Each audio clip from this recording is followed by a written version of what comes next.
So I did do a fair bit of save file messing arounding to try to figure out what I wanted to do. I didn't do as much as I wanted, because of the alcohol. That's why the intro song was that song. Whoopsie. But that's good, because most of you were saying that you enjoy this part anyway, right? So we'll do it live. I can tell you about some of the stuff that I did determine, though. We're definitely not going to form the Mughals right this second. We need a little bit more time to prep for it, because the overall cost is too high right this moment. Basically, a couple of things that I want to do is I want to pre-build regimental camps in all of the land up here that's going to become stated. Because I'm pretty sure we're going to keep our capital here and move our main trade port. Okay, so there's pros and cons to each. If we keep our capital here, let's actually not build those buildings yet. If we keep our capital here, then what we missed out on is, like, if I look in each of these nodes right now and look at goods produced, we've got only 0.8% in this node, but like, look at this node. We've got 66% increased goods production in the entire Coromandel Charter because of the land that we currently own. And if we move our capital here, then imagine basically all of India loses 60% effective goods produced. Assuming that some of these places have prosperity, overall goods production here is 99.9%. So they're getting 199.9% multiplier, and they're gonna lose all 74.4 of the trade company thing. So basically 37%-ish of the value in the node will go away. And then on top of that, in each of these nodes right now, I have the township, which is increasing trade value modifier by 10%. So when you look, you've got your goods produced affected by the trading companies, but then also trade value has a multiplier here. So after some testing, if we move our trade capital, our actual capital rather, to this island, and we lose the ability to make this India region into trade companies, our trade income goes down a ton. Not just because of the moved trade node and because we've got to like move our ships around, but because there's literally just less trade value in India without our trade companies. So that's option A, though. Option A is keep our capital here, and then we lose the trade companies, and then we lose trade income. Short-term loss to economy, but potentially long-term benefit, because this is good clay. It's got some of the highest value and best value trade goods in like all of the different regions. We've got things like dyes and gems and cloth and spices, and just there's a lot of good high value trade goods in this node. So dev pushing this land to high numbers is very powerful potentially. Option B is to form the Mughals and then move our capital to either to down here, to Cape, or move it just back into the existing region. If we move it to anywhere in the South African subcontinent, then we don't lose our trade companies in India. Or at least we don't lose the potential for the trade companies in India. It might make sense to upgrade this monument now. Getting an extra 20% ship trade power actually sounds quite appealing. So in my testing, when I tried moving the capital to this province and made that our main trade port, income went down tremendously because of the lost value. What I did is I left the real capital here and just moved the trade capital here. Huge loss in income. Right now we're making 343 gold in trade. It drops down to less than half, like 150. Even if I move all the boats around and, you know, read trade company stuff and do whatever, it's not as good. Option like C or 3 or whatever we're on is to move our trade capital back to just the Zanzibar node for now. It's working. We're making good income here. It'd be nice to know in advance, like, when we want to move our main trade port, but let's be honest, we're probably going to move our main trade port to, like, the English Channel in the near future anyway, so we're going to pay monarch points to have to move it. Again, But anyway, I'm thinking we don't form the Mughals right this second. I think that we definitely want to wait for some absolutism and for possibly the third idea in administrative ideas before we do it. So, that's kind of where we're at. On the topic of should we get tributary states while we have access to them, I think the answer is definitely. We do want to potentially pre-conquer the Congo culture, all of the Congolese land, so that we can keep this monument active when we become the Mughals. So we might not want to tributary Congo, but tributarying everyone else, I think, is just reasonable. So I am going to pay for this right away. And we take more Persian land in the meantime to have less to recore. That's one other option as well. We have a truce with Ajam until none. We can take their clay right now. So we definitely want to go do that. Let's get a diplomat back. Spying on Bengal because I don't know why. We're spying on Orissa because I wanted to get more clay. Although when we form the Mughals, we will get permanent claims through our missions in a lot of places. That province has 9.8% versus these two together have more. This is a 5-province state though. We want the West Bengal area. Just want to, in general, increase the total amount of stuff that we have. We also want to do more returned cores to Ming, although Ming is kind of mad. We also have too many military points right this second. Another thing I need to deal with. Ming's at 31 Liberty Desire right this moment. Are there any other merchants that we can get? Can't tell because I have to unpause. Okay, well, let's unpause. One of our generals has died. It makes sense to play properly and try to figure out where we can gain stuff. Swahili West African Company is in the Timbuktu trade node. That is over here.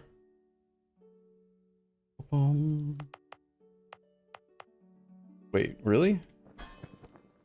We almost have a merchant out of this with...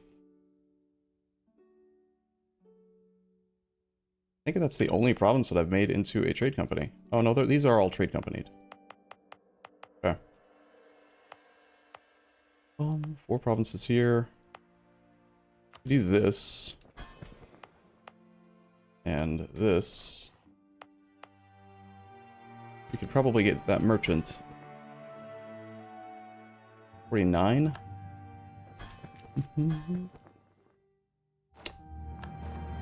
lost our valid rivals upon reloading. Also, I let a month go by while we were over the monarch point cap. Whoops. Sorry, I'm just waking up. I am. Sorry. It's true.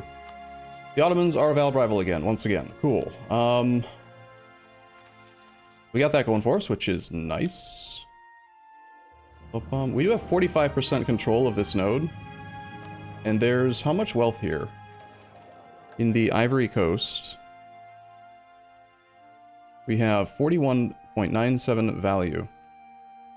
If we start collecting in multiple nodes, we're going to lose our massive transfer modifier here. That won't affect the amount of trade power that's propagated, because propagated trade power, we're getting 180 from transfers from traders downstream, which is based on... Looks like it's just 20% of provincial trade power, but I think that it actually is getting multiplied against this. 65.3 times 1 times 2.636 divided by 5 would be 334. We're actually getting...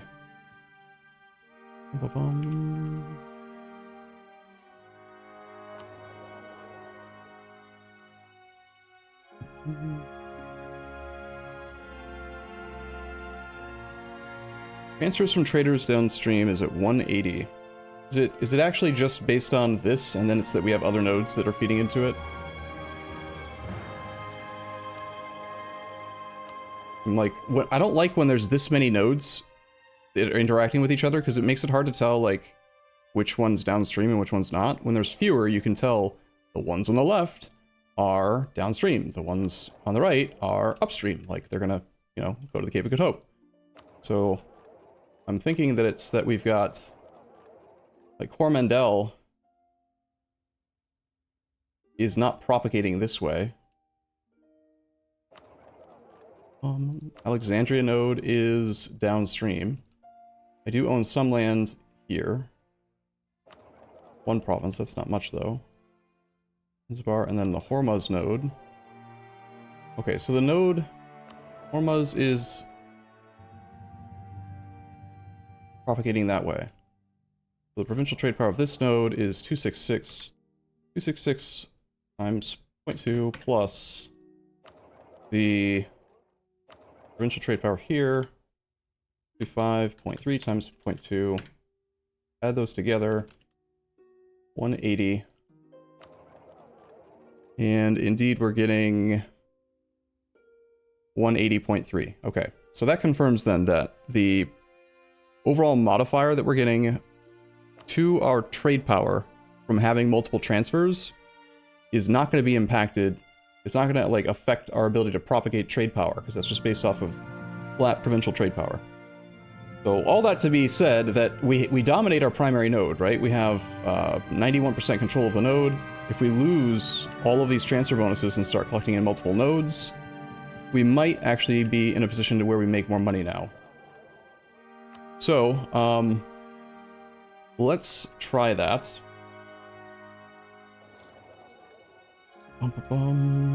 Douthy G, thank you for your sub. Sorry, I'm very distracted.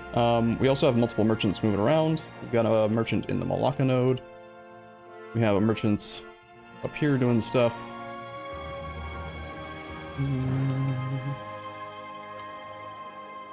Basically anywhere that I can't catch the trade power.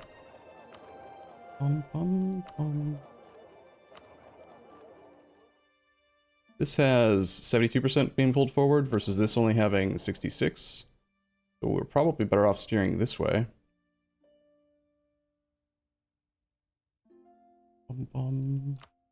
Or not steering here at all.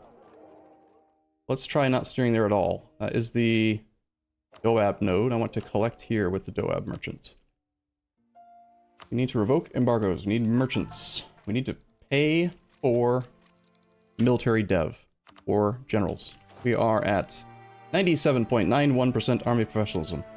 No, we're not the Mughals yet. We're going we're going to be the Mughals soon. Soon, TM. Today. Sometime today. Don't worry. Who wants to lead? Rise MD. And before I get too focused on the campaign, I also wanted to address a question that somebody had written in chat yesterday that you guys like kind of ignored him. Like no one said anything and I didn't see it. So what the heck, man? It's kind of rude. All right. All of our armies have generals. No. You need a general. You need a general. We'll revoke those things. Studification, thank you for Twitch Prime. So the question that was asked was this. How to deal with privateer in my main trade node. I'm playing small friends party and they vulture my node in Constantinople because I am richest currently. So, good question. I like talking about trade stuff. It's fun. Fun to answer how to do things. So, assuming that you have all the DLC, which I imagine you do if you're playing multiplayer with friends. Someone probably has all the DLC, therefore you should all have all of the DLC when you are playing multiplayer. The way that privateers work is that, well, let's just use the Constantinople node as an example. So hopefully if that person shows up in chat, they'll, you know, get their question answered a day late. Sorry. If you look at a node, the person that has the most trade power control gives a modifier to the efficacy of privateers. So I'm assuming that you are strong in the Ottoman node, Constantinople node, just like, you know, this current Ottomans is. If you have 99% trade power in the node, you can see in the tooltip, it makes privateers 100% more efficient here. When you send your ships to privateer, it's basically the same as protect trade, except that they use a different modifier to their trade power. So normally, the formula is take the ship, Each ship, based on what technology level it is, has a certain amount of trade power. For example, a caravel has 2.5, early frigate has 3, other ones have different numbers as well. So 3 trade power, that gets modified by all of your numbers right in here. So it's also modified by anything that increases ship trade power. So you've got, in our case, Naval Doctrine, Merchant Navy, plus 33%, which is our... this. You've also got private trade fleets, which is from, I want to say, exploration ideas, maybe, was it? Or was that? No, that's the burger thing. That's this. Private trade fleets, ship trade power plus 10%. Beyond that, we also have Kilwa City, which is one of our monuments, increasing ship trade power by 10%.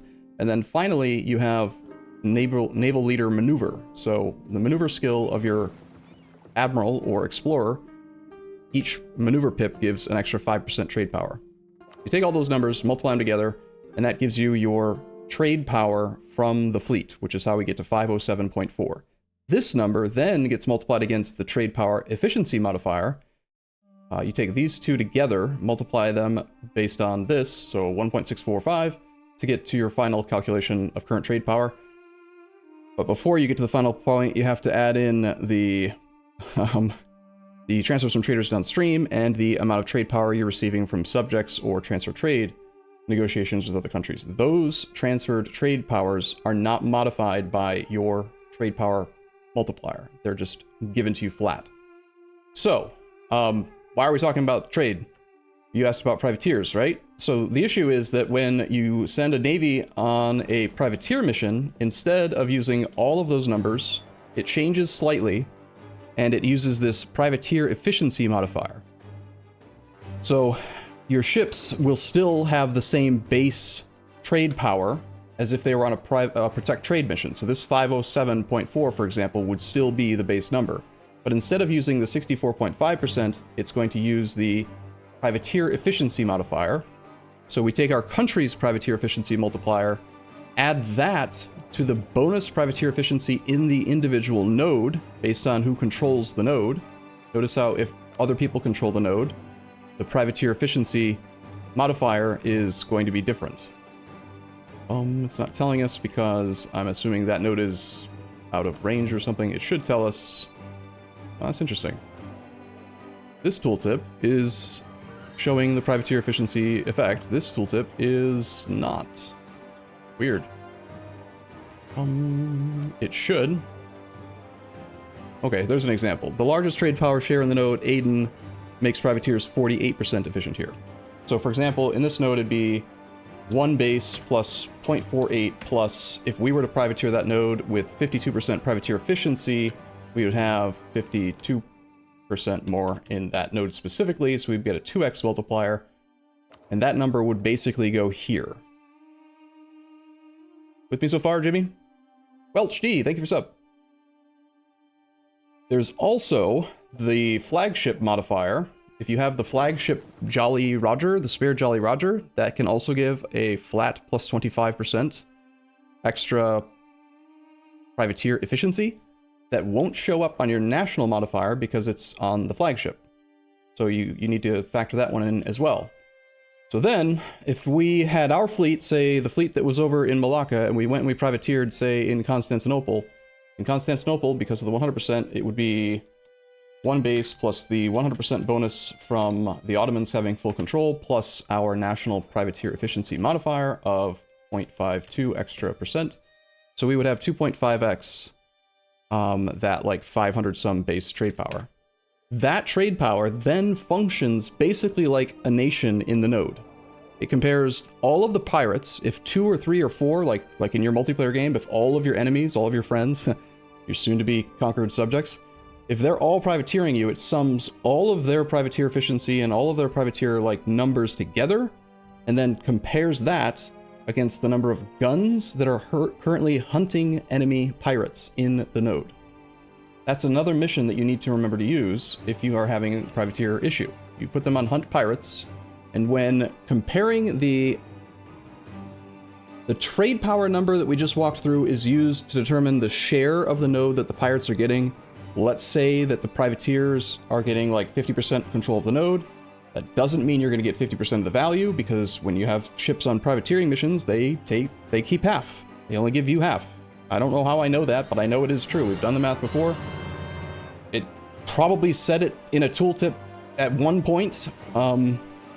It's reproducible and testable, but just be aware that, you know, pirates keep some of it. You know, they just do. So, long story short, if they're privateering your node, now that we've walked through the math, when you send a fleet on hunt pirates, it's not comparing the trade power of your fleet, it's actually comparing the cannons. God, this game is complicated. So when you, let me snapshot this so we can compare it easier without having to have that open while we're looking at a node. So let's say that the privateers in Constantinople are made up of like 100 light ships. 100 light ships worth of privateers will have 15 cannons. So they have 1500 power. You can tell by looking in this tooltip. With a total of 0 guns, also known as cannons, in pirate hunting and 0 guns privateering, the penalty to privateering in this node is 0%.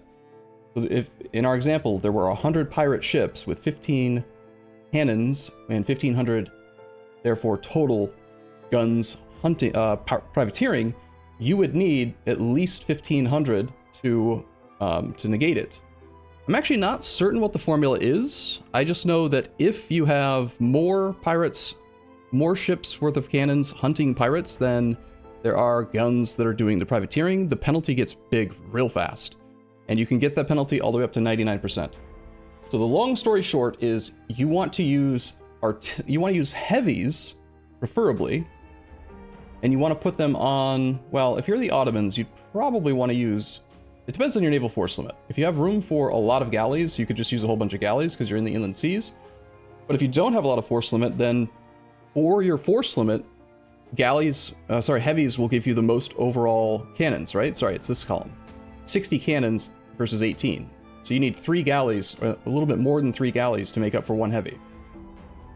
So if you had 1500 worth of guns to negate and you just built heavies, you could have 25 heavies on hunt pirates, and it would completely shut down your soon-to-be conquered friends' ability to privateer you.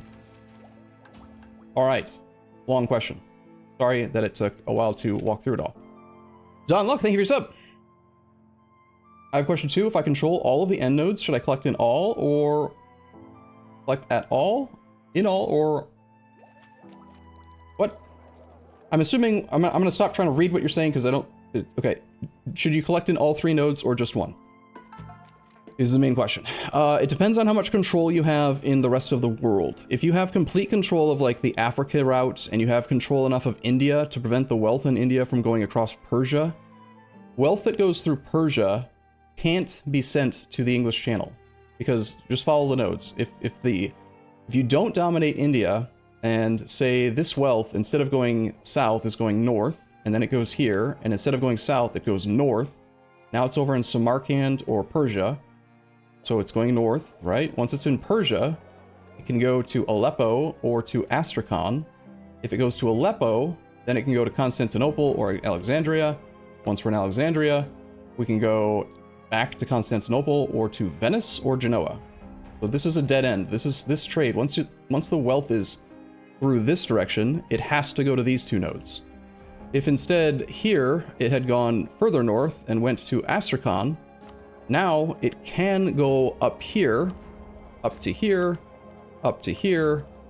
All right, so actually I was wrong. Persia can be sent to the English Channel. You just have to go way north. But generally when you're conquering into India, you start along the coast and it's not like you're going to have control of the White Sea, Kazan, Astrakhan, Novgorod, etc.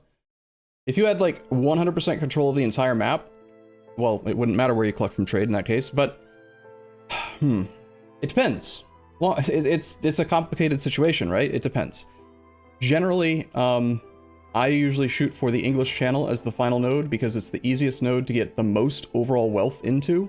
Because if you just get India, you get this Southeast China area and like Malacca, the Mulaccas, all this going to be sent down and around into the Ivory Coast, and then either back to the Caribbean and then up this way for extra bounces and then into the English Channel, or you can just send it straight from here directly to the English Channel if you don't want to control all the stuff up there or don't have enough ships to protect trade, versus trying to get like wealth that's in Vienna can be sent toward Venice, but it can't be sent toward Genoa.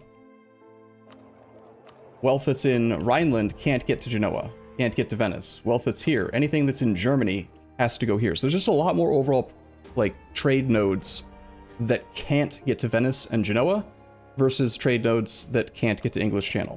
Does that make sense? So generally I want to shoot for the English Channel.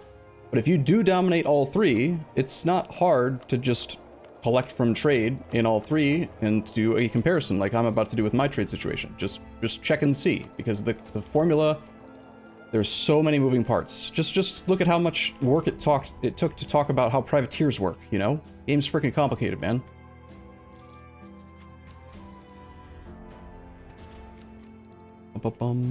Constantinople can go to the English Channel. True, right? If you go here and north into Pest, Pest into either Krakow or to Vienna, Vienna this way, yep. Vienna to Genoa. Vienna is possible through Champagne. Okay, you're not wrong. You're not wrong. Maybe I'm biased towards the English Channel for no reason. I don't know. All right, Saxony can go to Rhineland. Once it's in Rhineland, it can go to Champagne. Once it's in Champagne, I think the reason why I don't feel like anything can get to Genoa is because the English always dominate the English node, and that propagates a lot of trade power into Champagne. So Champagne kind of always wants to go north, except in this case it's going south because I don't know. I don't know what I'm talking about apparently at all. Now I have a trade-related question. Is it better to divert through multiple land nodes to an end node or through sea lanes, using our own example, India through Russia into the English Channel? Well, if you go through inland routes, notice this little alert here, having a merchant present that collects in an inland node or steers toward an inland node will give you extra trade power in that node based on your trade efficiency, which is not correct. It's not based on trade efficiency. It's based on the inland routes bonus, which is this number here. Trade efficiency is the amount of money you make, which is nothing, the tooltip is just completely wrong. Trade efficiency has nothing to do with the trade power that you get here.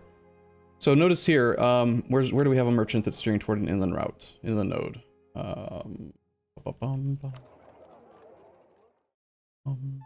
Like here. So here, we've got province trade power, we've got inland caravans provide a total of 60 trade power, base of it coming from a third of your development, 1,834, and plus 20% from policies and ideas. It's capped at 50, but because of the BAM Citadel, we have a modifier that lets it go to 60. So it's 1/3 of your development up to a maximum of 50, reached obviously at 150 development. So that number gets treated as if it's like part of the province trade power or part of the merchant present bonus, that kind of thing. Again, notice how there's absolutely nothing to do with trade efficiency in this formula, so I don't know why the tooltip says that. So we're talking about this because if you have a merchant in an inland node and you're taking advantage of the caravan route bonus, it maybe makes it easier to get a little control of the node because you've got that big number and there can't be boats. So you have a relatively larger share of the overall power in the node, but you can't really get to 100%. It's much easier to get to like 70, 80, 90% along the coast than it is to get to that percent on the inland routes because they all have that too, right? This guy's got 56.25 trade power, base of it coming from a third of your development and 25% from policies and ideas. So if they all have it too, and they're trying to retain the trade power and you can't send a whole bunch of boats, then it'll be hard for you to actually get all of the wealth to come out. So based on that, I would say it's probably easier to use the coastline, because you can just build more and more boats. Okay, I was doing this. I answered the question from the nice gentleman who asked a nice question and didn't get responded to. Somebody in the chat should have at least responded to the guy in a non-meme kind of way. It was a legitimate good question. Alright, are we ready to play? I'm still waking up. Tunis, of all places, can only get to Genoa. We can go to Sevilla, Valencia, Genoa. Yeah, once it's in Valencia, it has to go to Genoa. Once it's in Sevilla, Sevilla has to go to Valencia. So yeah, everything goes directly to Genoa. Interesting. How would we explain it? Took you 15 minutes? Well, you could have at least like responded to him. I felt guilty when I read the question, and it's like no one even acknowledged his existence, you know? I was talking about it with a couple of my moderators last night. It's like, how would that make you feel, Jimmy, if no one acknowledged your presence? Like, well, that's not true. That's not true. His presence was acknowledged by Gregor2512. He said, "Have you considered conquering your friends?" Helpful. Oh, which, by the way, I did write this part down. He responded, "I could, but it's against the current game plan I'm doing and will be so hard because of huge Austria AI and a lot of minions." So, how would that make you feel? It's turning into a, like, what's it called? A therapy session. We got our new rival, the Ottomans. We're at 100 power projection size. Ooh-ee. How did we actually get all the way up to, holy shit, we eclipsed Spain and eclipsed Commonwealth. Well, that's neat. We have 9 out of 9 relations. We're allied to Portugal and Great Britain for a mission that we just turned in. We don't need to keep those allies. It would be nice to potentially engineer a situation where the Portuguese and the Spanish no longer become friends. To do that, we would look for a person that we could attack, like, say, Quiche, who is only allied with Portugal. Or, actually, we would want to find someone that's allied to Spain. And try to get to war with them. If we attacked Morocco, and we called in Portugal on a promise of territory, we could force Spain and Portugal to be enemies, and then in that war, we could make Portugal take a single Castilian core. What would you call that? Poisoning the well? If you give them one single province that's their core, it basically ruins their relationship forever. Because of once your provinces. Because of that first once your provinces thing, they won't re-ally.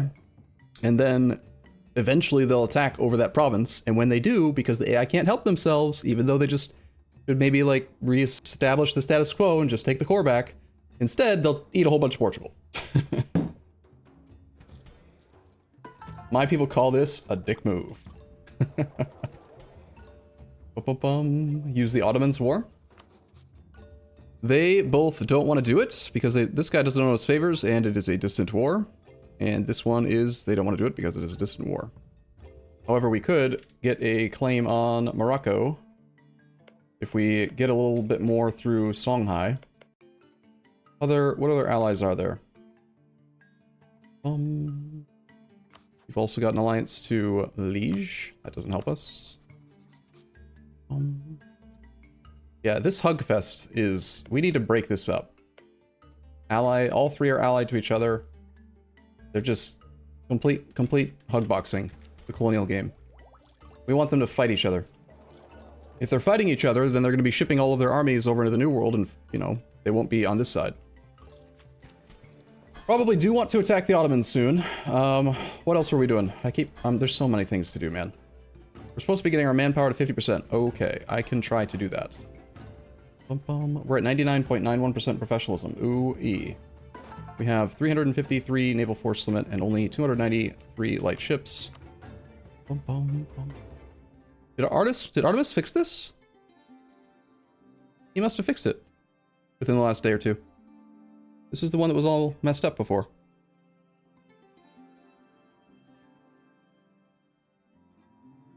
Is it possible to eclipse a rival? become weaker, then re-eclipse them to gain/regain PP. Usually eclipse rival happens when you take military tech, and they don't. So you could like go ahead of them a level and then intentionally fall behind them to maybe make them a rival again, but that would take so much time that the modifier will probably just drop off. When trying to get power projection, there's a couple specific ways that I think a lot of players forget about. Everyone's pretty familiar with embargoing your rival. Everyone's pretty familiar with sending a scornful insult. But the ones that are easy to forget about are support rebels. When you support rebels, you get power projection.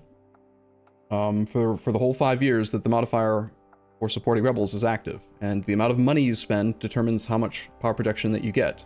If you do a cost evaluation of how much money do I have to spend to gain how much power projection for 60 months, and therefore, if 60 months of power projection is going to give me those 3 monarch points a month from being above 50, just basically divide the gold cost by 180 to determine if it's like a good exchange rate or not, right?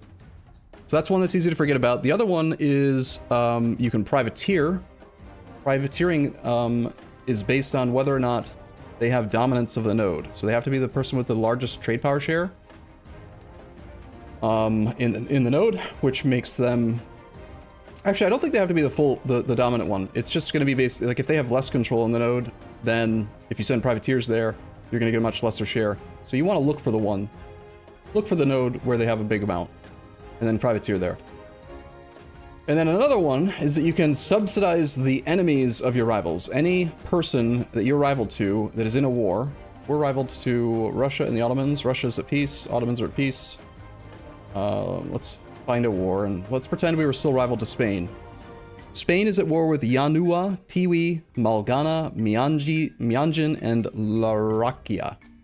So all of those tags that he's at war with, if they're independent, you can subsidize them all individually to get power projection. You can even just subsidize 0.1 monies per month, and it will give you a minimum of 1 power projection, which is what I usually do because it's the cheapest way.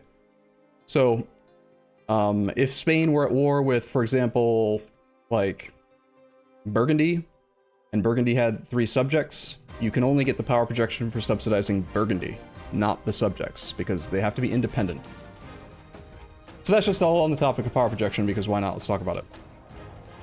All right, moving on. I need to play the game. So back to this topic of making tributary states. We're going to do that.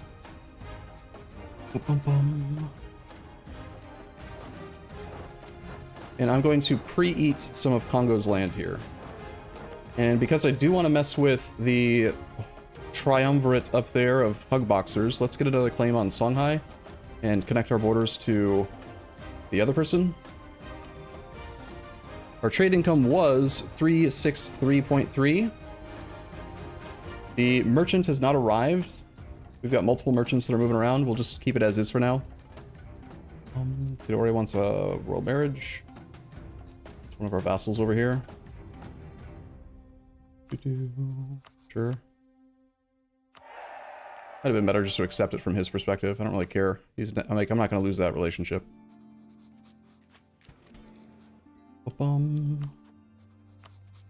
Alright, who can we offer established tributary with? We're going to do that with pretty much everyone that we can right now, because there's really no reason not to, if we don't care about the truce timer. We at least get some money out of it, or monarch points if they're large enough.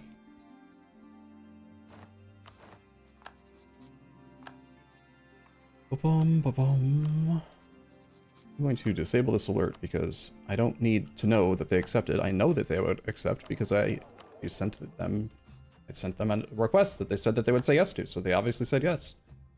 One drawback is that it does stop them from transferring trade power to us because they are now subjects, but it allows us easy access to prestige farming for like murdering babies, or in this circumstance, I need manpower for a mission, so we can get manpower each year, which is useful.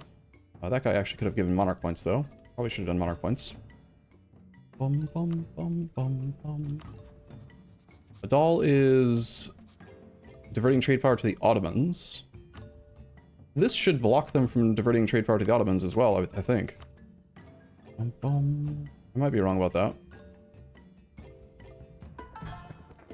A doll can give monarch points, 4 per year. We are going to do admin points.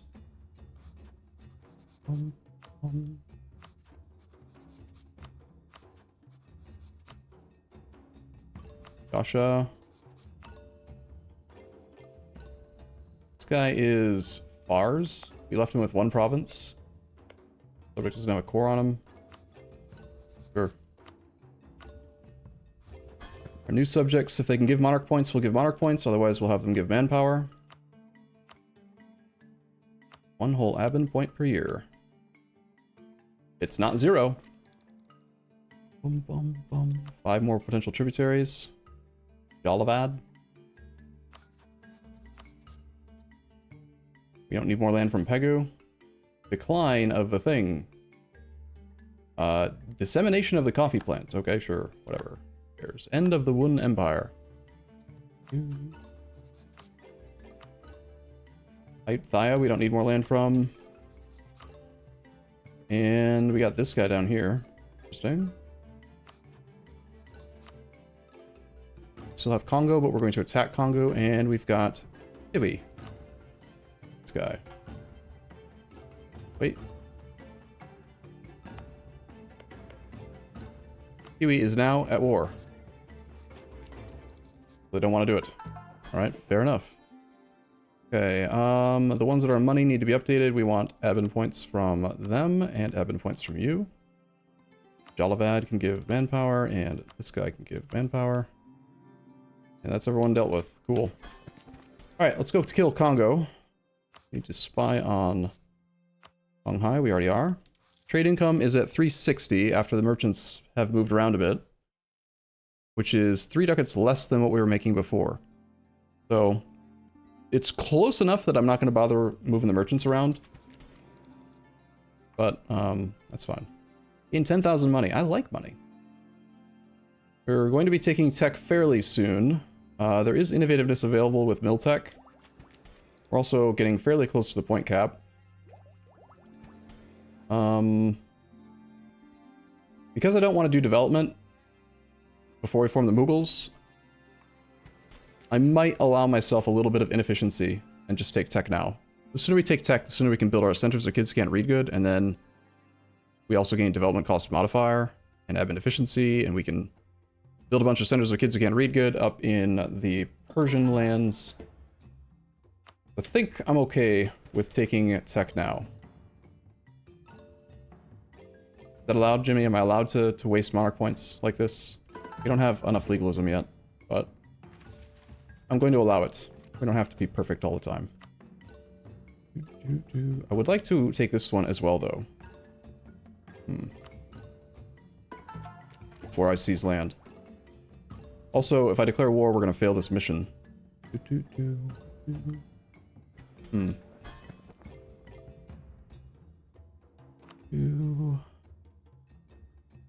Guess we don't declare the war just yet. Let's hold off on tech. No, I don't want to deal with the monarch point cap right now. I'm just gonna take these 2.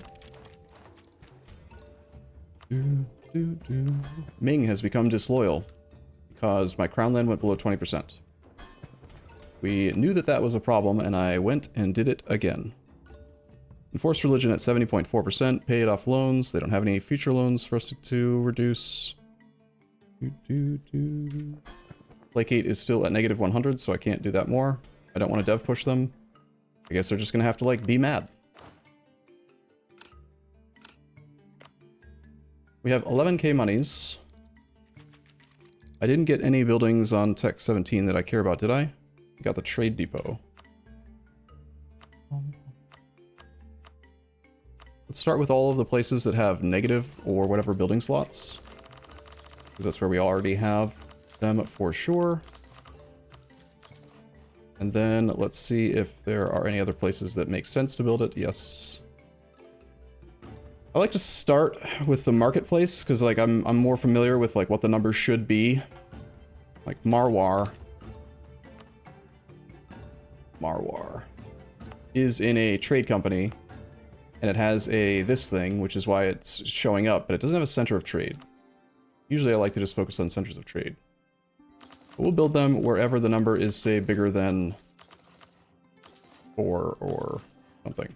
I just spent all of my money. It's all gone. Wow. How do you click so fast? I have a auto hotkey script that I've repurposed into a... here, I'll just show you. I run, like, 2 or 3 auto hotkey scripts all the time. And I can make them available to you, or at least tell you about them if you'd like. Keep them in this folder. So for a while, auto hotkey is really useful. I use this one for, I use screen clip, which is the one that lets me do this. Just by holding down the Windows key and then just make a box, grab a little thing. I also use, at one point I had a broken mouse and I used an auto hotkey script to force it to not be able to double click. Very simple. And then I use a one for, at one point, this is just for test, I made a auto swipe right auto hotkey script so that I opened up like a Tinder app and I had it auto swipe right on everyone because I wanted to see if I could. And then I've got an auto click script that is very simple. Look at how small it is. Like all this stuff up here is not part of like the code. You just need this all the time. This part you need all the time. So it's just this, that little tiny thing. Neato, right? So what it says is it is a, it's a toggle.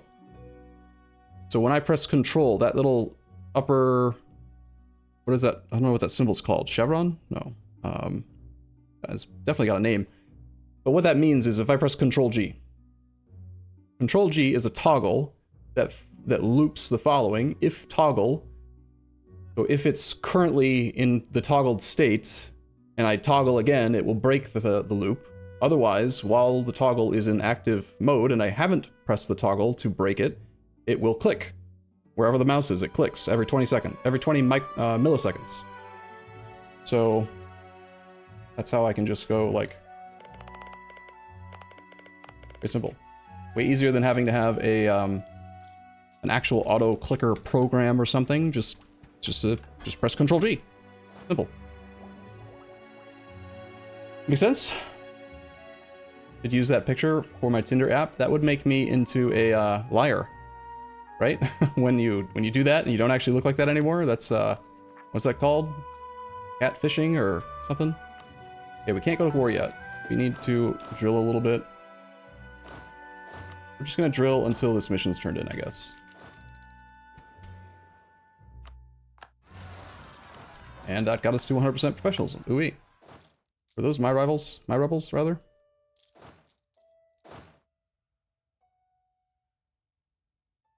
Let's have this one add some more troops. I was avoiding training more troops because I know our land force limit's going to go down, but if we're going to fight the Ming and the Ottomans soon, it makes sense to me to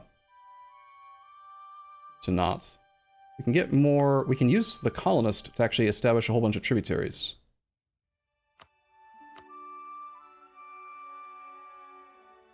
So for example, these guys might accept tributary status if we border them. Like Bali, we could get. Pate borders us. Not over here. I think you actually need physical adjacency, not sea tile adjacency.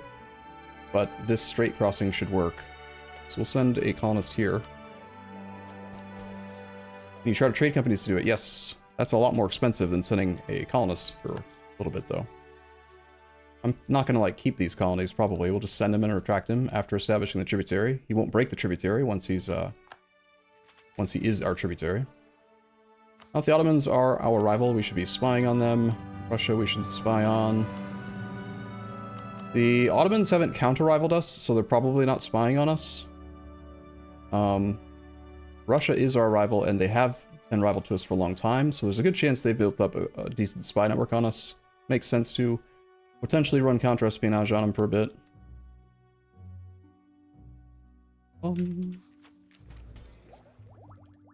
We have subjects that we could be integrating. I believe. We're ignoring Congo. Annex Vassal 1. We can annex Ternate. Ternate has been filling in islands down here. check out his mission. Oh, it's annoying that all of the tributaries show up in this list too. Harder to find Turnate now.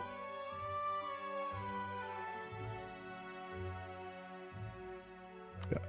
So he's done these missions down to here. He's never gonna... I think he's done, right? Like, that's it? He just filled in a few provinces? Really no reason to keep him anymore? We were the Mughals at the end yesterday. Briefly. Guess we're gonna integrate him. Why not? We can. Let's turn on our noble integration policy again, since the Mings being disloyal is not really particularly relevant anymore.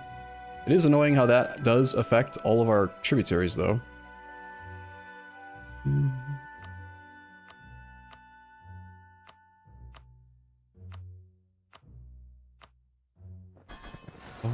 Stupid noble rebels have risen up. Ming particularists. How many? Not a large number. He can still get more colonies without the mission? I thought the mission was the thing that drives the colonization. The spice must flow. Does he continue to get the spice must... Oh, wait, shit, he's got colonist +1. I see. Until the end of the game. Now he does have... Okay. He'll continue to colonize. In that case, we won't integrate him. My bad, I didn't read the tooltip, because I don't like missions. Trade income is still down from where it was before I started collecting in different locations. It looks like losing that, like, 5% trade power here is probably not worth it. Hard to imagine, though. We're adding an extra quite a bit. Like 50 gold per month. How were we making more before? I'm guessing it might be more related to other changes in the world, like countries being at war or land being occupied or something like that, as a reason why it's not the same number. Trade fluctuates, it's fine. We wanted to build more boats. I want to go to... I'm not building any right now, right? We want like 350 lights, and we currently have 293, so I need, like, take this like 60 or so. 260 rather. Good. Why is Britain stealing monies?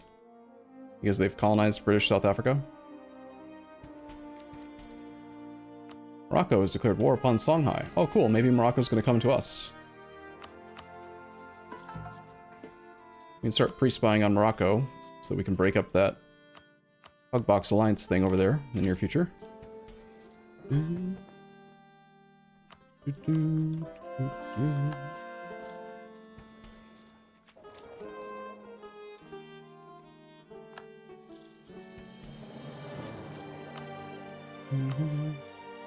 We will get a nice infusion of manpower. The manpower from tributaries comes in on the January 1st tick, so all of these dudes are going to give us an extra bit of manpower, and we can get this mission turned in. Or rather, this agenda. We've lost a trade dispute against Spain. Have I embargoed people? Yes. Sure, Morocco, you can have access. Does Timmy still have to get clay from Russia? Yes, he does. But right now, I'm holding off on declaring war, because I do want to do this agenda. Just because we are running, we don't have space for the 15% advisor cost privilege with the nobles right now. And having a half price guy would be nice. Because, you know, money. I like money. Who shall lead?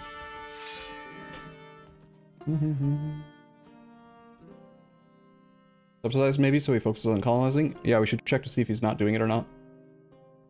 Allele 20. Nice roll. Looking for... Is it Turnate or Tadori? I can never remember. Are you colonizing? Colonial maintenance -2. You don't have a colony, and you are Turnate. Turnate was this one. And he was the one that had done the mission, right? Turnate? He definitely has a colonist. Interesting how this guy's making 8 gold a month. Damn, son. That is a lot of production value. And you are making enough. Why aren't you colonizing?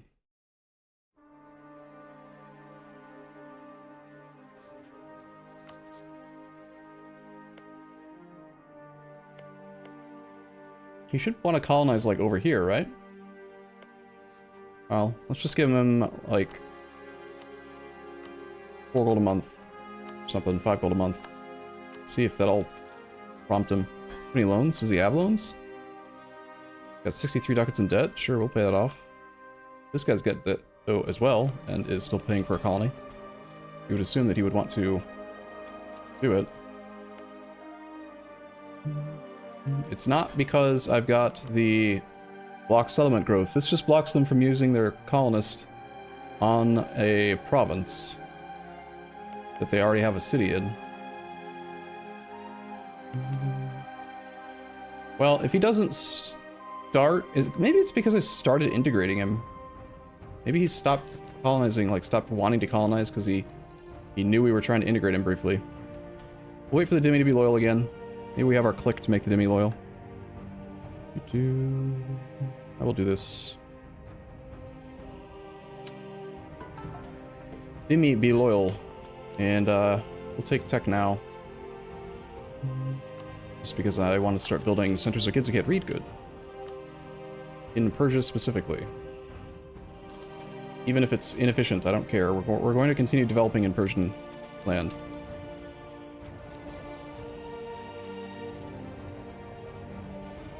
You try giving him African clay so he fills in Africa. Getting turn 8 all the way into Africa would be pretty difficult.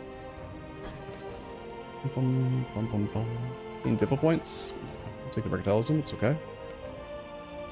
Speaking of colonists, are you colonizing? You are. You're gonna have those stupid noble rebels for a long time, so he doesn't have a very large army. Could help him out by giving a regimental camp down here.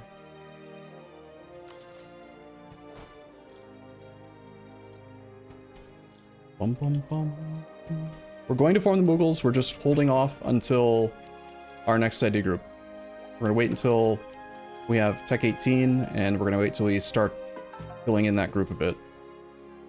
Right now, we're just chilling, waiting for our manpower to come back above 100,000. Which is gonna take a little while. We only get 2182 a month, times 12 months a year is 26,000 a year. Like 2 years, roughly, of chilling to do an agenda.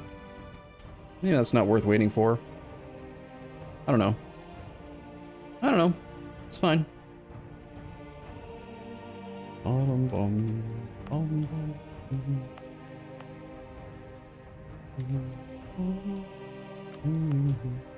I killed all the children. As far as ideas, I wrote it down. This was my plan.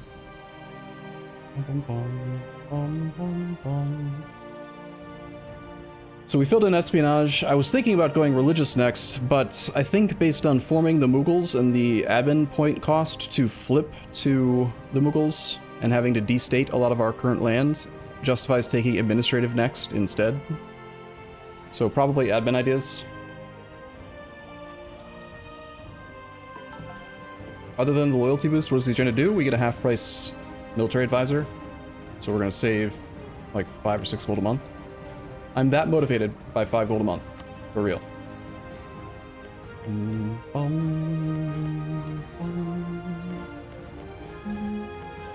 I want to take clay that makes me touch the Moroccans, but they're going to take clay that makes us touch anyway. There is a gold mine here. A couple more. Not that we really care about Golden Cup anymore.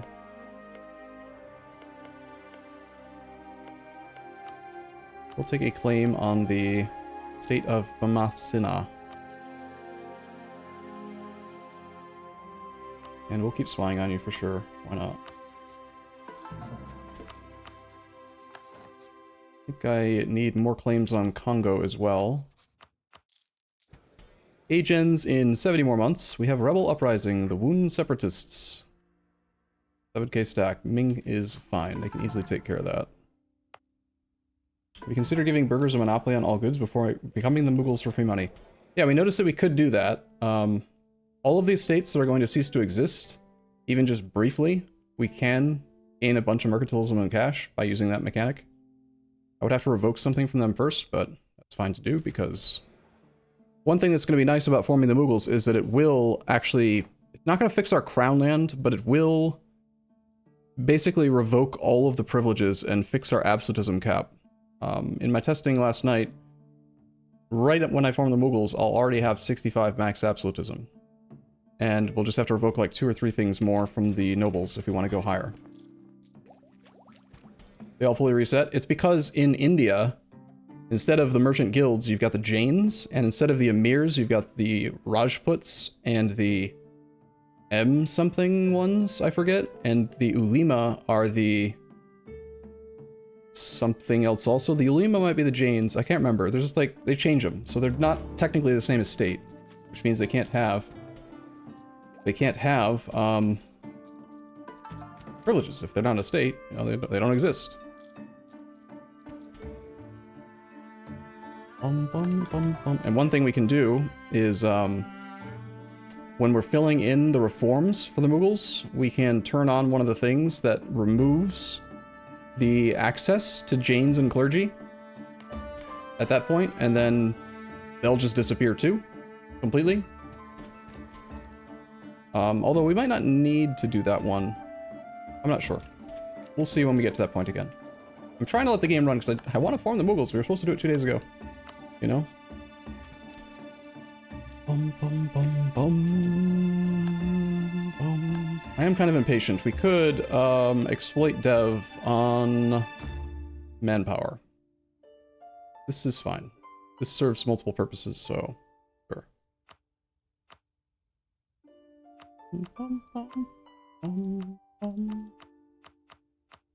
Almost definitely is only going to be in land where we already have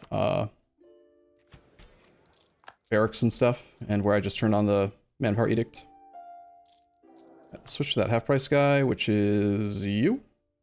No, it is you. There. Saving like 5 gold a month. And we've got money for children. Or something. Words. Monument. This monument is any good? Prestige per development for missionary 0.3. I mean, it's fine to have. Sure, why not? Let's upgrade it. Kill some children.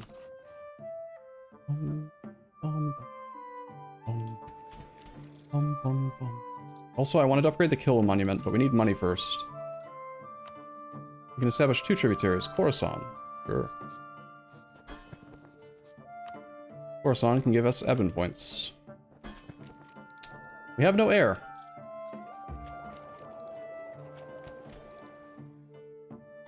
Some Mughal missions require the Indian estates. Right, so if they like convert from the Ulema to the Jains or whatever, and they still exist as an estate, I think what will happen is that they get assigned the same like amount of crown land that they have. But while we're filling in the thing, if I delete the estate from our country, that land should go back either to us directly or split amongst the other estates. I'm not sure exactly. And then we can just spend 50 government reform progress to re-enable the estates. So it'll allow us to potentially fix our crown land without having to actually dev it completely ourselves. Commonwealth has declared war upon Bohemia. Bohemia is the emperor. The emperor is not very strong. So we are allowed to go to war now. I wanted to attack Kilwa, or Congo, and Songhai. I want to attack all of the things. Congo, allied to Chokwe and Kuba, who one of which is our tributary. We can just reach tributarium after. We want to take Congo because I want this monument to keep working when we form the Mughals. And I've got a claim on that coastline. It's also good land for the trade company. Well, so I don't care if we lose our ally, that's fine. Or rather our subject. You can go to here. You can go to here.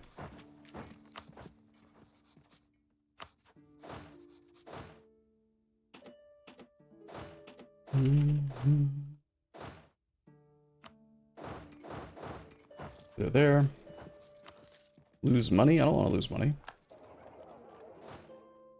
Combat width is the maximum amount of units that you should have in a single army.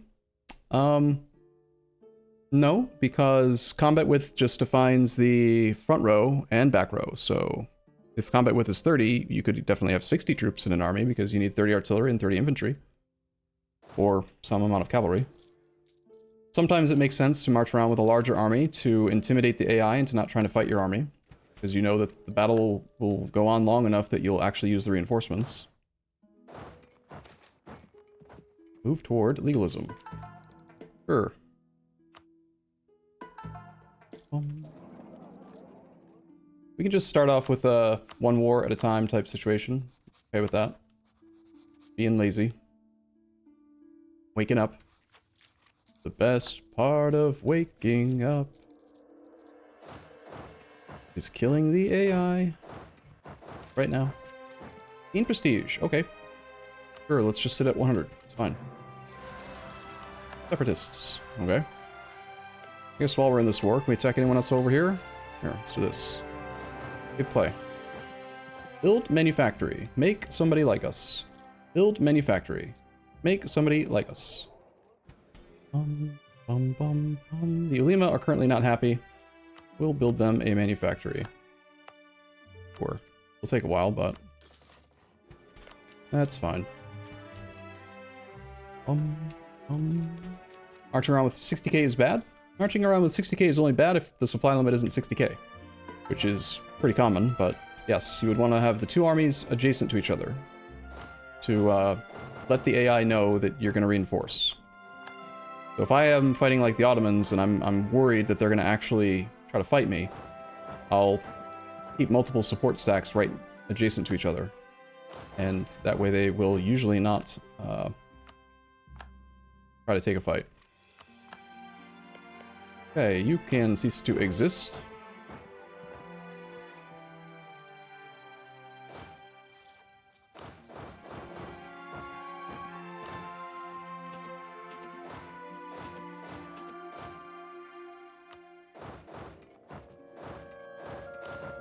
The 2-stack here would probably get engaged.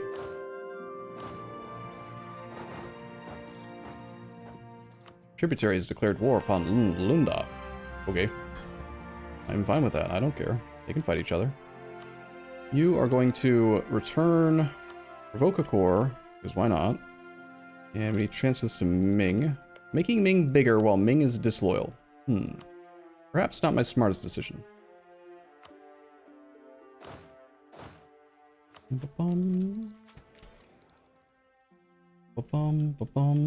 Innovative offensive espionage makes sieges go burr. 100%, yes. That is also why we constantly are very high in army tradition, despite having not quite enough fully maintained forts. We're kind of spread all over the world, so it's kind of annoying to do zone of control planning. 132 diplo points to force him to be a tributary. Yeah, no thanks. I don't really want to do that.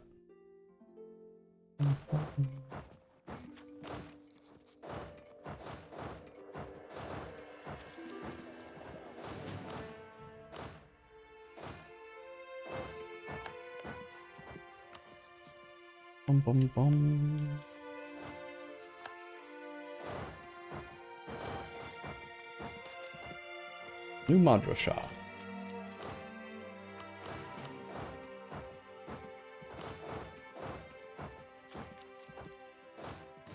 Let's go fight him.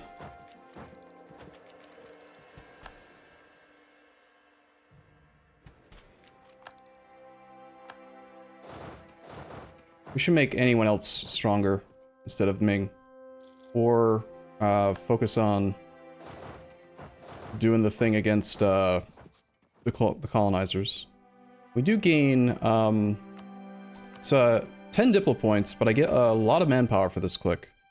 So I think we will want to... Here, I actually do want more from you.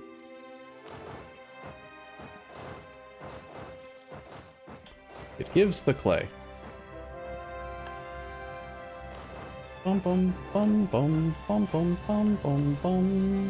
Bengal has declared war upon Orissa. Because the aggressive expansion is going to be centralized down here, I think this is worth doing. So trade power, we will just do this. This is fine. He should still be friendly and wants to become our tributary again soon.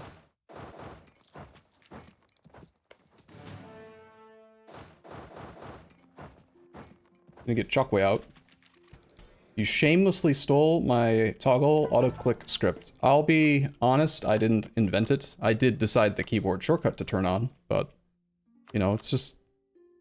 You just gotta... Sometimes you just gotta Google foo your way into a solution. I didn't want to have to use an auto-click program, so...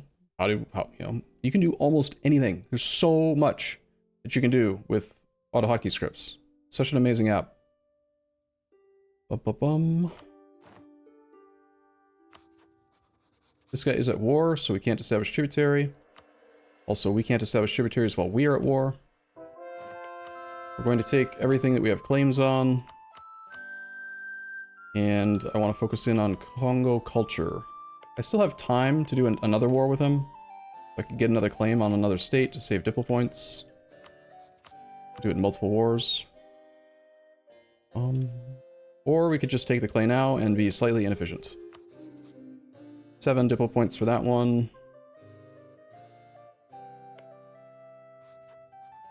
We would need these and this and this. And we need that other one there. Okay. That is the whole group, right?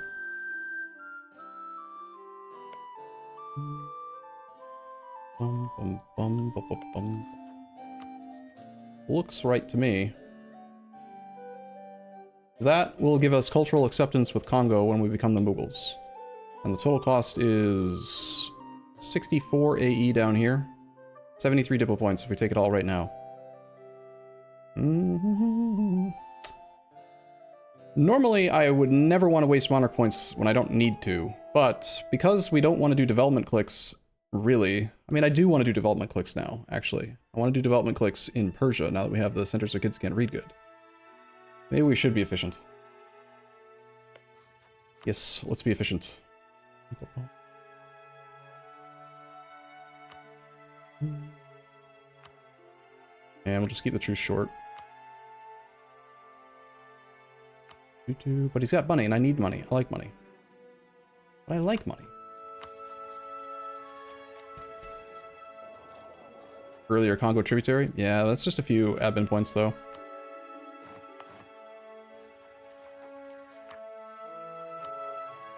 This is a state. It is not a, This should be probably a trade company state, right?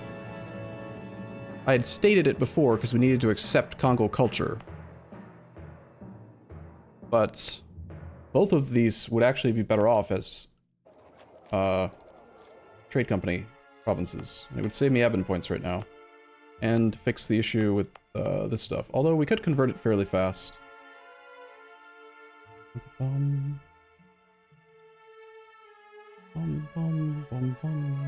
many missionaries do we have? Take like a year? Sit on the overextension for a year to get the land converted now? Actually, no, we could just let the, eventually this thing will kick in. Nah, it doesn't work against Catholics, though. It also temporarily flip over to that side. Make it even faster. Or one stab. Stab is ridiculously cheap for us. We go from 0 to 1 is like 56 points right now. Could have done it before getting the overextension if I was going to, though.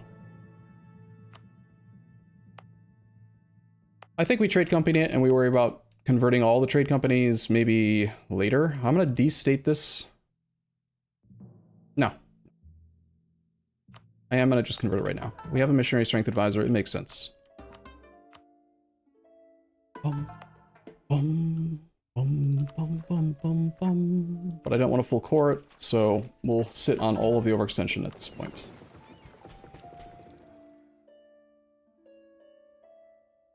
Orissa is dying. I want clay from Bengal.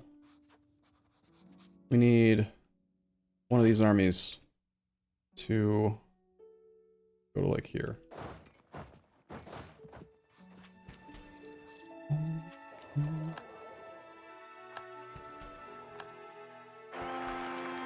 That is a dead baby. We can immediately get our prestige back because we do have tributaries now. So we'll just sort by subject type. We'll look for any tributary that has very low liberty desire and demand artifacts.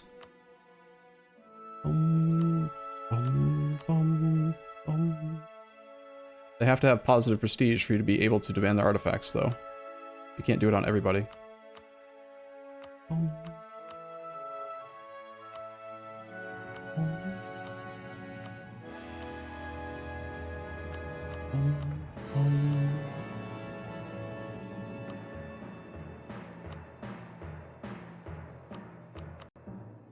That's close enough. Go to 90. Sorry, can you explain the overall strategy instead of blobbing all over Africa, going colonial, etc.? Overall strategy is still basically in the just get stronger, just get richer stage of the achievement run. We need to basically play to the end of the game to convert everything anyway. So I want to put my buttons back up. Oh, no, I broke it. If someone could figure out why that one breaks, that would be swell. That script is a lot more complicated. A lot more complicated. And I did not write that one either. In fact, I don't think I've written well, I did do the auto swipe right script. I taught myself how to tell auto hotkey to move the mouse and click and stuff. It was interesting. We decided to not go Mughals. We're going to go Mughals, but we're going to go Mughals in one more tech. We're going to wait for Admin Tech 18 and wait until we have the third administrative idea to make the recoring of our land a lot easier. Congo, I can get another claim on an area for. We need this state, capital state of Congo. We do touch the Morocco. We can get a claim on his state. And this is an opportunity to break up at least some. Great Britain would actually join this war too, if we get favors with him. Only getting 0.26 a month. Let's curry favor with him. Takes us to... I don't remember what it was before, but it's bigger now. While we're allied to Portugal, we could maybe favors for money. I need money. I need to build more centers for kids who can't read good in Persia. Persian culture. We wanted to attack this guy again. Ottomans won't defend him. Russia would. If we do that war, I can basically take back all the rest of the Persian land except for one province from Kara. Kara, would you accept a threat?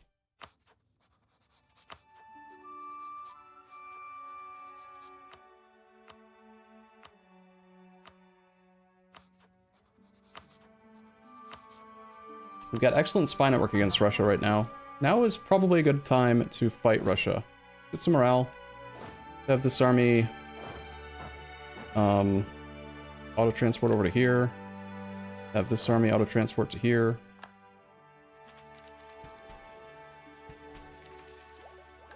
He went into espionage. We went innovative into exploration, into offensive, into espionage, in that order. And I just threaten Kara for that province. He would accept a threat, but not for my claim, because I can't core it, technically. Alright, I think we do this war. Belligerenting Russia brings in Austria, Japan. We don't want that. We'll make the war goal, like, calm. I would like to have a few more armies in position before we do this.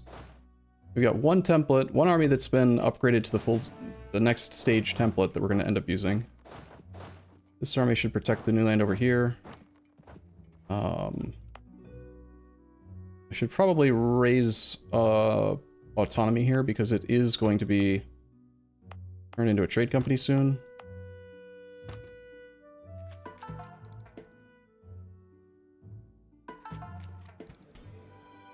While we're at peace, we can maybe establish more tributaries.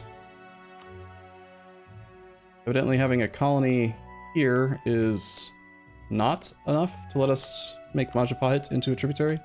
Oh, we can't because he already has his own tributaries. Good. Well, that's just fine. I don't care.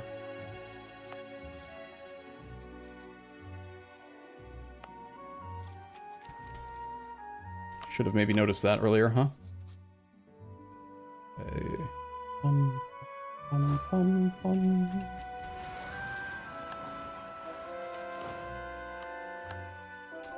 Lost prestige. This army is going to be on suppress, and I want to make it conform to a larger template. Let's get rid of our old template, because it's time, I think, to conform all of our armies to the larger template now. Over time. Bum, bum, bum. Ottomans have rivaled us. Let's do some counter-espionage on Russia.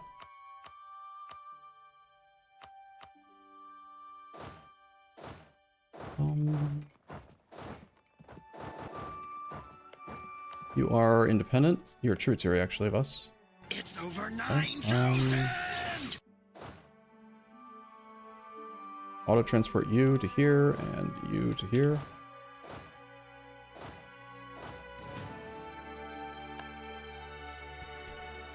Crusader 3008, thank you for your sub, and also Powerbottom69. If I missed you an hour ago, I apologize. It's already been an hour? Holy crap, it took a long time to get going on this session today, didn't it? Whoopsie. What is counter-espionage actually good for? Basically, in this stage of the game, like, you really only ever want to use counter-espionage in either multiplayer or against your rivals. Otherwise, it's just too hard to predict if an AI is actually spying on you or not. But generally speaking, your rivals will always be spying on you. And when you do counter-espionage, it increases the chance of detecting units sent to us by 33%. So our current spy defense, our country is defended at 144.5%. So when you do counter-espionage, it increases that 144.5 by an extra 33, making it more likely that you catch them. And when you catch them, they can't keep spying on you. You know, it's like when you get caught. And at this stage of the game, because there is access to all of the stupid clicks, like slandering merchants and stuff, it makes sense if you have a bunch of diplomats doing nothing, counter-espionage on your rivals so that you can lower their spy network and prevent them from doing these clicks on you. And also, it does affect siege ability. So if I counter-espionage ahead of a war with Russia, and I have a spy network built up, now I have a 20% siege ability advantage, and they don't, which makes it even more of a disparity. Might as well slander merchants, right? No, it's waste of points. We want that for the siege ability. I think we'll do this war now. Damn it, the Ottomans are willing to defend now. Ottomans are 10,000 ducats in debt. Okay, what if I attack Russia directly? Opportunity lost. I don't want to fight both of them at the same time. How about we do the Moroccan thing? Let's try to get Great Britain to join. Is it -4? If I had Diplo Rep +1 advisor, he would join. And swap to this. We're going to call in Great Britain and Portugal. And we're going to break up this little unholy bullshit thing via proxy war in Africa. Make the war goal Kala. I don't have any troops down here at all right now, except for this 26 stack, but that's fine. This is mostly just to make them fight.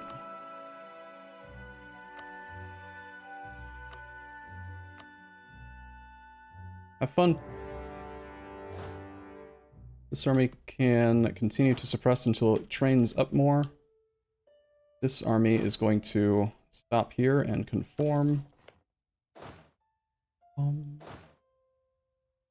Nice thing about having tributaries is that we do get military access through their land automatically. This army can go all the way down to here, I guess.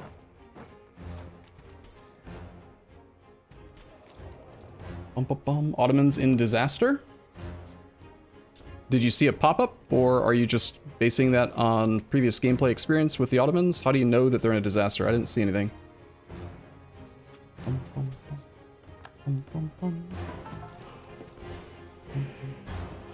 So from Spain's perspective, his longest allies just decided to attack him.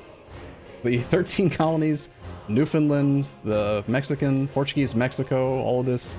It's just all-out war. Ottomans have rebels. Oh, I see. So you didn't mean disaster. When you said disaster, I thought you meant disaster. You just mean that they've got rebels right now. I mean, we could support rebels in his country. We have 200% support efficiency because we have espionage ideas. It's not going to do much, but, you know.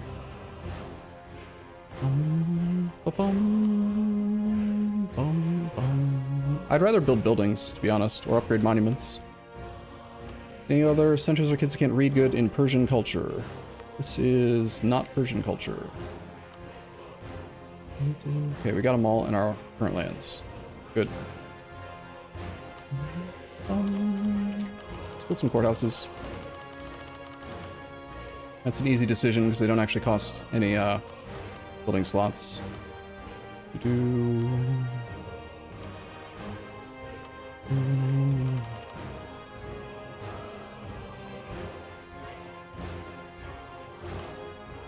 And drill. Since we're not going to do this war over here, let's get these armies on the coast again and have them conform to the larger template as well. Meanwhile, transports are doing transporting. Orissa trade power has been reduced, and we have acquired a claim on one of their provinces. Should Orissa choose to expel our traders in the future, we may acquire a trade war casus belli on them. Alright. I have no idea what that event's from. Orissa has been partitioned. We have returnable cores. They would accept vassalization, because I have not personally taken their land. We have no relationship slot. Did the derp start colonizing? If he's not colonizing, I'm gonna annex him. I don't care about an extra colonist, honestly. Turn 8, you are going to cease to exist based on your behavior, sir. I think he's not willing to colonize because I started annexing him briefly. You can offer knowledge to the Ming. Sure.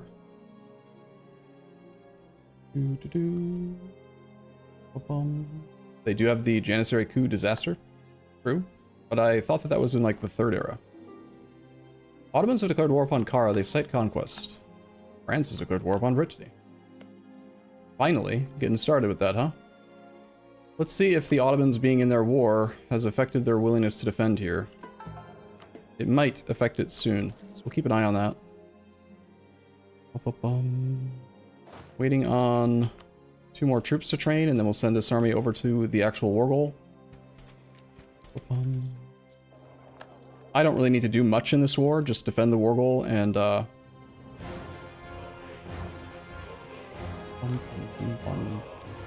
then let these guys fight. They should.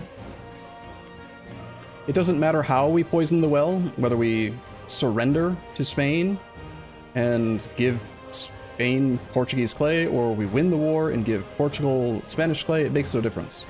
In fact, if we lose the war, we can actually gain revanchism, which would be useful, I guess, kind of.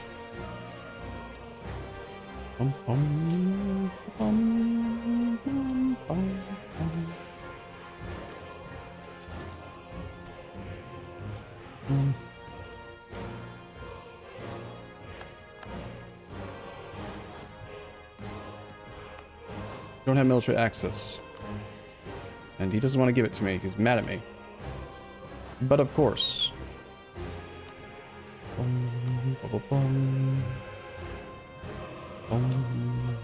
Well, I definitely don't have any ships over here to transport over.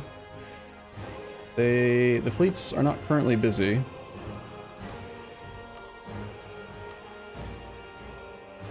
We have 1 transport fleet here. And I have no idea where the other one is right now. It's off doing a thing somewhere.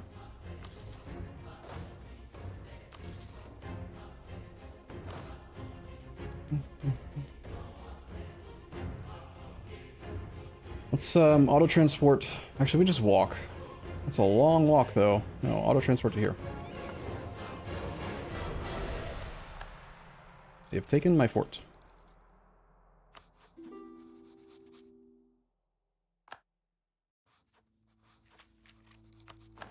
Songhai has declared war on a dude. Okay.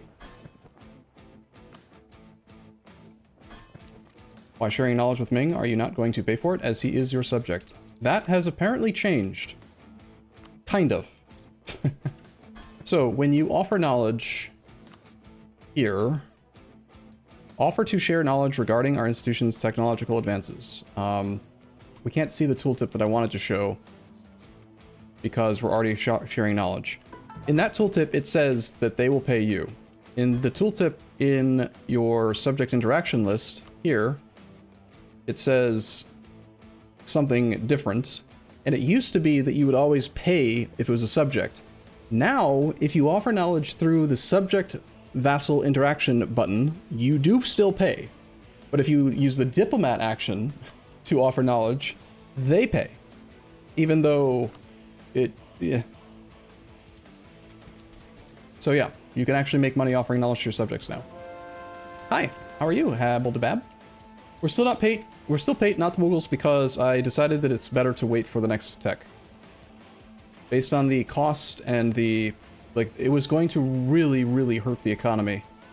And we definitely do want to become the Mughals, but it's just better. It's way too many monarch points. It's way too painful to lose the land force limit and naval force limit for a long period of time.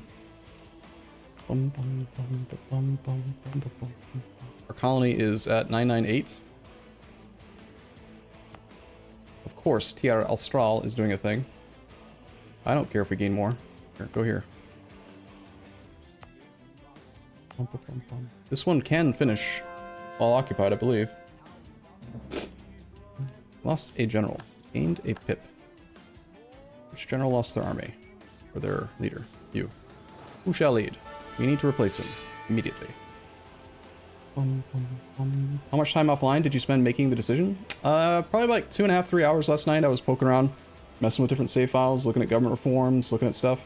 When we actually click the button, I can review more of the decision making when I did that, or what I decided. One of the big things we did decide at the beginning of the session today was that we are going to use tributaries, because we get to keep them when we form the Mughals. We won't be able to make any new ones at that point, but that's okay. We've gained prestige for finishing a colony. Ooh-wee. 8 top end. We can make a state.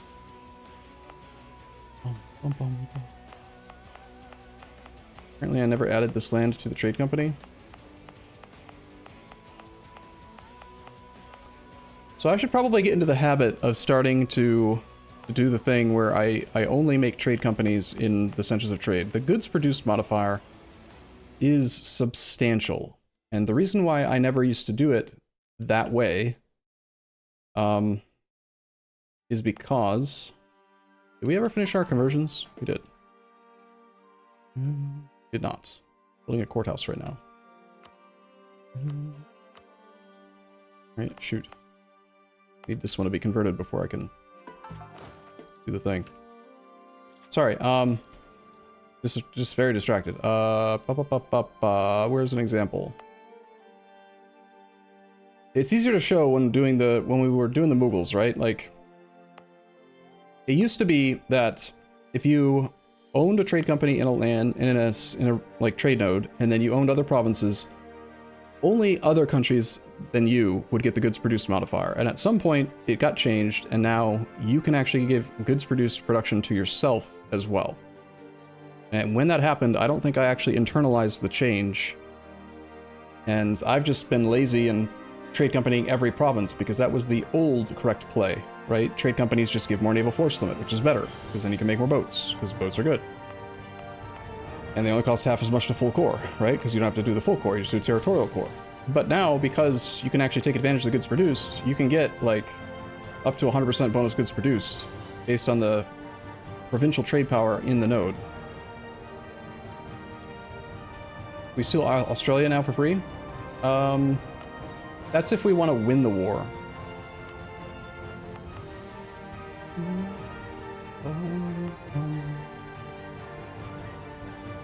Do we want to win this war?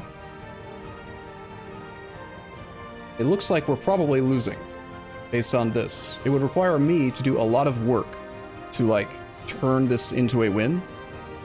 So what I'm thinking about doing is just surrendering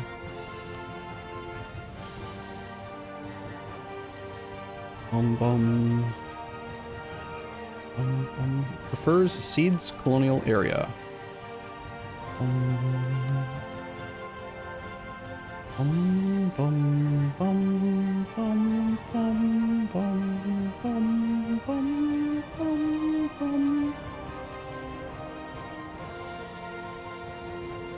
Dude, there's probably not going to be any of these. He wants to cede colonial area.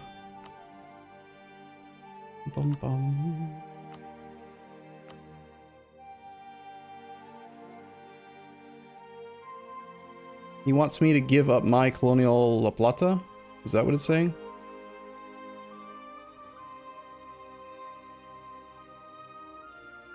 Doesn't say which one, it just says cede colonial area.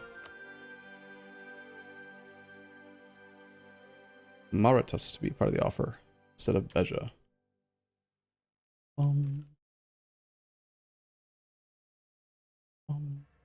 Where in the hell is Mauritius? Mauritius. Yeah, they want to keep doing colonial stuff.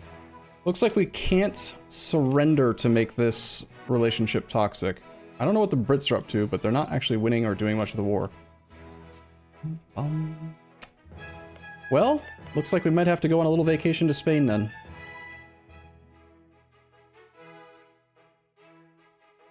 Let Portugal lose and win yourself? If Portugal loses, it's best for us to negotiate with the war leader. You only get revanchism if you lose Clay in a peace deal between the war leaders. So, separate piecing Spain and letting, like, either letting Portugal piece himself out or me piecing out Spain via a surrender doesn't give us any personal benefit. But there's a chance that Portugal will just bow out fairly soon, and it's pretty likely that well, will he take any clay here? He might not. I don't know, we'll see. I need military access through Congo. It's annoying. Sanj. I'd like to insult Kassange. And we were trying to keep an eye on whether or not the Ottomans would defend Ajam. He's at 14 reasons now. He's slightly less in debt. There's just so many different places that I've got to pay attention to right now. It's kind of annoying. You need to conform.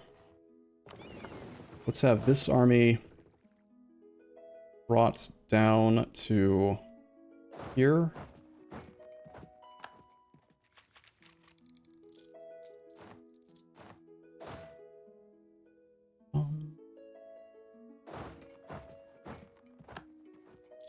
Too many diplo points. Do we have our centers for kids who can't read good yet? We do. And our Langesh is fairly cheap to dev now. We're gonna turn on dev cost in all of the Persian clay, prepping for becoming the Mughals. We have courthouses everywhere, pretty much. This is not a workshop. We already have our courthouse. Not our courthouse, our center for kids who can't read good. I'm not gonna wait for prosperity. Down to 20 is a pretty good price. Burgers are loyal. We've got our Shafi from Licky Scholars thing. Alright, let's spend some points here.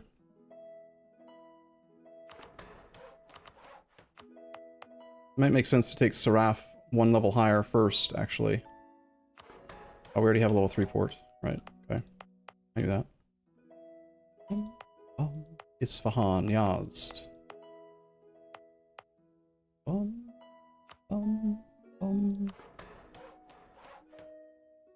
Laristan is very cheap as well. Nice. That's impressive. 24 cost in the mountains is kind of nuts. Take it to 15. Can expand infrastructure. We'll do some more manpower clicks. We'll go to like 25-ish now. Bum, bum, bum. Asa.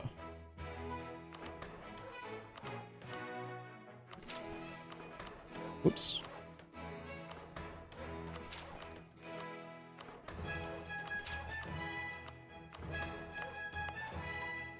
Bum, bum, bum, bum, bum, bum. Shit, I should have taken this to level 3, but we're at war, so I can't upgrade it right now anyway.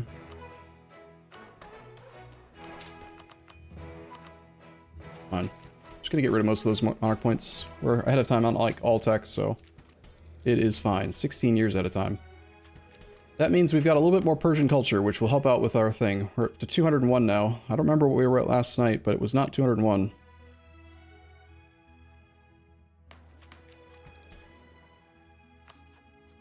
I wanted to insult Kassange. I'm gonna make Congo happy a little bit quicker so we can maybe get access through them. They've seized our colony. Oh no.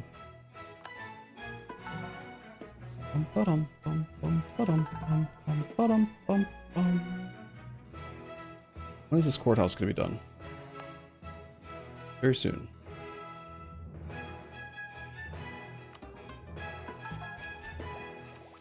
I know you said it wasn't worth spending MP on culture converting to save admin, but if you're spending MP to dev a mountain, would it be cheaper to culture convert a different province? The benefits from the culture conversion, I already made this land into a trade company and built buildings and stuff here, so I don't want to culture convert anymore based on that alone. But the benefits of the culture conversion,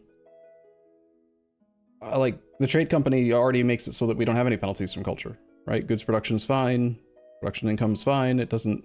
There's no penalties. The actual dev clicks still give land force limit, naval force limit. They give, you know, some of these have pretty good trade goods too. Like, so no, I'd rather just do the direct dev. Not to mention direct dev versus culture conversion. Blah, words. Direct dev versus culture conversion gives crown land, right? Culture convert non-Persian to Persian, right? Like these. That's what I was looking at, right? You're suggesting we do this. 45, that would get me 7 effective dev that would be Persian, but I just don't care about these modifiers really, you know? This is the only province that it would maybe make sense in because these are trade companied. This is not. Here, I'll humor you when we get enough points. I think he means convert like Zanzibar. Converting down here is very difficult because we wouldn't have the cultural adjacency. So in fact, the only place we're allowed to do Persian culture conversion is in BAM.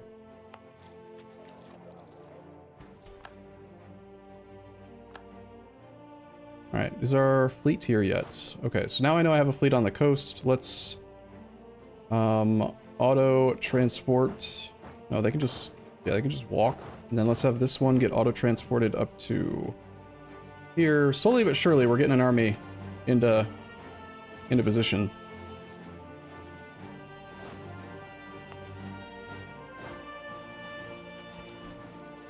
I think I still have other monuments I wanted to upgrade. I think it was time for the Hilwa one to go big. Get bigger. Governing capacity is totally fine. Let's expand infrastructure here again. Bum bum. Kill some babies. I know we're at war. It's probably silly to kill a whole bunch of children in the middle of a war, but whatever. That's just what you have to do. Instead of driving them all the way over there, apparently they are walking here as well. Odd. I will manually do it then.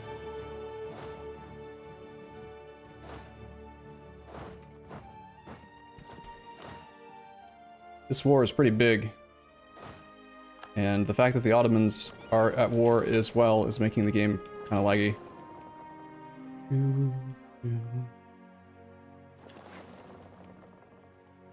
Bum bum. Are the Ottomans still willing to defend Ajam? They're going up in reasons, up to 25 now.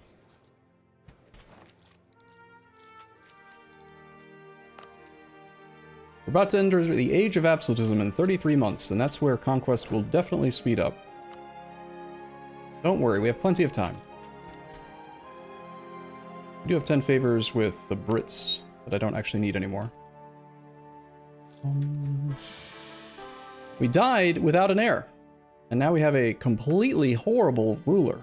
032, nasty. That is real bad. Damn. How come we didn't make Babby? Ugh.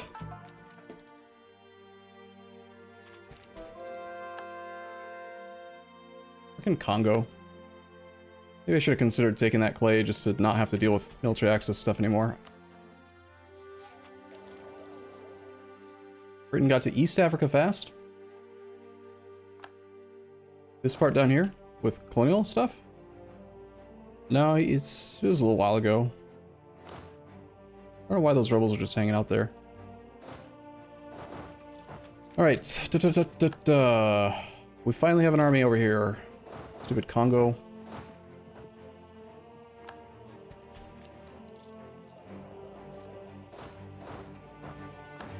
Make sure this is our best siege leader, just to get that province back quickly. This army needs a general. Did we lose a general? We didn't lose a general, but we don't have one here. Just we need our king. We need more land leader force limit. Oh, we're like 0.01 away from the next land force limit modifier. Okay. It's a good argument to do another dev click. But I will humor you. We can culture convert this one to Persian. Because, yeah, I'm not gonna get 7 development for 45 points of dev clicks. Ba-bum.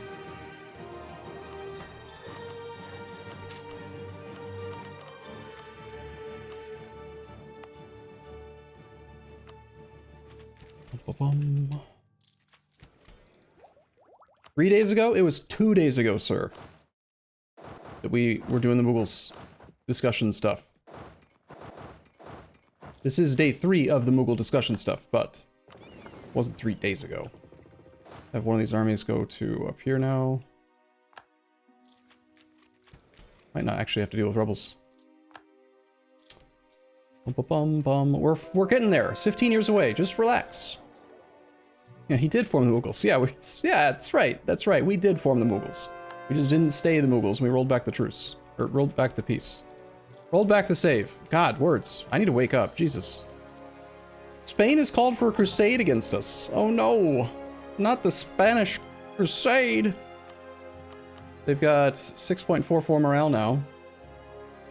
Due to the crusade. They've got 115% discipline versus our 105. But you know what? We have 100% professionalism and fully drilled troops. For the most part. They should be fully drilled. So we have minus 25% shock and fire damage received, plus 10% full phase damage dealt, 20% increased movement speed. Plus we're freaking good at sieges, 64% siege ability. Probably makes sense to be spying on the people that we're at war with. I will need to go up into Spain if we want to actually do stuff. See how laggy it is? Like the actual, look at this. This is what drives me nuts. Money? I like money. This is what drives me nuts, is the chunkiness of the zooming.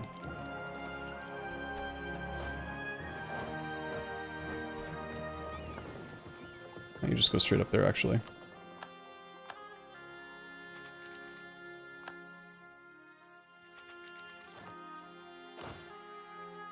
I'm sure that there's all kinds of chaos going on, like clearly our subject is getting murdered.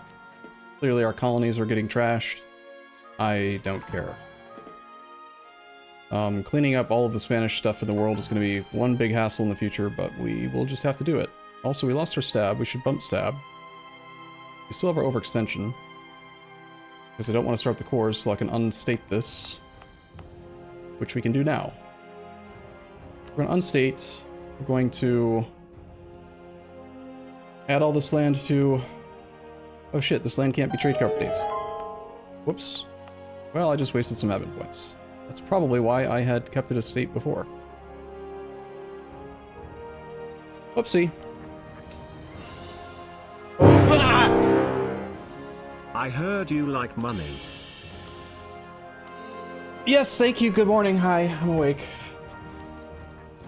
Thank you. Trombone of War, thank you for your sub as well. Yeah, he yoinked our colony because he's a jerk. You go up to here. We got one more army to ferry over.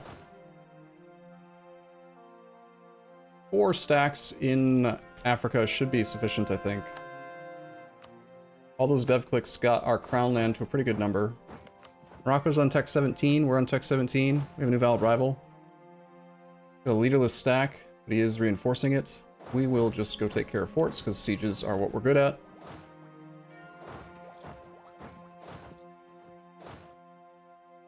That is not a very good siege leader, though.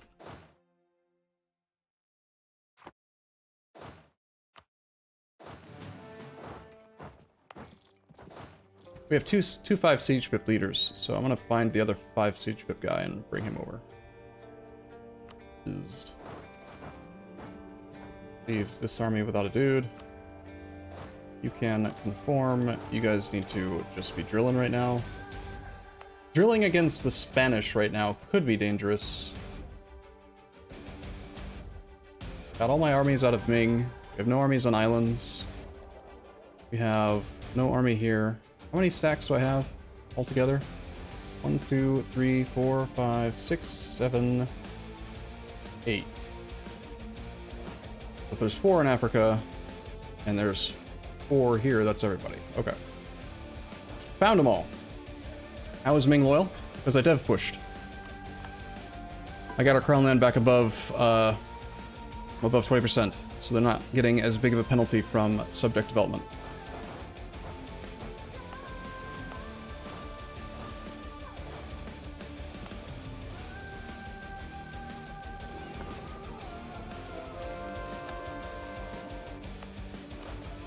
They're just chilling there.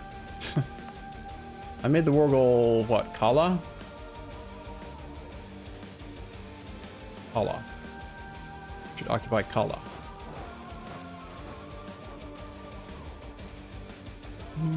I need to reload the save soon. This is driving me crazy.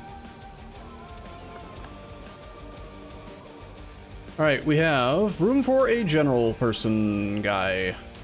Our land force limit is still not going up, even though I've been doing dev. I want to get that last dev, that last force limit slot. Arumba.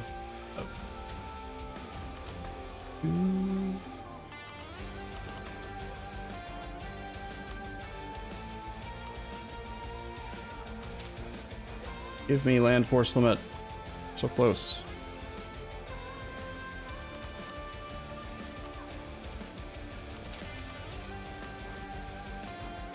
We have room for 2 generals now, but I have enough professionalism that we can roll for just 20 points now, which is sick. We did do tributary shenanigans, yes. NCEA Garoth. Potato Bob, thank you for scaring me earlier if I didn't acknowledge your name specifically. Sir, here, actually, we'll do Potato Bob. Potato Bob. I can be bought. Nice, pretty good roll. Generals. We need an army leader here.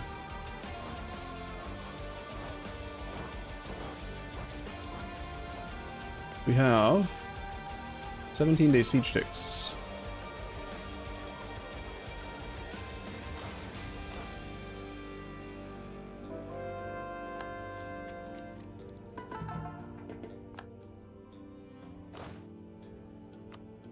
We lost one of the 5 siege pip guys. Sad.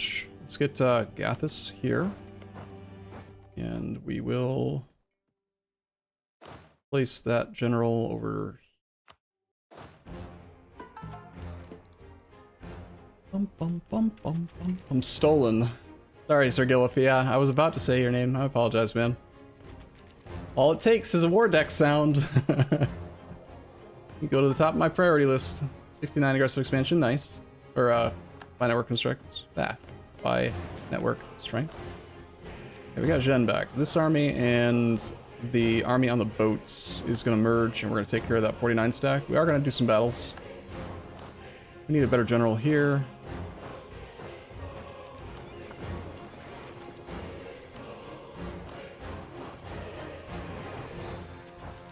We're going to move around in 2 stacks, effectively. Like, 2 armies together, because this is a relatively dangerous war, right? So our composition is 18 in the front, 12 in the back.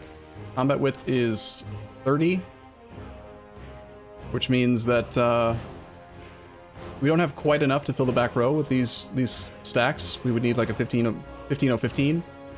But I still like having a little bit more infantry relative to the artillery, just so that if an army gets picked off around the world and I'm not paying attention to it, it won't immediately expose the artillery to the front row if I have to like retreat and stuff. So I'm willing to run a little bit less artillery in favor of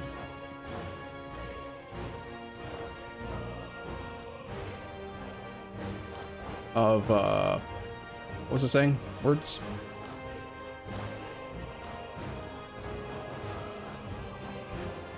In favor of having enough infantry for the other stuff that I was saying. Hey, I see the male sign on the generals. Is there a way to get female generals too? Yes, certain countries do have access to female generals. I don't remember which. There's also custom nation idea that you can take to allow that. Hey, it's the Spanish. See, for example, this is a perfect example. Like, I'm not paying attention. I need to retreat, and we're getting flanked a little bit. If I retreat, I can still guarantee, like right now, if I retreat right now, there's still 12,000 infantry, so I can shift consolidate and have a secondary fight with them protected. I don't like their discipline advantage. We have a Morale of Armies advisor right now. Looks like we will need to pile in order to make this a relatively... well, be there in that many days. Our general is a 555. Good forced march gives us 50% more movement speed, additive with our other modifiers. But I don't know if it's going to make very much of a difference. It's just a couple days of combat that we would get there faster. So our initial army is already exposing its artillery to the front row, so we're just going to retreat the whole army together now. I need to upgrade forts.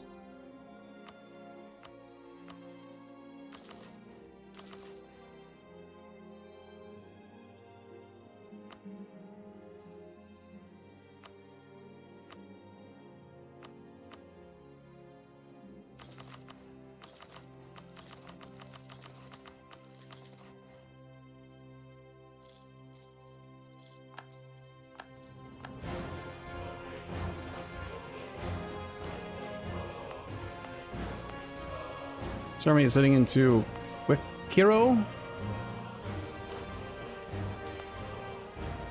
In Diplo Rep. That's a lot of money. Eh. Diplo points versus Diplo Rep. The Diplo Rep might be useful. You never know.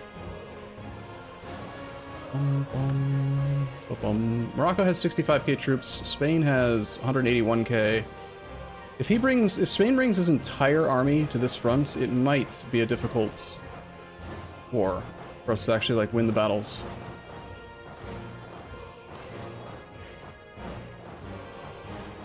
Age is ending in 13 months.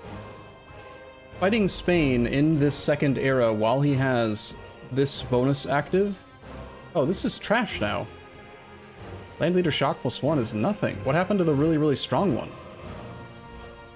I remember him having like minus like 35% shock damage received or something ridiculous. That's nowhere near as good as it used to be. Well, that's good, I guess. Our crown land is almost up to 30. A few more dev clicks in Persian culture will get us there, probably. Bum, bum, bum. Bum, bum, bum. Did I expand infrastructure in this province? Rob? Did?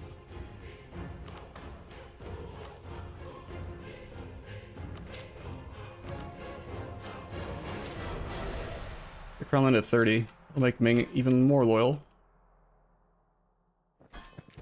Oh, it's because they're a special unit. Okay. That's fine. They got a 5-6-3. They've got, you know, whatever. I think we take the fight. Let's pile in and give them the what for. Our best general for combat is possibly our 5-5. NCEA Garoth has shock damage received -10. And he's already joining the fight, so I think we're good. We did take a -2 penalty going here. Whoops. I was not paying attention to train at all. This land is trash. Portugal cedes Anfa and Haha to Morocco, and they pay monies, and that's it. They didn't annul our alliance to Portugal, but Spain did not take Clay. That will give them an opportunity to re-up the alliance. So we might need to actually just get Spain to the point where he's willing to agree to a peace deal and then annul his treaties with them or something. This is not a favorable fight because of the bad terrain. My bad. We should be retreating. Let's do individual controlled retreats to different provinces to avoid extra attrition.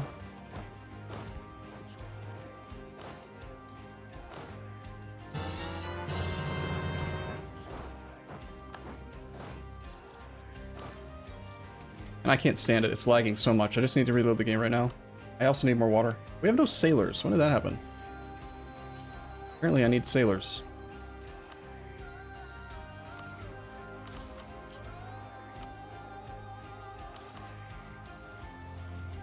How dumb. There's like no building slots anywhere. Cool.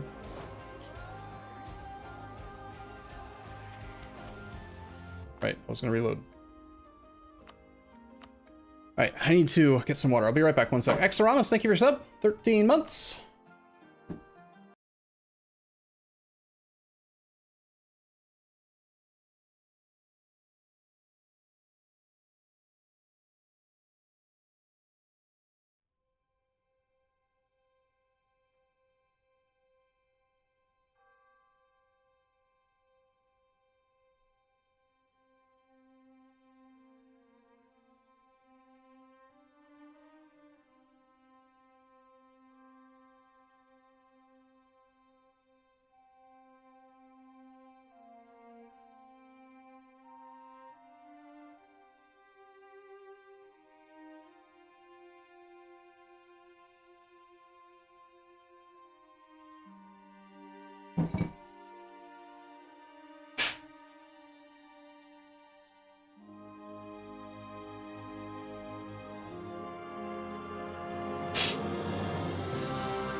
Okay.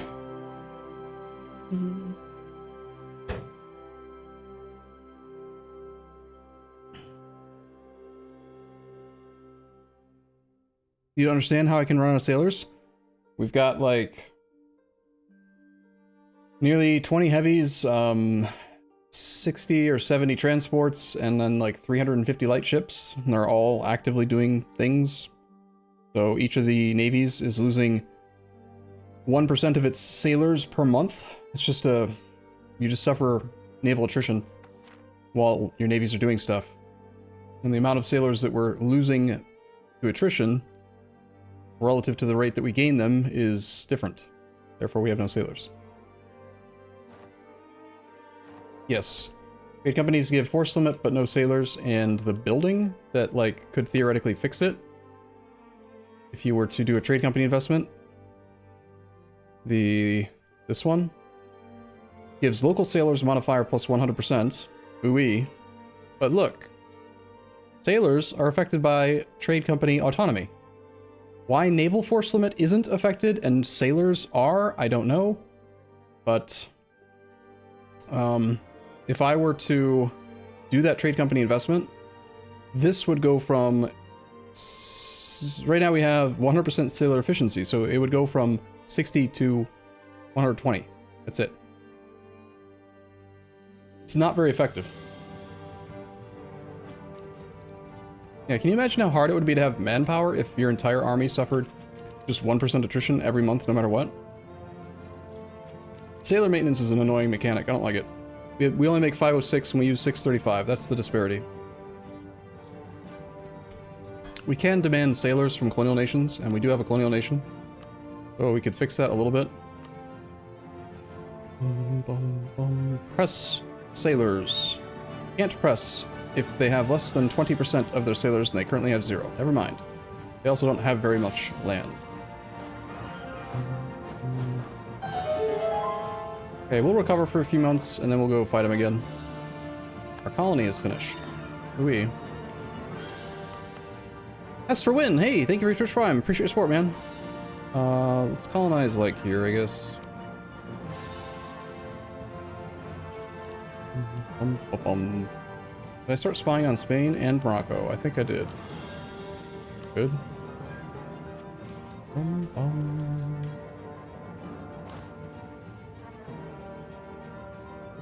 I'm a little worried that Spain is doing a good job of getting his entire army over into Africa now.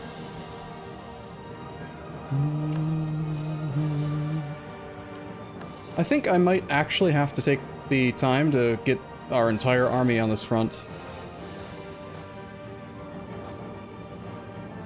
Let's at least move some of them a little bit closer.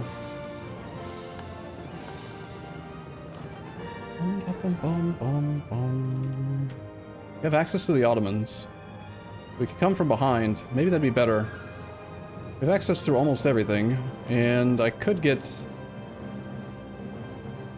access through Venice. Maybe we threaten Spain from behind to distract him from that front with this army.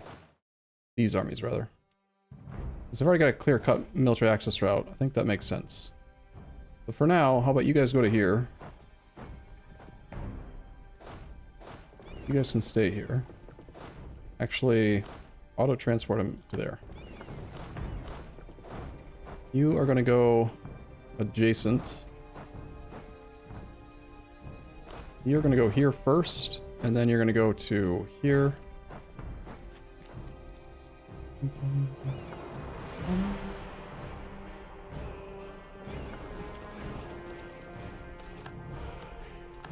Oh no, we're getting serious.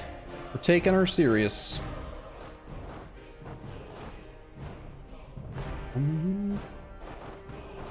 want you to go there. You're gonna go up to here.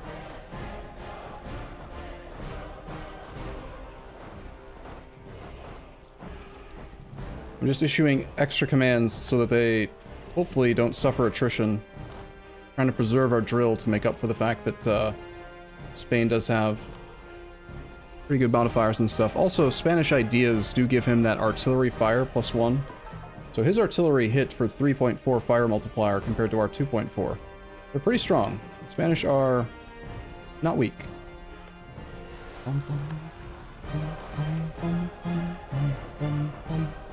We'll be there on the 20th of July.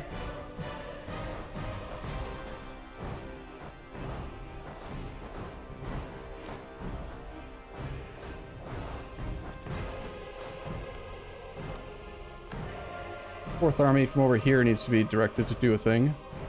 Hopefully they are still marching in a somewhat reasonable way.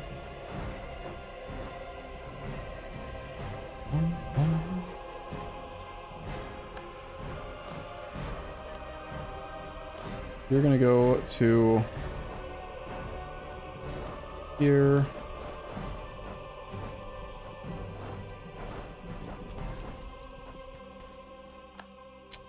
Ajami separatists, what?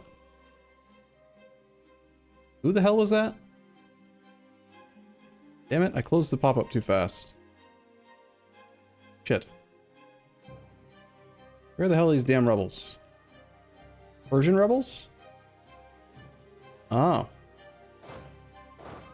Alright.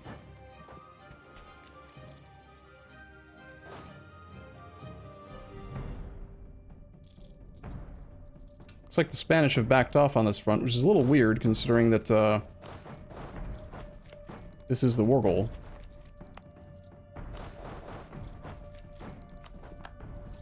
Okay, we got Zhen back. How about you head to here?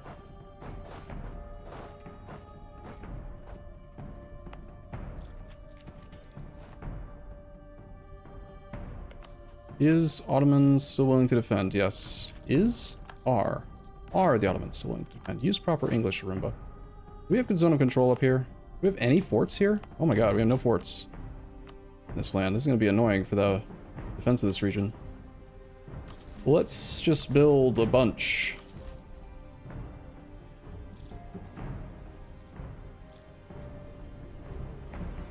What are the French doing right now? Oh man, the French are fighting Portugal as well. Poor Portugal. They should never have allied us. That wasn't very smart of them, was it?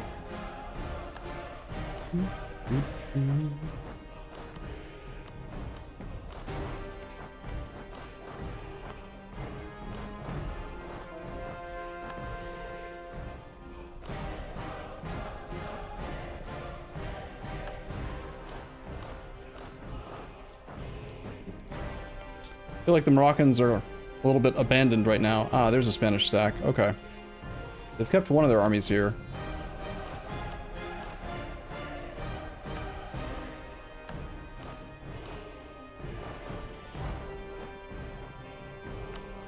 We are not in favorable terrain.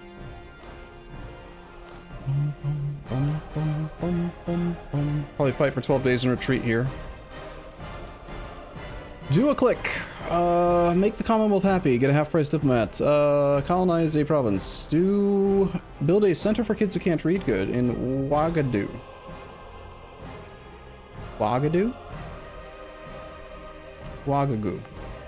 I'll teach the kids of Africa how to read good. Sure. I like monarch points. Okay, this army needs to join its friends. Chance that Spain might try to stop us from crossing the strait if he's fast or has a fleet there already. Not sure if we're actually going to be winning this fight. I mean, it's a small amount of Spanish, but our troops, they fight okay. They don't fight amazing. They're good enough, right? Like, we'll keep on pressing here, and then when I distract the Spanish with this army, which will still take a long time, we're gonna actually go all the way to Venice. You are gonna go up to here and then over here. You can go here. And stop there.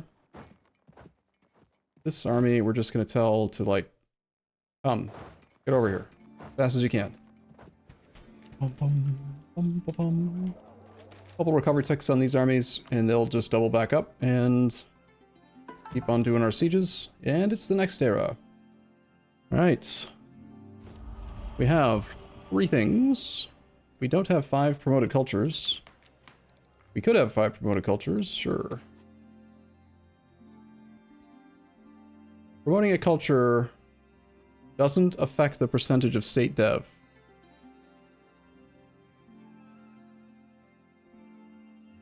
Right? I'm pretty sure. But innovative offensive? Our troops only okay? Have you seen our national ideas? And how they have all kinds of shit related to ships in them? We have no manpower, we have no discipline, no morale of armies, no combat ability, no siege ability. It's just all trade shit. None of it makes us fight any better at fighting. Versus the Spanish, who have 15% morale of armies, artillery fire +1, 5% discipline. They've got stuff that does stuff, you know? Correct me if I'm wrong on this. I'm pretty sure I can accept 2 cultures right now. Well, not right now, soon. And get more splendor growth without affecting our ability to form the Mughals.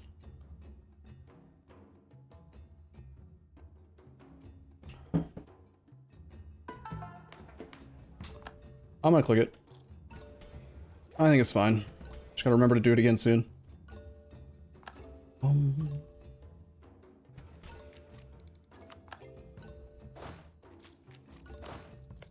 We've got the ticking war score. We could just get out of the war right now. We don't actually have to fight Spain. But since I've already started the process of marching the whole damn army over there, I think we will. Our general died, but we can reassign a new one. Who shall lead?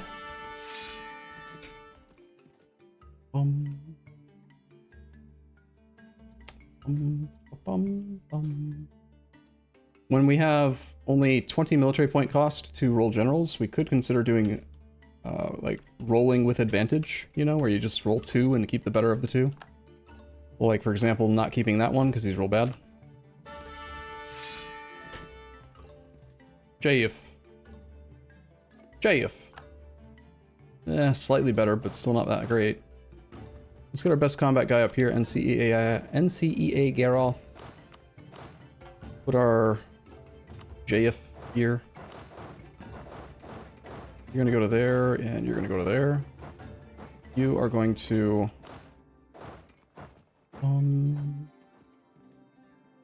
If we scorch Timbuktu, we could retreat and engage the damaged army, or the smaller army.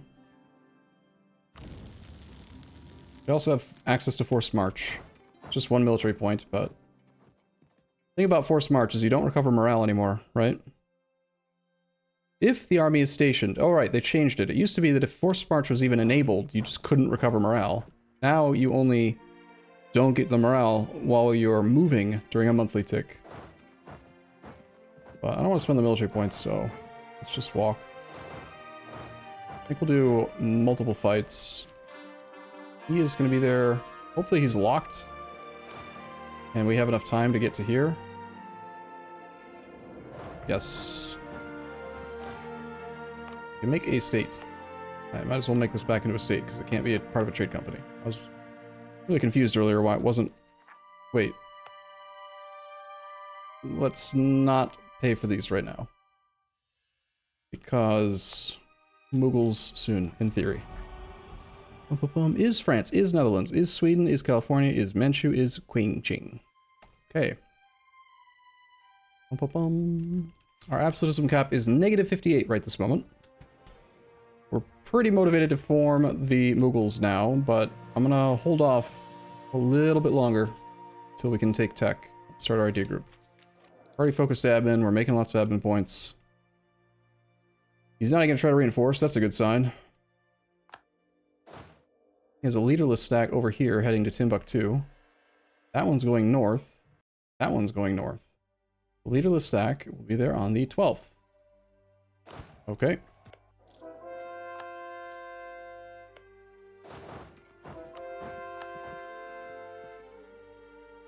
Are we winning? I think we're winning. We're not winning. We actually lost the fight. It looked like we were doing fine, but we are losing. Okay. Sucks, we lost like 4,000 artillery. As a fairly competent general, I'll say. Okay, most of these guys are up here. It cost me a few diplo points to go through here, but let's go. Got level 4 forts. 4, 4, 4. This is a little bit more dangerous because we have to go through a mountain versus coming in this direction, but then we got to go past this mountain. So, I think we start with this side.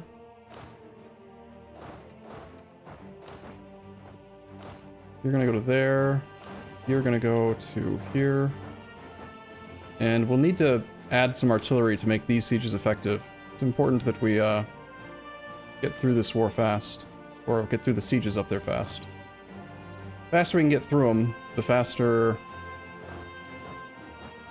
we get through the mountain and we have a defensive point to retreat to, and we can start distracting the Spanish from this front.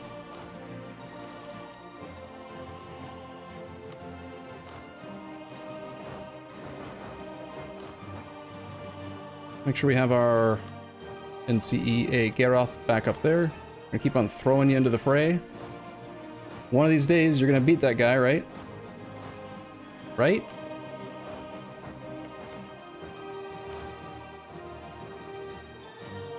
Okay,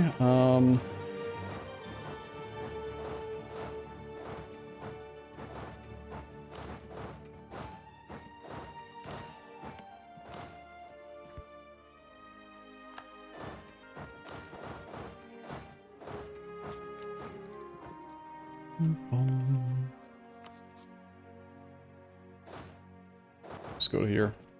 Milan might end up giving access to somebody else soon. Okay, we want our best siege leader up here right now. Bizd. And level 4 fort requires 15 artillery, and my navy's only, or my army's comp only has 12, so let's pull 3 extra artillery off of one of these stacks. So we can go up to a +5 bonus. We have 11-day siege ticks due to Pate's siege ability and Pate's spy network in Spain. That's pretty fast. We're also ahead of time on tech by 12 years, so we could do barrages. Barrages only cost 45 points each. We'll probably barrage the mountain, but we don't need to barrage Laborde.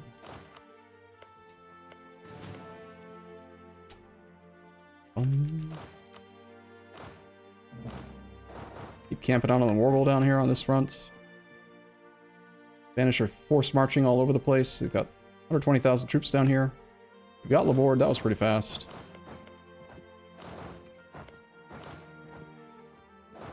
I'm gonna take your capital. I'm gonna take your capital. Boom, barrage. What ideas do we have? We have innovative, exploration, offensive, and espionage. 101,000 Spanish. That makes 110. That makes 150. And they have 159. So their entire army is down here. What we could do is just back off. I think we do. I think we want to back off completely.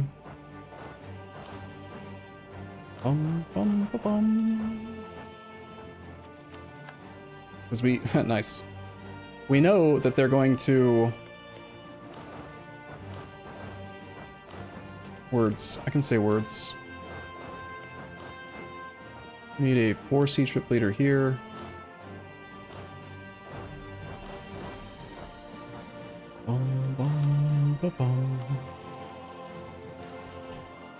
Let me finish my train of thought, Jimmy. I'm sorry. I am, like, mentally out of it. By backing off, we can incentivize the Spanish to... I want them to react to, what I'm doing up in their northern part, because then I can turn around and destroy what's left of the Moroccan army.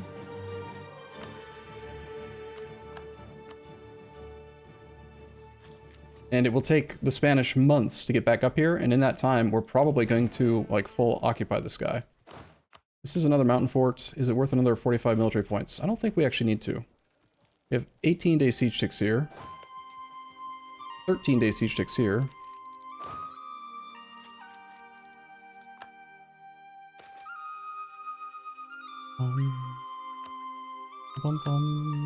I will actually transfer land to Ming. They have better defensiveness than I do.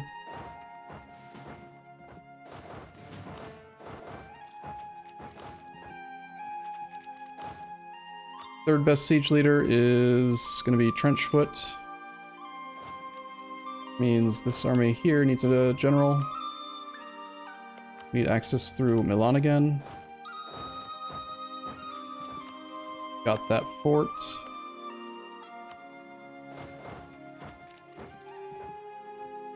Shasha are no longer able to send tribute. Okay. Cancel access through Milan again.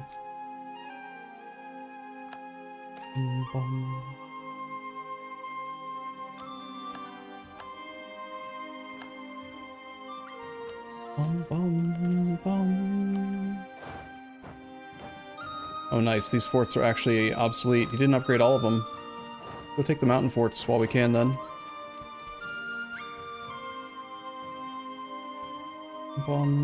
Greater than 2 ticks a month is crazy. Hey, have you seen the light, Jimmy? If, in case you, for some chance, for some crazy reason, hadn't yet, do you see why innovative offensive is godlike? Especially when paired with espionage, like 10-day siege. I'm getting 3 siege ticks a month. Like, good freaking luck, dude. Took Toledo in 21 days. Forward to Malaga. Cancel military access through Milan. Already did. Good. This army is not very good at sieges because I stole a lot of its artillery. That over there is a level 4 fort. We're still getting +4 bonus with 12 artillery. It's one of the reasons why I make the stack size that way. So, I've backed off for the most part, and you can already see the effects, right? Moroccans. Moroccans. None Spanish. Where did Spanish go? I wonder. Let's have you go here. You go here, you go here. And we're just going to give the Spanish a little bit of time to respond. I feel bad for Portugal. We did this. We basically destroyed Portugal by, you know, doing it the way we did it. Shame that, does Great Britain want land in Spain? No. Hey, there are actually no more forts to siege. So, we're gonna go into Uber. Quick. Occupy mode.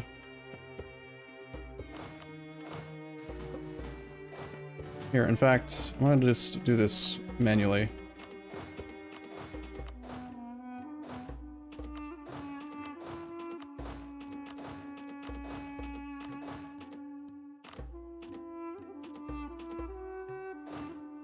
Dang it, I think I messed one up.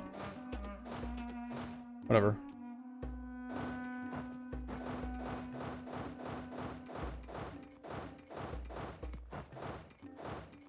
Occupy all the things.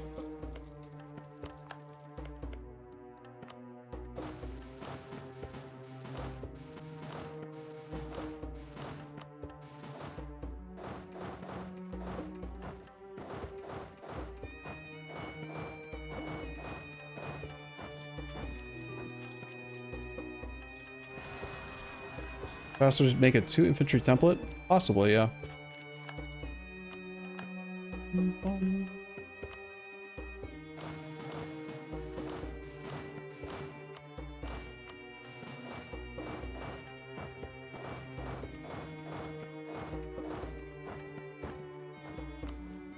I think I went too far.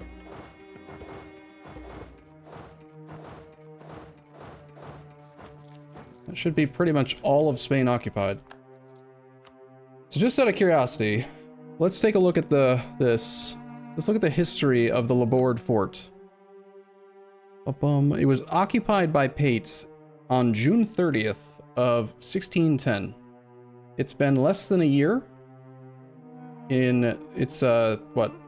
June 30th is basically July 1st, so we're 4 months off. It's been 8 months since we took the first fort, and we've basically completely occupied all of Spain in 8 months. Like, innovative, offensive, OP. For real. And he had level 4 mountain forts.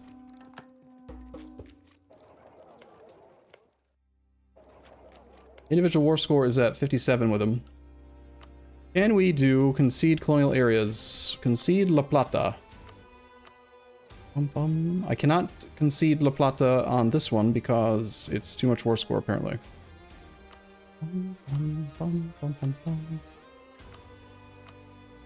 So that land, I guess, is going to this guy, but he won't be able to core it. It's weird. I guess we're not going to worry about that right this moment. We're not going to use concede. We'll take this. We'll take, like, all of his stupid islands. Just to weaken his ability to colonize. It's not part of the CB. Or rather, it is part of the CB, but we don't have justified demands here. Taking enough to create a colonial nation down here would be nice. Take Malta for the monument. You want to take Malta. And Granada is also worth considering, but I don't know if Granada is within coring range. It is. The Malta monument is war score cost versus other religions. It's useful. Here, let's start over. We definitely want to take Granada. We definitely want to take monuments that do things that we're allowed to use. That will help us out in future wars. So, does this do anything? Global missionary strength plus 2%. Usable by anybody, it looks like. Harsh treatment cost minus 33. That's also useful. Culture needs to be Iberian and needs to be accepted. That would require us, once we are the Mughals, to control all of this land.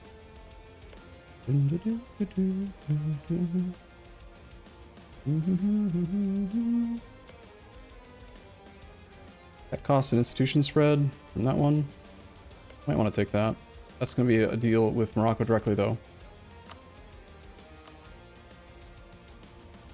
Monument in the Pacific. Are there any monuments in the New World that we can benefit from? Salvador da Bahia. Global settlers and global trade power plus 20. Wow.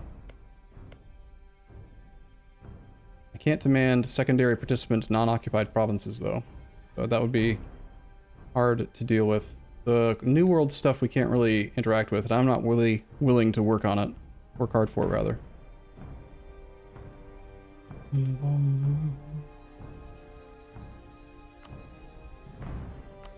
Not in the first war.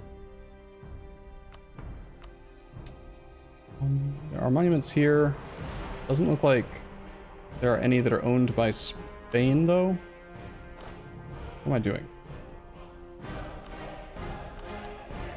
Great projects are all here, okay. Spain owns that land. Is that a great project? No.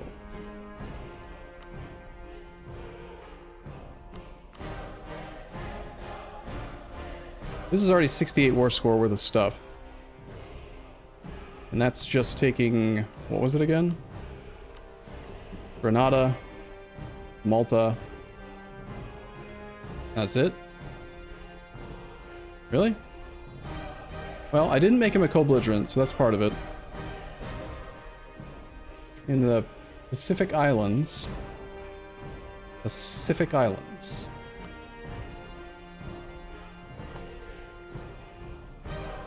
This is the Pacific, right? No, it's the Atlantic.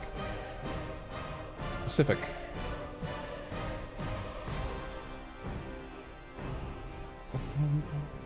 Is this what we're looking for? Does Spain own that? They do. Alright, wow. Okay, so we're at 76 war score. Sorry, 76 peace offer value here. We have 57 individual war score. It's going to be difficult to get a lot more war score than the 57 we already have. I don't know if we're going to be able to take all three. Settlers increases don't matter to me as much as the admin efficiency and that war score cost versus other religions modifier. So I think we leave this one for next time.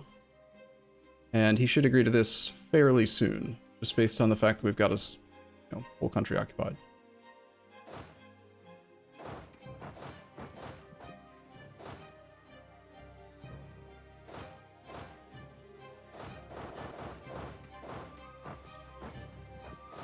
I don't want to stay spread out like this because it will potentially cost us some fights if he has rebels. 8 particularists have taken control of Fassa. I have rebels. I have no army over here. And I have no space for an army. Having all 8 armies over here is maybe a bit much. It's full commitment. Still no sign of very many Spanish troops, so I think we're ready to turn around now and go fight this guy.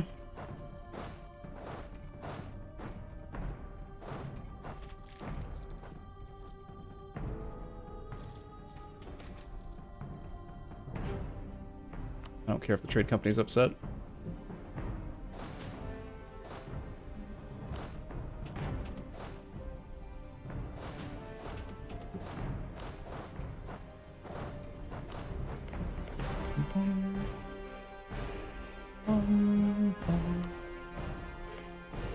Alright, if we scorch here, he's got naval superiority. Let's scorch and try to convince him that it's a good idea to try to cross that strait.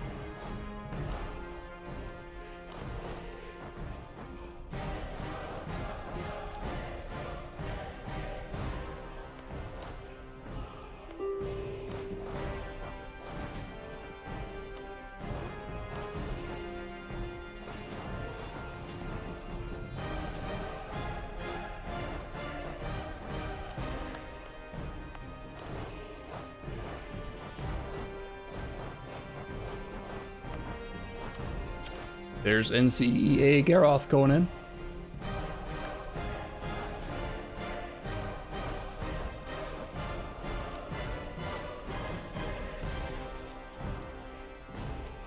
I was not paying any attention at all, and he just crossed the strait. Oops. Alright, I'm going to back the army off by a couple provinces, and we're going to hope that he tries to go into Malaga.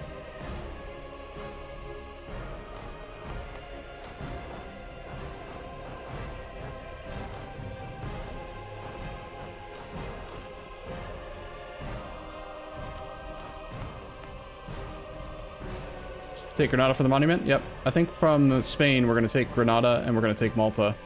That's the current planned peace deal. It would be nice to get a bunch of money, but we're probably just going to settle for the two provinces. Him being a non-co-belligerent makes it a lot more work to actually take clay from him in this war.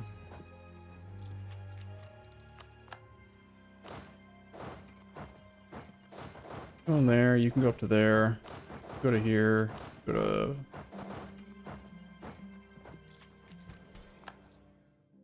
Alright, you wanna fight Spain? Let's fight. We'll go to Cadiz, we'll go to Sevilla, we'll go to Cordoba, we'll go to Granada. 120,000 troops in the mountains. Let's go, buddy!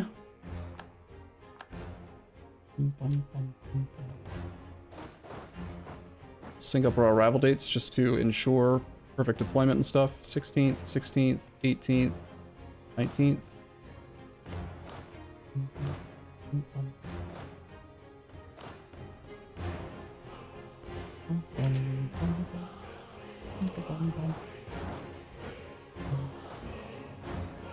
One day, 2 day.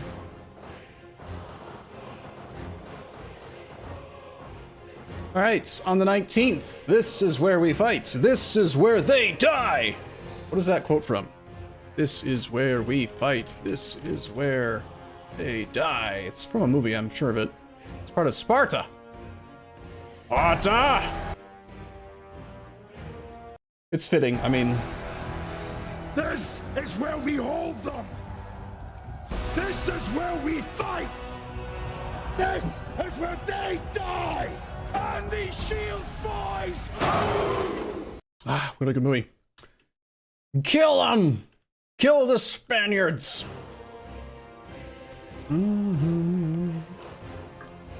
Fernando the 6th, 5-6 general, fighting against Alil, 6-4. We have -2 terrain penalty for them, so we're basically a 8-6. They do have 120 discipline now. Morale's about equal. They have a tactics advantage due to the discipline that they've got. But we're the defender of the mountains, so... we will definitely extract a large amount of casualties on them in this fight, even though they have so much discipline and stuff.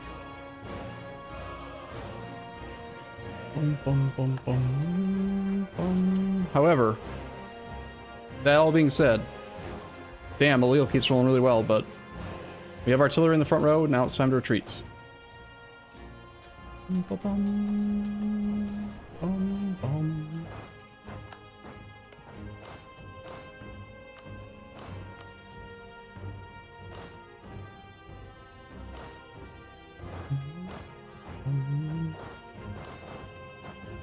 We will just regroup, reinforce a little bit, and prepare for the next go-ahead, next go-round. This army can't move yet. I should have actually looked at the numbers closer, shouldn't I? Whoops.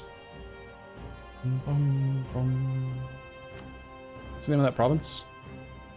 Malaga? Malaga.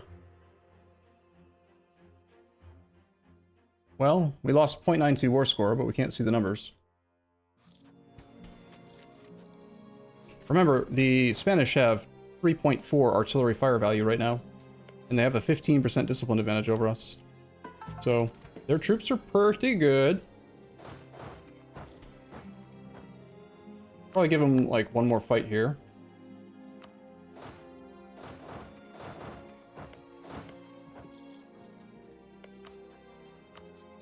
He's at -42 reasons to give us the two provinces. If it looks like he's gonna break through here, I personally think it's better for us to just peace out for one province instead of pushing to get the second province. Right? So like if he takes this fort right now, we're probably going to peace out. Otherwise, we'll give it one more fight, once more into the breach. I was almost certain that that was going to be our lost fort. Ooh, Ming occupations down here are hard to see. Bum, bum, bum, bum.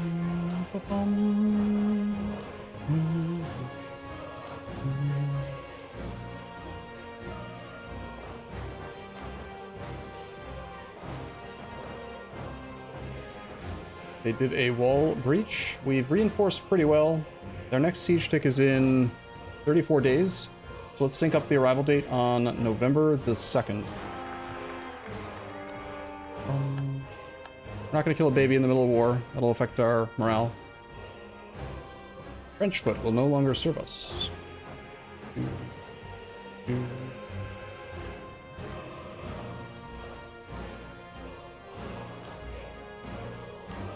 We have room for a general. Who wants to lead? We need a 6-6. We need a combat leader. The quadruple double. Double. 6-4-6-4. Well, technically you are a 6-6. You got 2 6s in your numbers. Okay, we're actually going to fight on the 4th of November, it looks like. 2nd, 1st.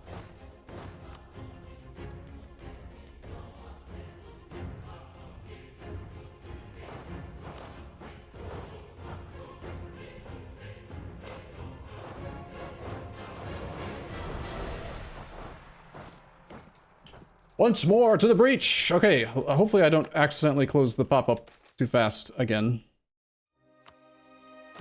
You know what we could do, if we had enough piety, is flip all the way to mysticism for the morale of armies plus 10%. I usually forget that that exists. Bum, bum, bum, bum, bum. Their troops are down to 676 strength in the front row. So they're about 2/3 strength to our basically... we're about the same number as well, actually. But that whole portion just broke. It's a shame I don't have boats to block his strait crossing. Bum, bum, bum.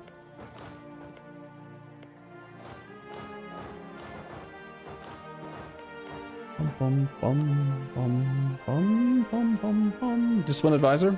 So, I value discipline about equally. They did call for a crusade against us, so we have, with our morale advisor, we are at equal morale. I could trade 0.4 maximum morale or 5% more discipline, basically. I feel like they're about equal. As long as I've got a morale of armies advisor or discipline advisor, I don't really care either way. It is important to keep our maximum as high as possible so that we actually can beat them based on morale, but...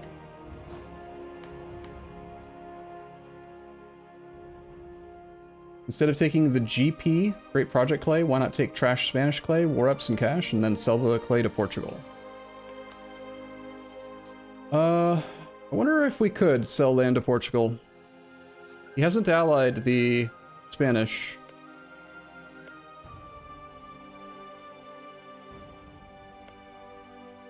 He should be willing to buy anything that's part of this culture group.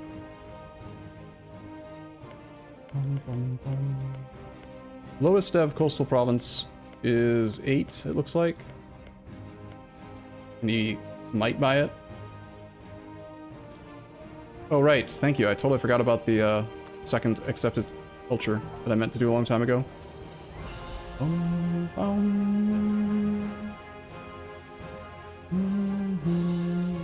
Alright, so we're gonna get our bonuses eventually. Need to get an army back home to deal with those rebels. Found a 28 stack of... No, it's mostly the Moroccans, okay. We want 2 armies on this front up here. He does have level 4 forts. I probably don't need to siege these, but we're trying to like close the smash the anvil, you know? Like, hammer on the anvil here. Get them on both sides of the strait. Do we need this one right now? Really, it's just war score cost versus other religions. That's useful long term, but I don't think we need it yet. Whereas the admin efficiency from the Granada fort, Granada province, this is just good right now. So, we just take Granada, and then take, like, a province up there. He would accept right now. What do you think the odds are that he would actually buy that province? You gotta keep in mind that we can't sell it to Portugal while he's in a war.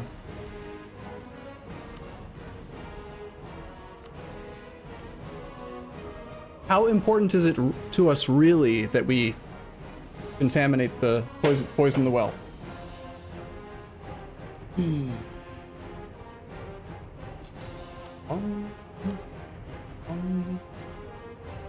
Instead of taking that, we could take more money. I think I don't really care. I want Malta for Granada. This is fine. Well, let's be done with this.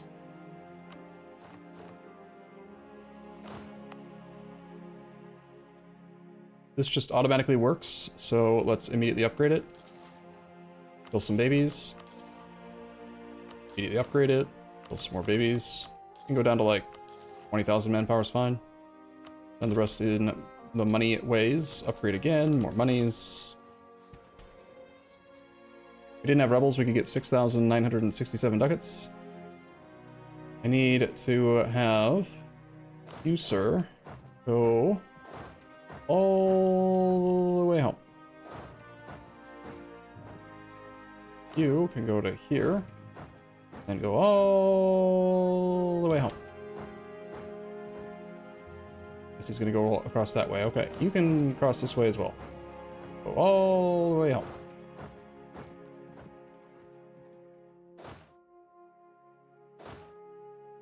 I'll leave behind a couple troops here. I want to reassign the best general up to that front. With Morocco, I actually just want to be done with this war, so... We want the things we took claims on, and Timbuktu. Because Timbuktu has another monument that we can use. Yes, that costs -10. Sure. We could pay a few diplo points for that province right now, right? 34 diplo points to get it now versus waiting. I could also just attack again in the near future. I don't have the money to upgrade it yet. And we are doing Devon, doing stuff and thing. I think we'll be efficient. Let's wait. Let's do that. We'll do war ups. We'll do money. And I don't want to wait for... Spain rivaled us now. Based on that, they're mad. Get 3 extra artillery over there. With the 5 siege whip general.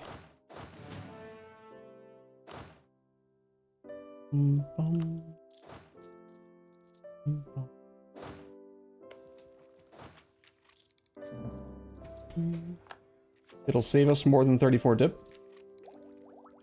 That's a good point, yeah. It would save 60 diplo points, 60 admin points, 60 military points on the next tech.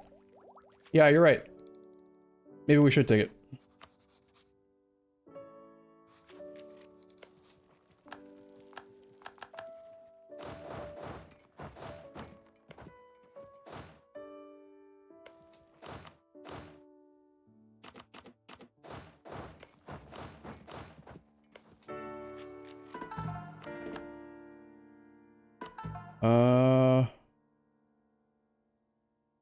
Where in the hell is this?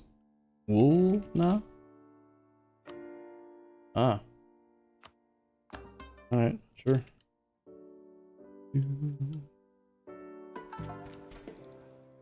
Okay, Granada. We can't start our core until we finish this monument now, so...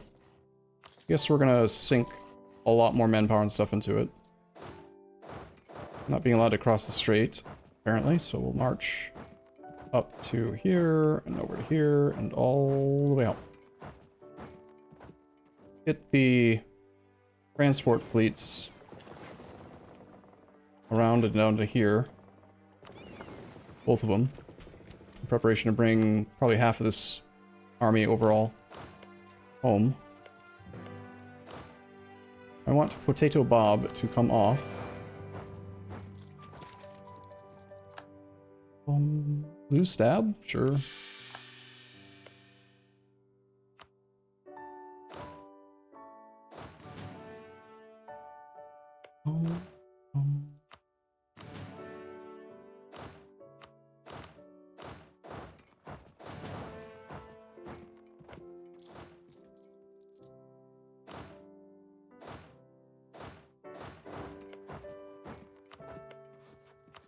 You could just surrender, you know.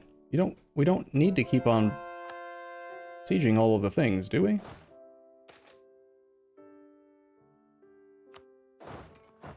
Like, why are you making me work so hard, bud? You have access through here. Could try to cross over into Fez. That's okay. Just one stack there is fine. Get Potato Bob up there. While he has an army, he's probably not going to want to agree to a big peace deal, but it's not going to take much longer.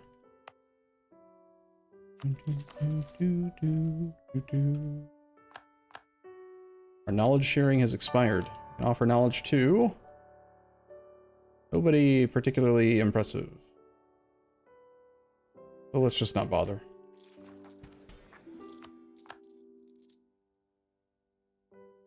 Alright, these guys can just go onto auto siege so that I don't have to control them. I'm not gonna try to carpet siege down here. I think Morocco is more likely to have rebels than Spain was, because Spain's entire army was still intact. You know? At level 4 fort, we've got 22-day siege ticks here. Demnate at 27 days. Armies are afraid. They don't want to auto siege. It's kind of strange, honestly.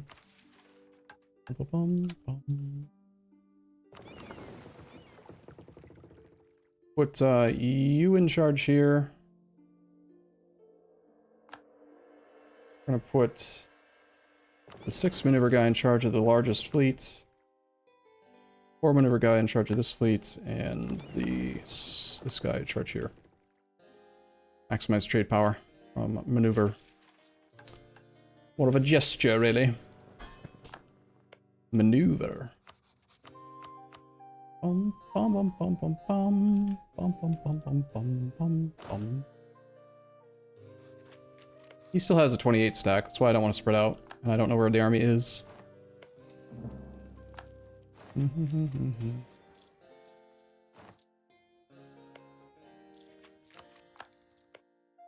bum, bum, bum. Gonna get your capital, buddy.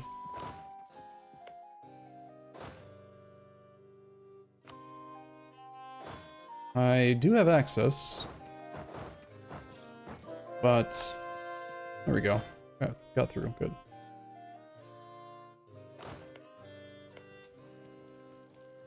Capital siege at 22-day siege ticks.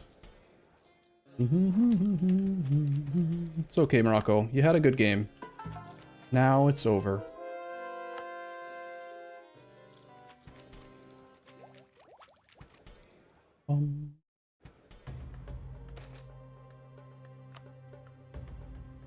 How are the armies doing on their journey home? 2 have arrived. Okay, you can go to here. Hey, look at that. One of our subjects is taking care of our rebels for us. 3 stage over here. Just seems like a nice high supply area, and it's near Persian clay, where I tend to look a lot. Just double check to see if the Ottomans are willing to defend Ajam still. They are, by 29 reasons. I do great power, influence, break nation with Ottomans. No. Too much trust. Looks like we're gonna have to fight the Ottomans again. Or... have we only fought the Ottomans one time? I think we've only done one fight.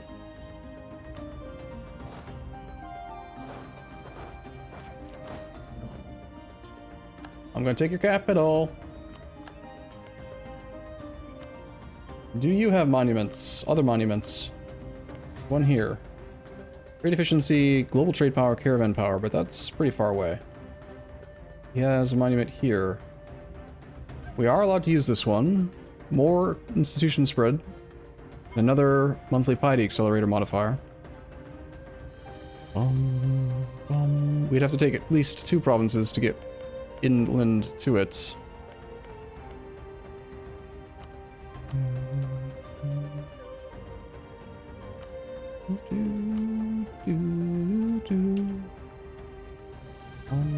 In here.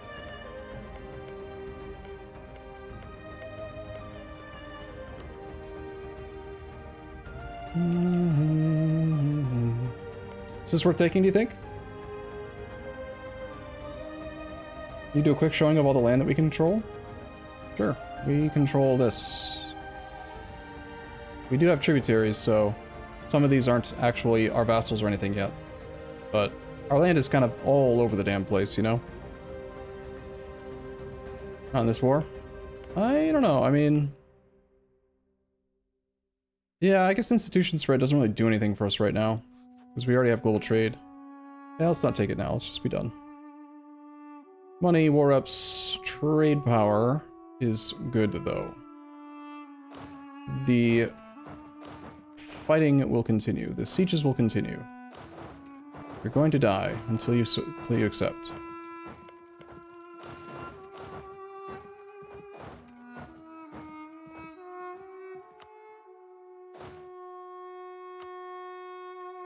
Ah, that zone of control is blocking me. Okay.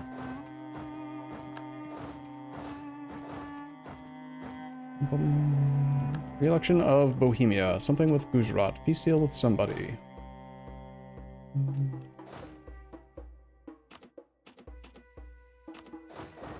Have Riz come in and show him how to do it. Do a conversion. Get manpower back by doing dev here, sure.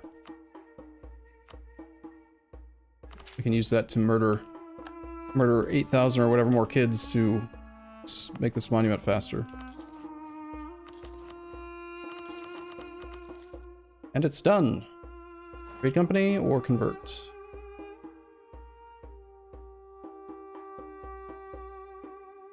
Lose 5 dev to gain 2. That's not an awful deal. I'm fine with that. We'd always run our dev cost edict here, just in case we can get one more.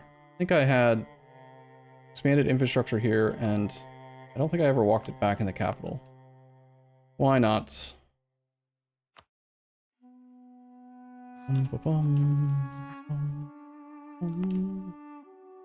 Now gain just 2. Anyway, whatever, it's fine. Let's get it cored now. I'm okay with raising autonomy here as well.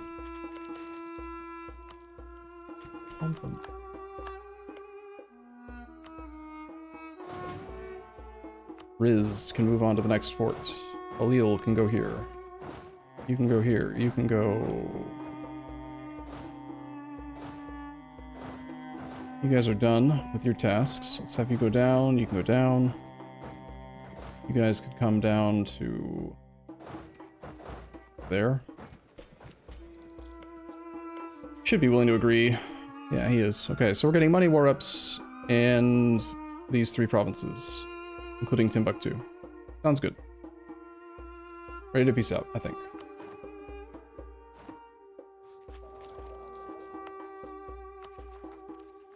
Okay, Timbuktu can be used right away. We don't get any tech cost discount until level 2, but that's okay.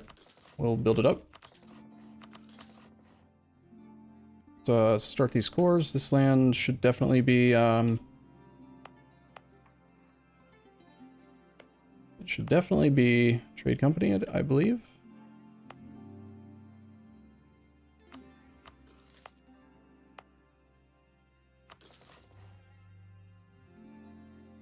Lose 10 dev in trade company land to gain 2 in the capital. Saves me some admin points, but I think overall that's probably a net loss, even though, like, when looking at the trade company land, 4 base tax is not really worth 4 base tax. It's basically worth like 0.4 because of the way that, you know, autonomy is going to affect the land. So in that regard, it probably is better, actually. Bum, bum, bum.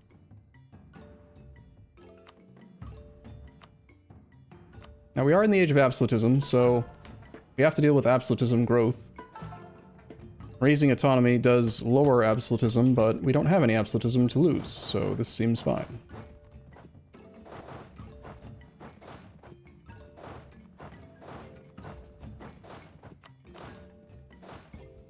I think it was this army that I had stolen artillery from.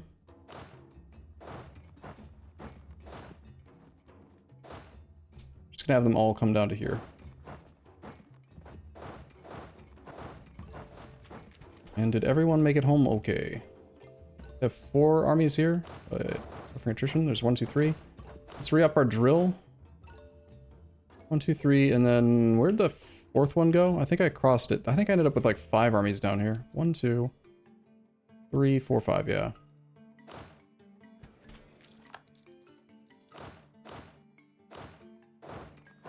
How about you go over here and join your friends?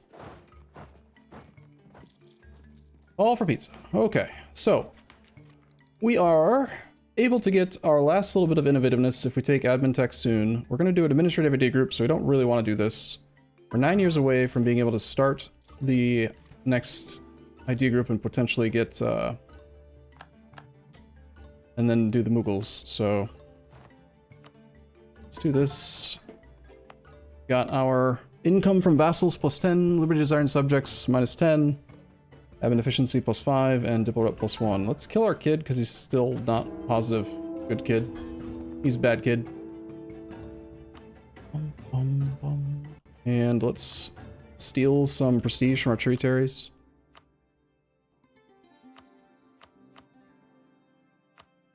Tributaries we can build up tons of trust with by using a diplomat and actually transferring converting favors to trust. We need opinion with them, though. That.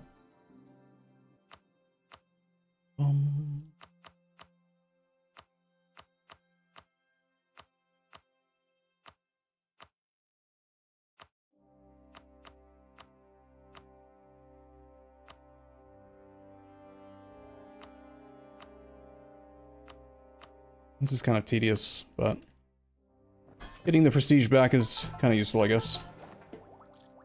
Okay, the monument.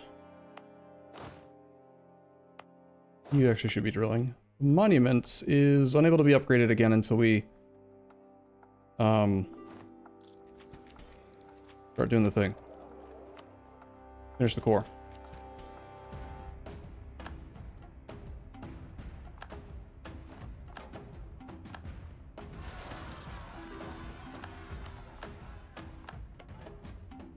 Hopefully none of these things are my problems.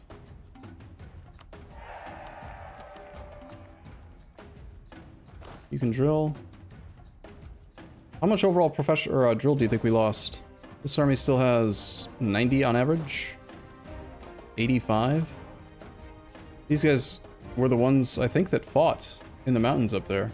But the ones in Africa lost quite a bit more. But we gained drill back at a crazy speed due to all our modifiers. 173% increased drill gain speed.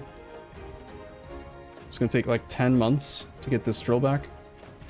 That's nothing.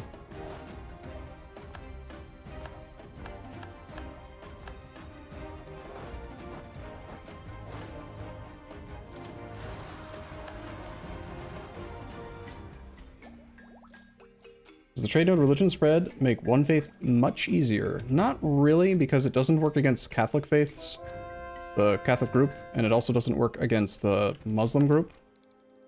So it works against like animists. Also a monument here. Oh, I never took this to level 3 because I don't know.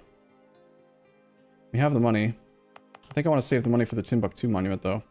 That, or I was wanting to do the monument in our capital still. Or in Kilwa, rather. Yeah, we'll do this one. Zlywick! TD! Thank you for your raid. Happy Thursday? Is today Thursday? Yes, we formed the Mughals, and then we rolled back the save, because I decided it didn't make sense to do it at that point. It was better to wait until the next India group. Ming has decided to be disloyal. Placated ruler has finally started coming down. We can replacate, and he's fine now.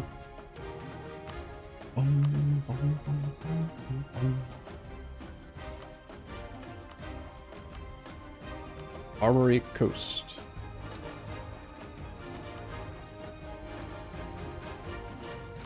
So because we have this province, we're able to fabricate on the Barbary Coast state.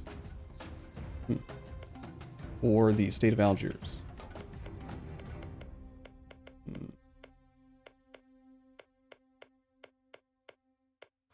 I mean, why not? Really?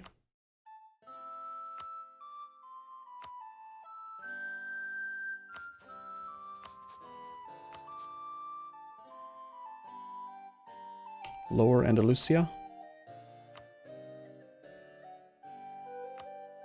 Look at all my claims, Spain. I'm claiming your stuff.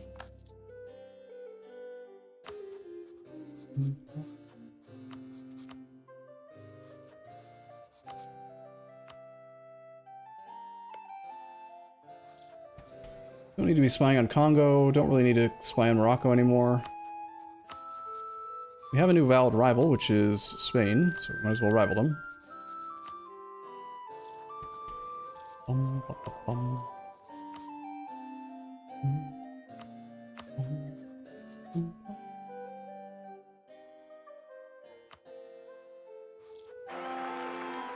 Did we break Spain or just beat them? We stole their best monuments, and we did get war reps. We did not get a large amount of cash, but most of that war was waged in the Second Era still, so they still had their age bonus active, and they have that extra +1 fire value, which makes them kind of hard to beat. I don't remember what I was doing. I just lost my train of thought. Shoot.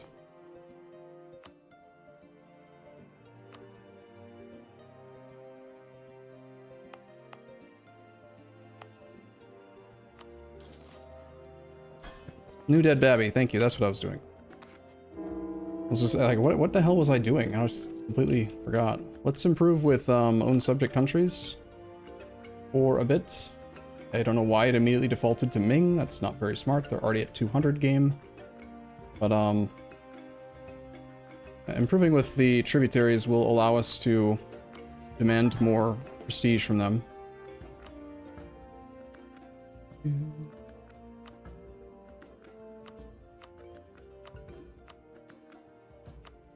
I don't really care if they become disloyal.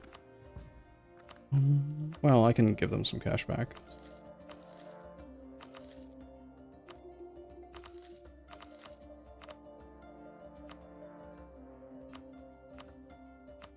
Everyone, give me your prestige.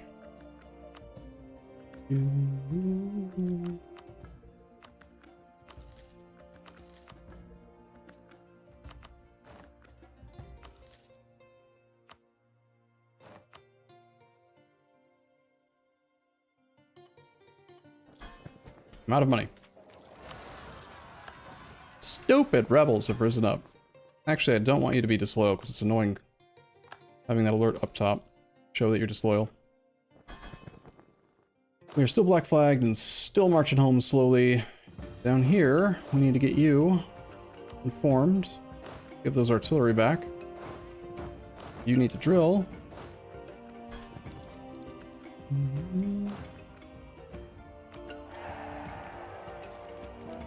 How are the two colonizing derps doing? This one stopped colonizing. This one is still colonizing. I am thinking we were going to integrate Ternate. Let's not forget to do that. Finish him.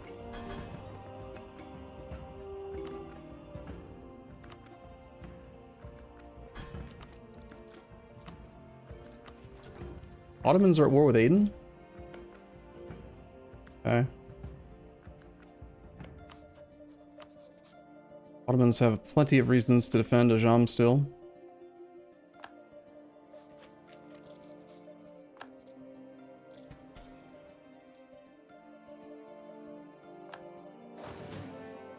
That should be pretty much everyone back into friendly territory and drilling. Get you to... like here. Got caught spying in Russia. Edge. Dimi are loyal. Don't have high legalism.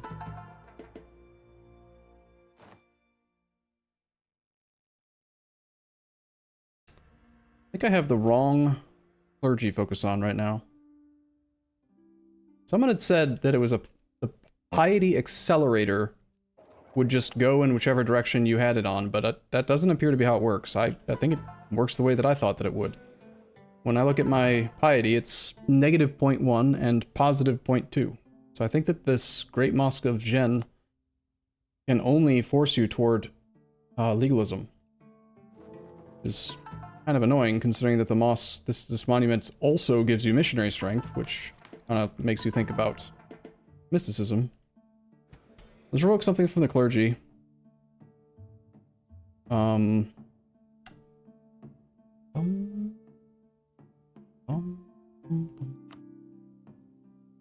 And flip back to the correct type of piety growth.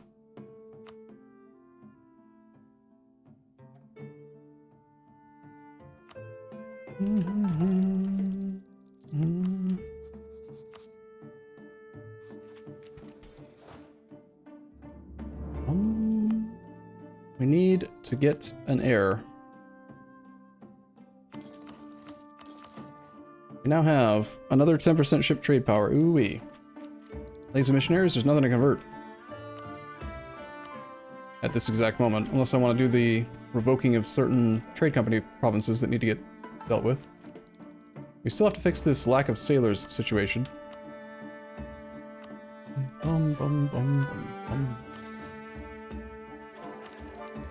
Culture in BAM has been converted.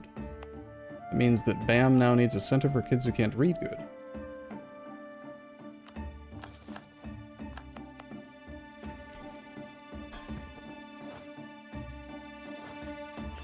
Is this a real disaster?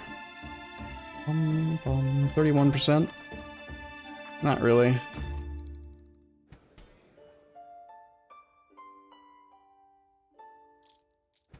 That is a lot of Amir land. It does give us 30% increased national manpower modifier, but that is a lot.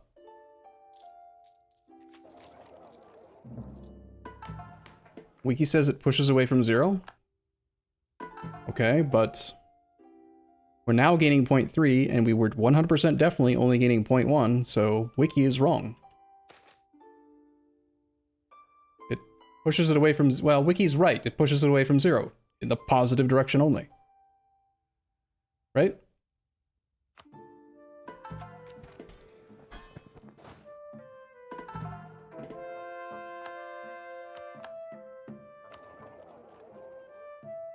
All eligible provinces have been converted, okay.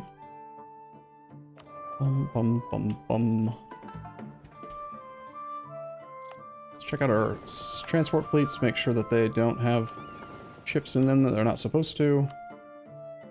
Sure what you're doing. We're not very overextended. We probably want to move our fleet to here. The light fleet here.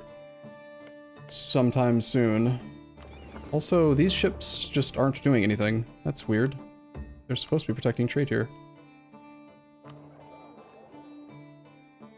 Whoopsie.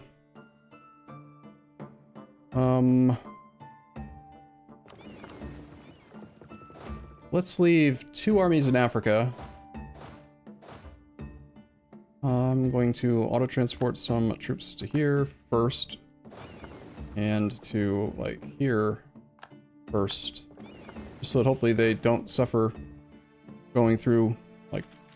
if I issue the auto-transport command to, like, where I actually want them to go, they'll behave like idiots and kill all the drill. If I go here first, and then go to, like, here, and then we go over to here, it seems to help them to not be morons. Which is good. When they're morons, it makes me mad. We're going to be forming the Mughals very, very soon. 8 years away from our next idea group.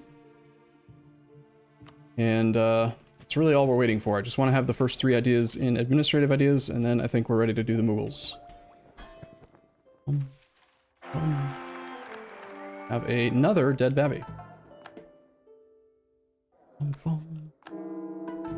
We demand greatness.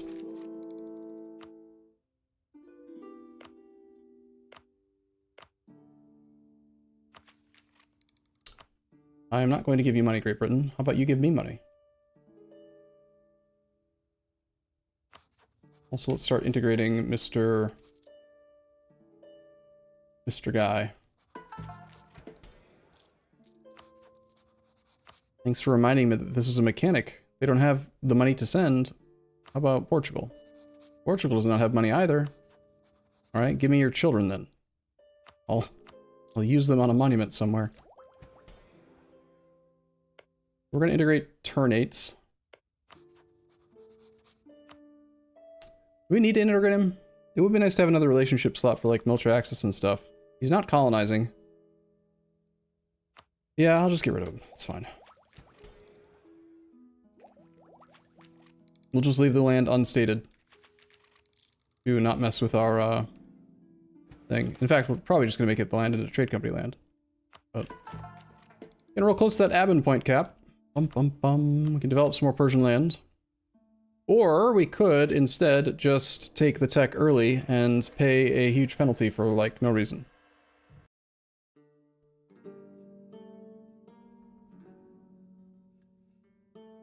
$7 years.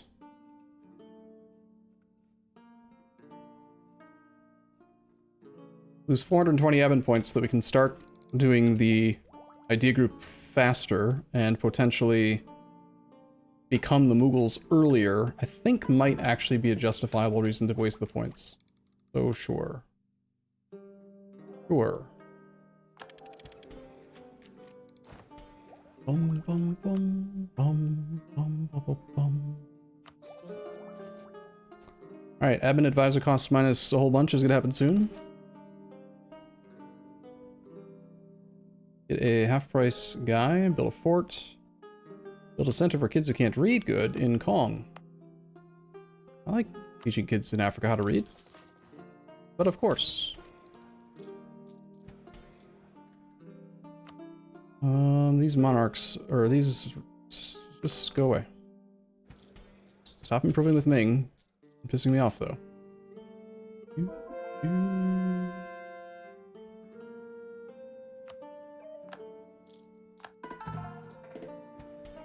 We have all of the Congo land that we need. Not quite yet. That is a... still -1 babby. Damn, how many kids are we gonna have to kill? It's like... cruel and unusual. You guys are gonna auto-transport to... up there. You guys can go to... let's have you go here, and then we'll just have this army back off by province. You're supposed to be drilling. Probably have our drill back now. Before we start taking ideas, we should try to get above 50 piety so that I can swing and get our idea cost -10 turned on. So we'll stockpile admin points until we can hopefully make that happen.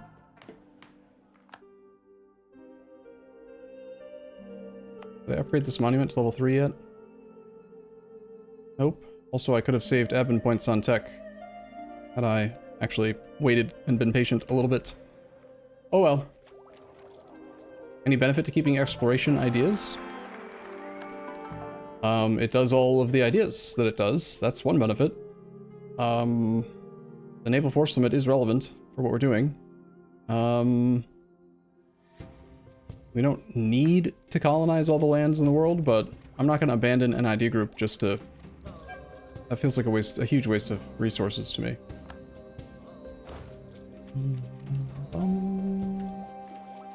Although in hindsight, I don't think we would have gone exploration ideas. The only reason that I did is because I was convinced that we did need to colonize the entire world. So perhaps I'm being stubborn and I should actually think about it a bit more and reevaluate. If I wouldn't have taken it in the first place, and we don't necessarily need it anymore, we would lose 90% of the monarch points that we invested if we got rid of the group. Get 280 points back. But we could immediately go influence and then have influence plus admin ideas. Or we could go... I wouldn't want to do religious.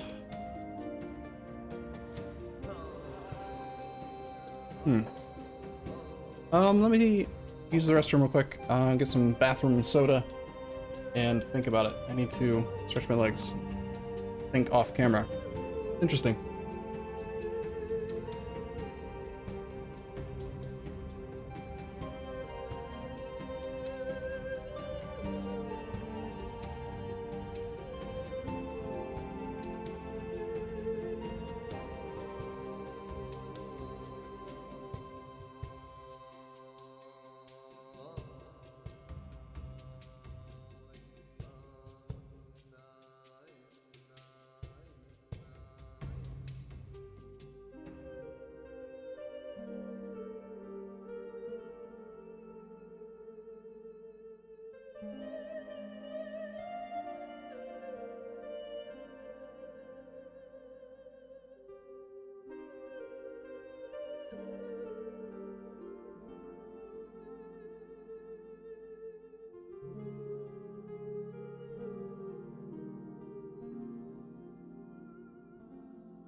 Could you remind me how we are preventing colonies from Dhimmi privilege by making them into crown colonies? Yeah, they don't get estates. Exactly. Thanks, talk more.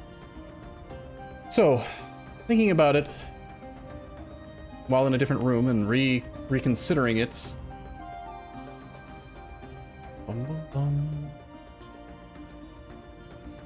So generally, the reason why I never abandon idea groups, in particular, like of all the idea groups that I would ever abandon, exploration is probably the most likely.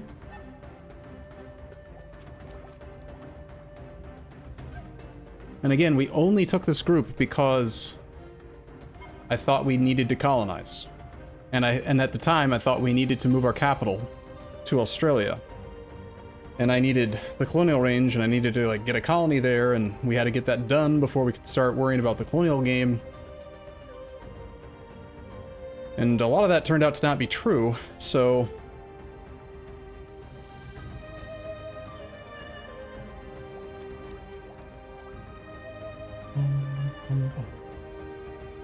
The fact is, it is a race against the clock. We've got like 203 years to convert the whole world. We don't get our 8th ID group until Tech 29, which is really late into the campaign, so being able to accelerate the completion of the groups that I actually want is kind of incentivizing me to maybe consider abandoning that group. We wouldn't be able to go religious because I did take, well, I would have to choose between the two. I always play with the rule that says you have to go balanced idea group selection, right? So I think we could have, it would have to be a Diplo or Mill group. So influence or the potential equality. We did just win against Spain, but we haven't fought the Ottomans or Russia, not anytime recently. Having quality would be a huge accelerator to our, like, power to do what I want to do with stuff. Getting 25% infantry combat ability.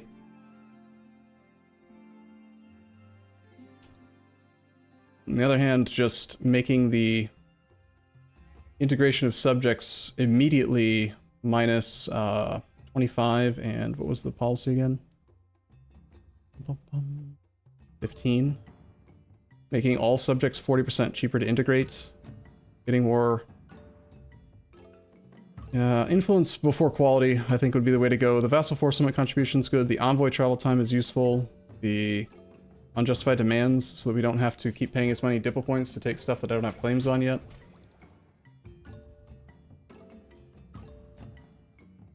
Does Diplo still have the war score cost reduction? It does, but I don't find that this is necessary to, like... You already get province war score cost reduction already, like, built in with absolutism, because administrative efficiency lowers the cost to core, and it lowers the cost to take provinces. And it stacks not in an additive way with this. So, this is useful, but this isn't a diplomatic campaign. This is a world conquest campaign, basically.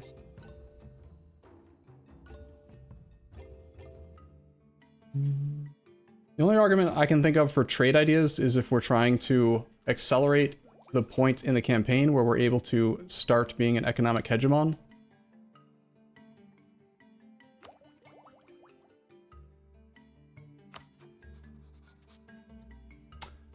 I gotta admit, I'm thinking that that's a good idea. I think we should probably get rid of exploration. The biggest loss that I'm going to miss is the naval force limit plus 25.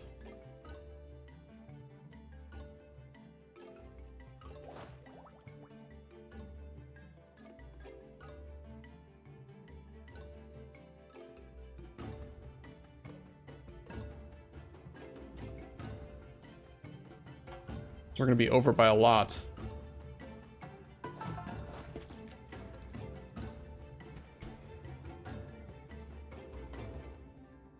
Yep. What would abandoning cost you, other than the benefits that the ideas give you? Just the knowing that I've wasted so many monarch points would frustrate me, but the fact of the matter is that the reason I took the group was for a completely different thing, and I don't actually need this. We don't need to settle every province in the world. So, I am gonna do it. I think we're gonna do it right now. Let's wait. Let's wait until I have enough piety so that I can flip on the mysticism for idea cost reduction, and then we'll do it. No reason to do it now, because I'll just sit with the group unselected or unfilled in. Doo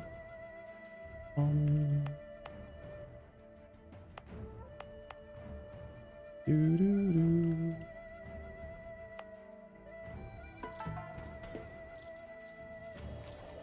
$14.44 wasted points. Yep, pretty much. Give me a contribution, Mr. Merchants. This army needs somebody to drill it. We have lost a general who shall lead. I feel proud to put that idea in your mind, no pun intended.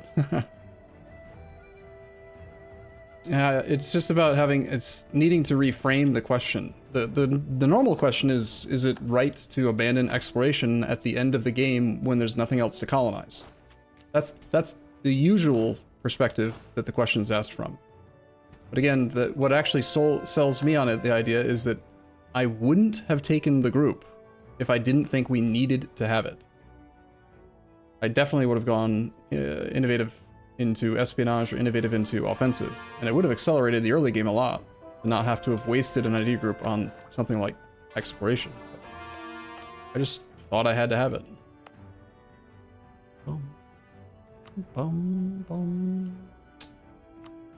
Let's go ahead and state this, but not core it, and we will turn it into a trade company, but we might as well get our conversion done now.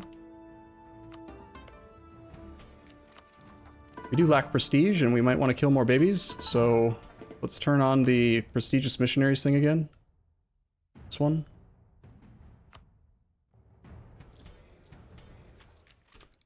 Hopefully we can get the first couple of influence ideas filled in before turn 8's fully annexed. Can I slow down turn 8 annexation at all? We have too much Diplo rep. Can I get rid of my Diplo rep? Nope.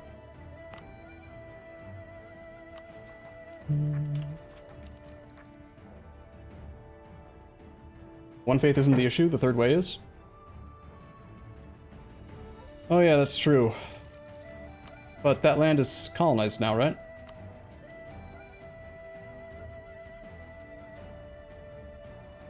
Songhai and this guy filled it in. So, I think we're fine. You just want to pause the integration of turn 8? Sure. I don't have any prestige to like fix it easily, but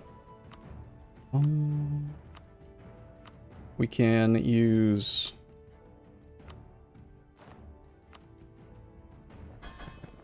the turning off of divert trade. Alright, I just need to get to 50 piety.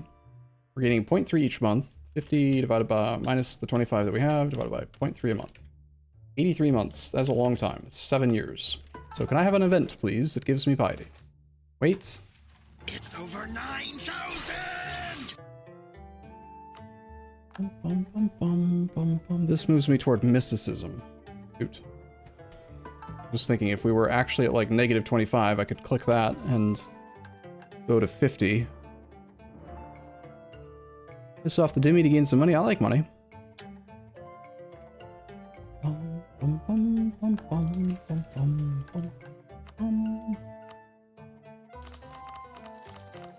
Okay, the monuments here is upgraded. We did the Granada upgrade. This one we wanted to upgrade next, I think, but we can't until the core is done. And the core is now done. Kill some children.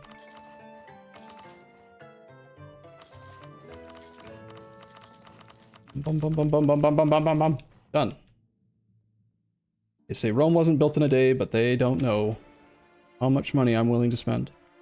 Legend Jocker, thank you for Twitch Prime. Happy Thursday.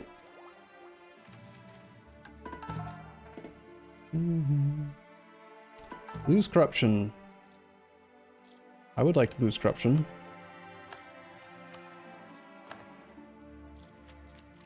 Monument. Now I'm kind of regretting not taking a second monument from Spain or Morocco. There's nothing else I think that I need to upgrade right this second. This one is maybe next. Yeah, that'll actually help us get to the right number sooner as well. Guess we're doing that one next. Can't use that one. Gain colonialism. Ooh-wee.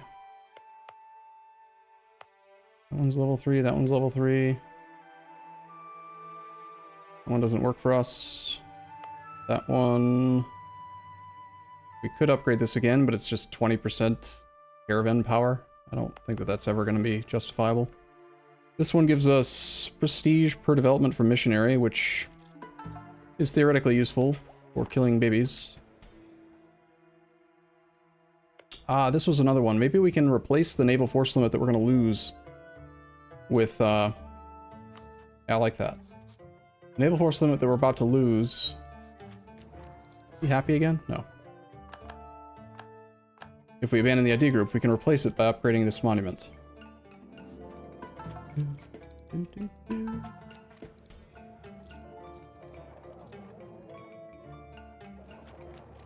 We took tech 7 years at a time to wait 7 for Pate, Sag. Right, but also I don't have to do all the dev clicks, which would have taken actual time to do. Like real life time. Are we able to do this? Some spine work on VJ, get a claim on that. Trade company trouble is not my problem, literally. Have you go here. You come over to here as well.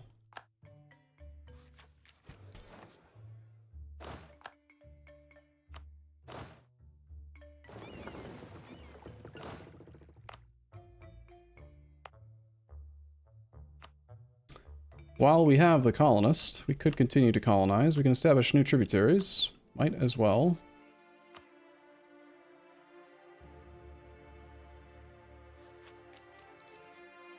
It would be really nice to get the envoy travel time reduction from influence ideas. Uba wants to be a tributary again.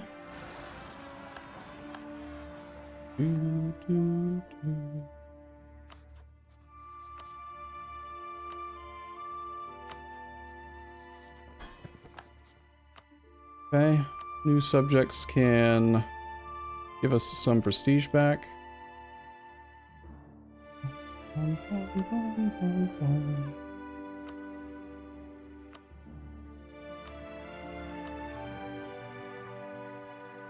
Let's sort by type. I want to find a tributary with a very, very tiny army. Because that's generally an indication of how big they are. And that makes the bestow gift really cheap. Ouagadougou.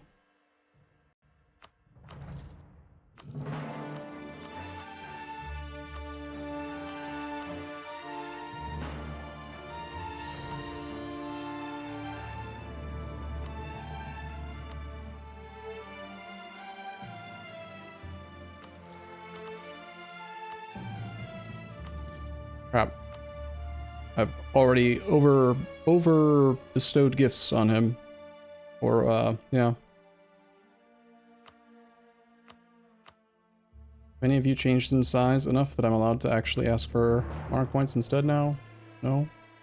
Okay. Bum, bum, bum, bum, bum, bum, bum, bum, bum. Alright, I want to spy on Ottomans yet again. As well as Russia.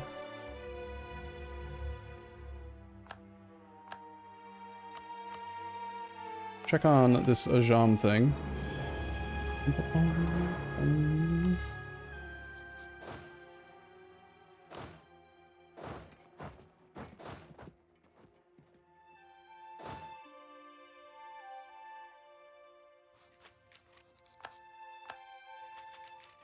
Is that my rebels? Yes.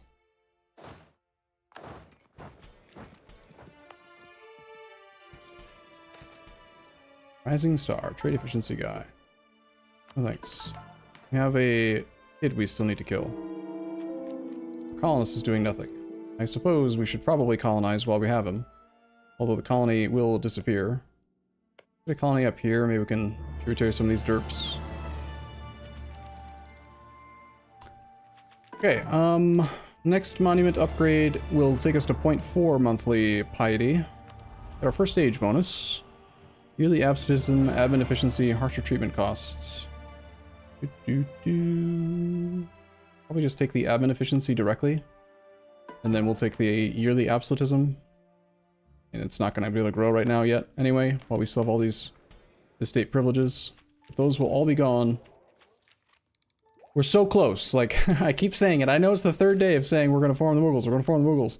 But, like, we're so close to everything actually making sense. And it being time to do it. 23 spy network necessary with VJ. Got 4 armies here. Get a 5th over here as well. And these guys can drill here, I guess.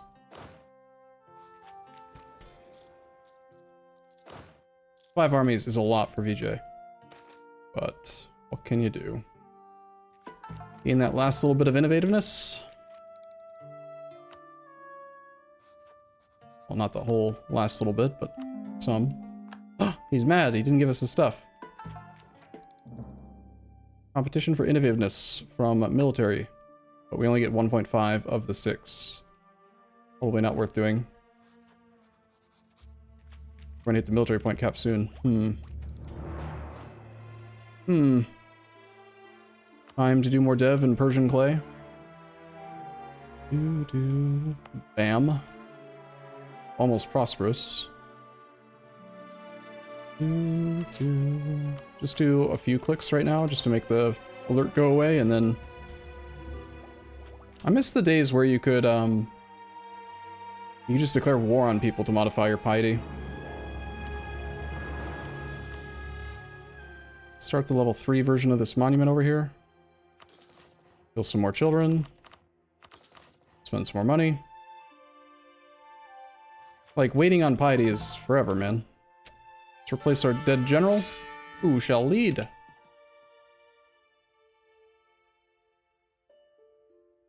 We're never going to be the Mughals. Just like we're never going to do the third way achievement. Solomon _ Kane. Solomon. 3631. Not gonna lie, I've seen better. Okay, I have enough spy network. Oh, perfect. Sweet. That gets us there so much faster. Nice. We need to claim on this state of Konkan.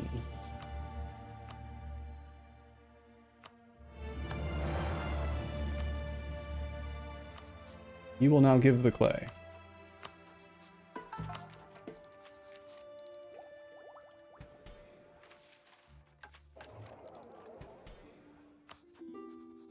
Do do do do. Do do do do. Here's with Congo is up. We still need a little bit more clay from him. That is another war that we could probably go do. I don't have military access through Portugal, but I can get it.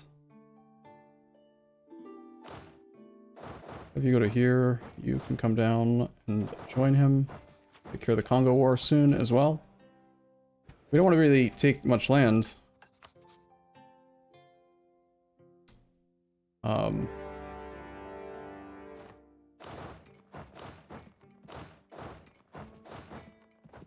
This is going to be a silly fast war. We have no military access.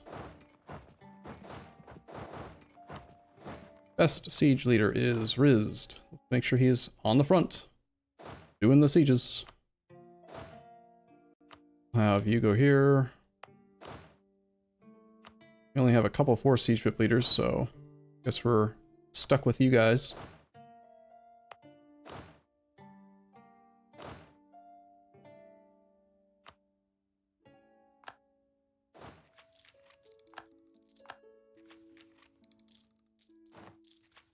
Bum bum bum bum bum. Yep, that was 12-day siege tick. Okay.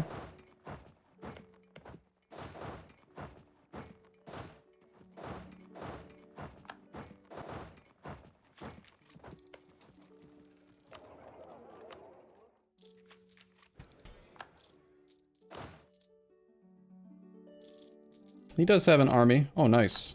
Wow. I mean, it's like the game is telling me, yes, you should switch to get rid of that exploration ideas, right?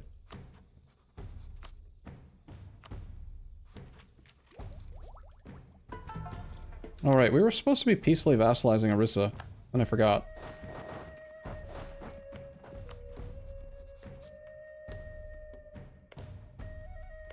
Whatever. We'll just conquer the clay.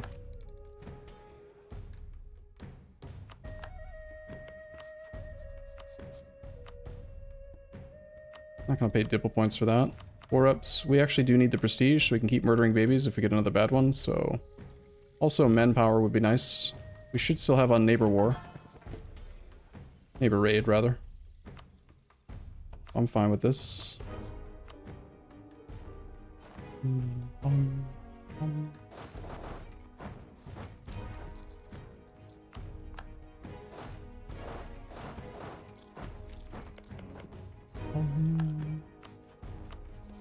Okay, we're gonna definitely take everything I got a claim on.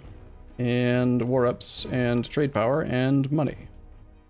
And that money will hopefully pay for our monuments. Monument.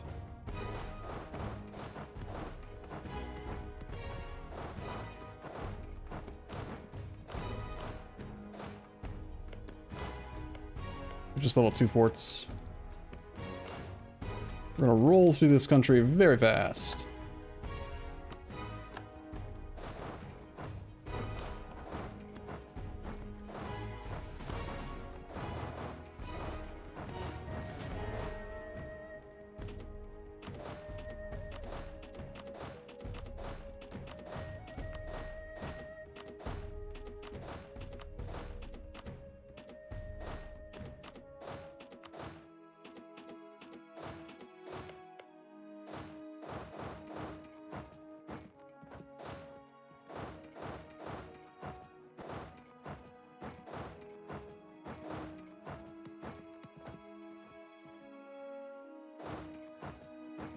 How did land movement get blocked by hostile fort? Weird.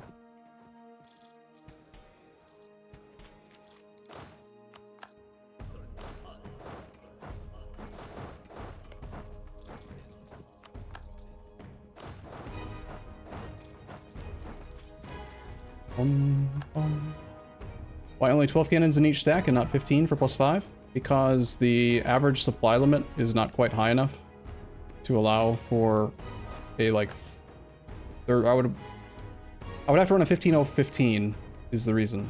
And I don't want to run a 15-0-15 because I like having extra infantry to keep my artillery safe if I am looking at a different place in the world and I just wasn't paying attention. Like right here, for example, this is perfect example right here. If I wasn't paying attention, my army's losing, I can retreat now before anything bad happens, and then the remaining infantry, if I need to, if I'm desperate to reinforce, to do a fight, I can shift consolidate and I still have 12 infantry to defend the 12 artillery. If I had a 15-0-15 stack, then I would just have weak infantry and that army is really liable in a battle, you know? That make sense? So it's about supply limit, and it's about making sure that I've got enough troops to defend the dude, the artillery.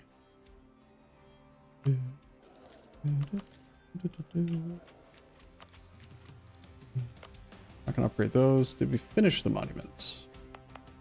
We did not. Kill the children.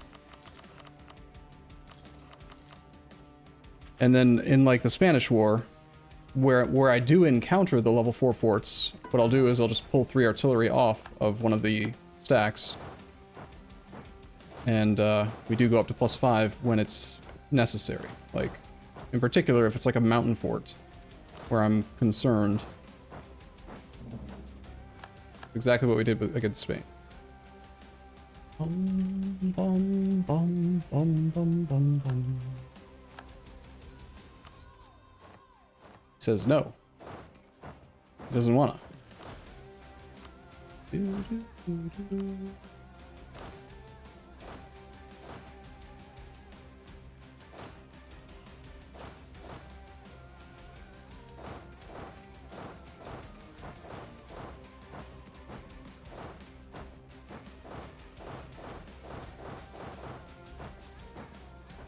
Bum, bum, bum, bum, bum.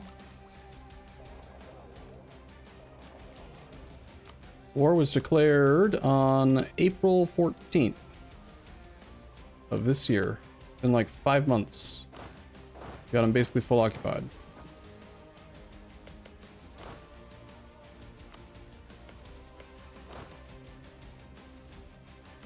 Bum, bum, bum, bum, bum.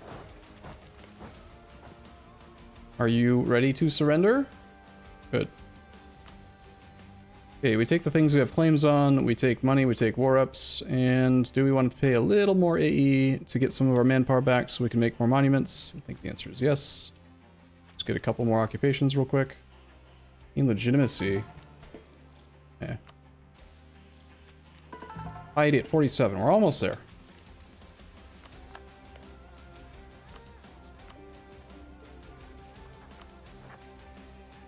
This is just not being cored because reasons.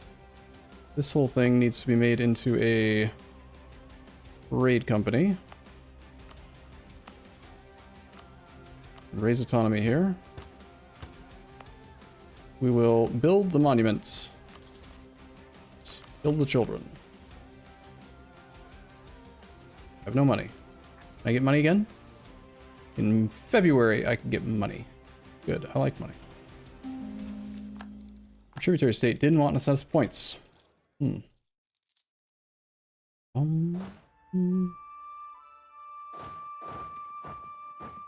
all the 2 stacks.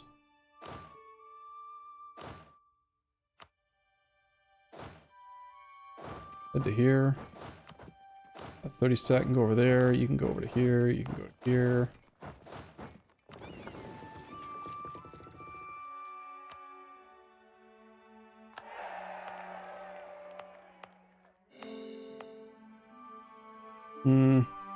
Yeah, I'll just wait another month. I want to get this monument built out. We are definitely about to abandon this group.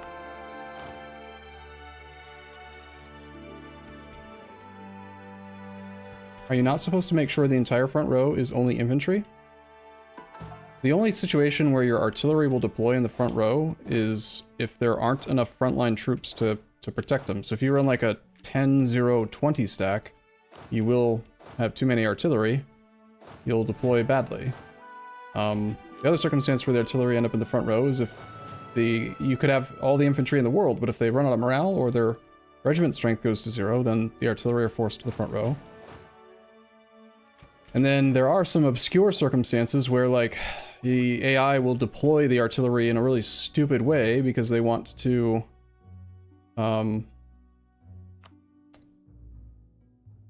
flank more, you know? Have you ever seen where, like, we'll put, you attack like a 5 stack with your 30 stack, and it'll put artillery on the front row because technically they can flank with flanking range, and then another army comes in and all of a sudden you're caught with your artillery in the front row and you get mad and then you go on the Paradox forums and bitch about it and stuff. You know what I'm saying?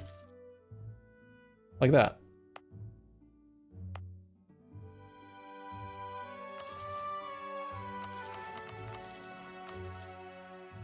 We don't have enough to go to level 3, but we do have level 2 now, which basically offsets most of the thing. Just waiting on this last 2 piety.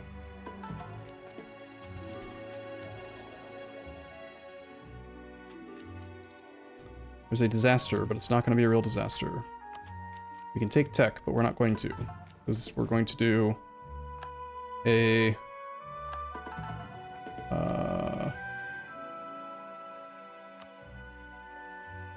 I don't actually need this right now, and we are going to be doing an administrative idea group. I guess I will hold off on that click.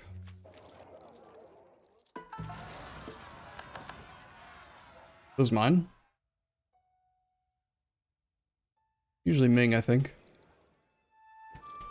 Bum bum. Bum bum bum. Okay, we're waiting for one more piety. Like 2 to 3 months, we'll be there. We have enough space to wait those couple months. It would be so nice if I could knock out, oh, there's a 3rd army up here, whoops. If I could knock out quality ideas right now. Oh, come on, piety. Work with me, piety. Come on, piety. You can do it. Okay, we have 50. That means we can click this button. For 1 stab, we switch to 100% mysticism. That means we now have idea cost -10. That means that we can do ideas. Okay, sounds good. We go.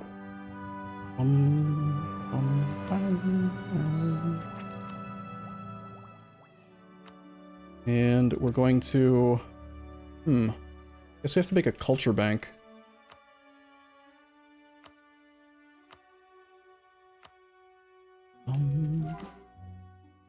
Make space for the abandoned idea group. Points, the 280. Alright, say goodbye to exploration, everybody. When we go over our Diplocap, are we getting a relationship from exploration ideas? I don't think we are. Oh, you meant the Diplo cap, not the diplomatic relations cap. I see, yeah. Yeah, that's what I just did. Alright, so we are going influence next, because that is the group that I want. Income from vassals plus 25. Liberty desire in subjects minus 15. Vassal naval force limit contribution plus 10. Diplomatic annexation minus 25. Let's cancel our culture bank, get our points back. And fill in some more. Extra relationship slots. We'd like to reverse our Pate thing now, if possible, so that we actually stay.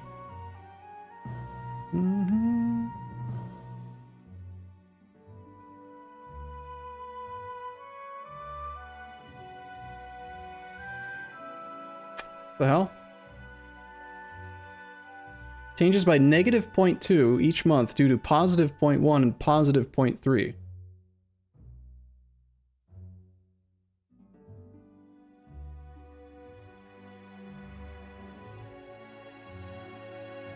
So the Great Mosque of Jen is helping.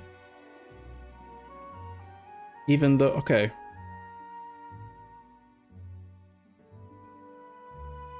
Weird. As long as we're sitting at 100, I don't really care.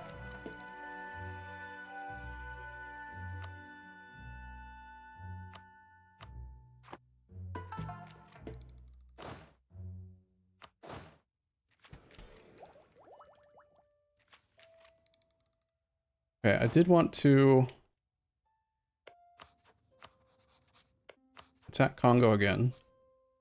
We need to do that now, though. The question. Bum, ba, bum, bum.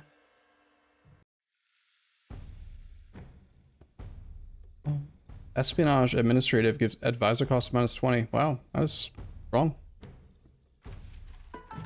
Been a long time since I've been able to go administrative ideas in a campaign.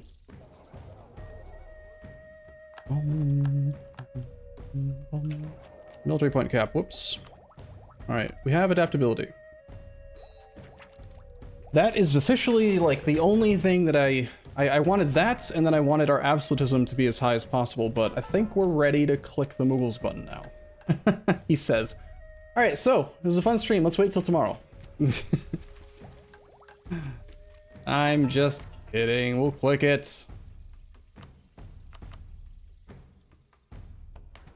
Burgers aren't happy. Now's not really a great time to be doing dev, but what can I do about it?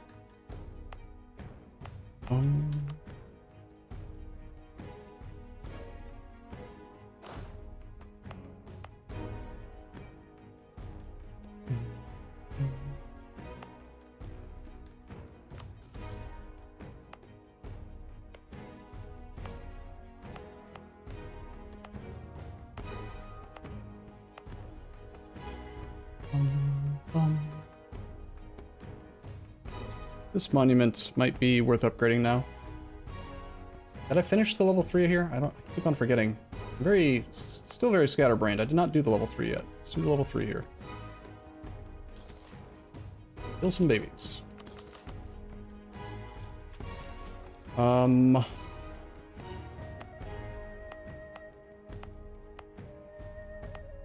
Guess we're just gonna do a few dev clicks here.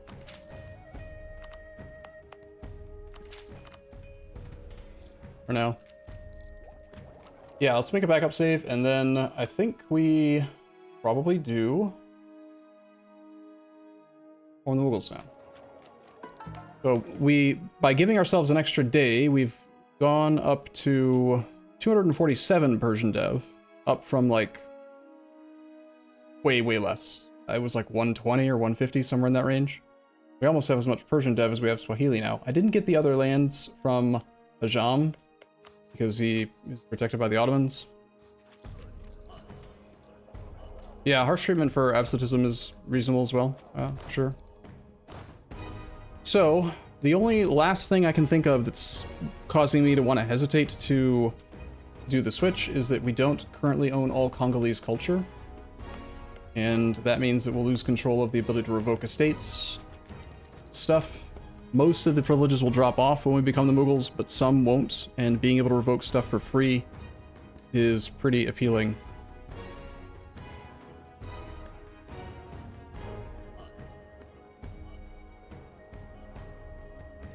We could just revoke one now. Do we allow this integration to just finish, or should we try to power through the whole group in order to get that extra 15%? It's over 9,000. Probably should power through. We're doing Ibadi one faith, yeah.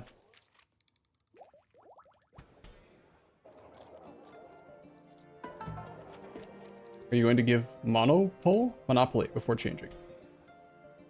We could. It's just a little bit of money, but these guys are kind of mad, so I can't revoke stuff from them. Let's revoke Supremacy over the Crown right now. See if there's any monopolies we can do with the nobles. If the nobles convert, they become the other one. So that wouldn't drop off. It's just the merchant guilds and the Ulema, I think, that we can actually do it with. And the Dhimmi don't do the things.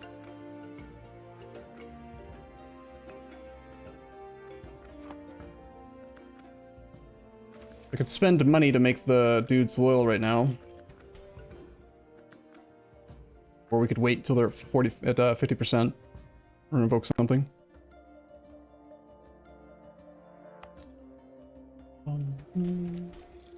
Should you keep the Emirs and the Ulema? We have a plan to make the Ulema also go away.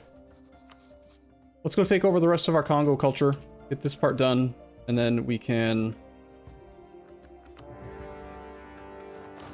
do stuff.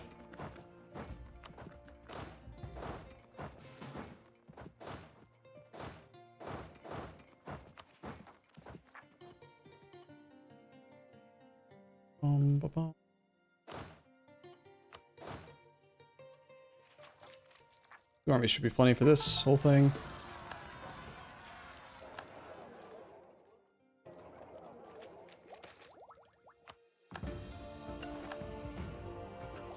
Rebels are doing stuff and things. We can call Portugal into our war for no reason at all.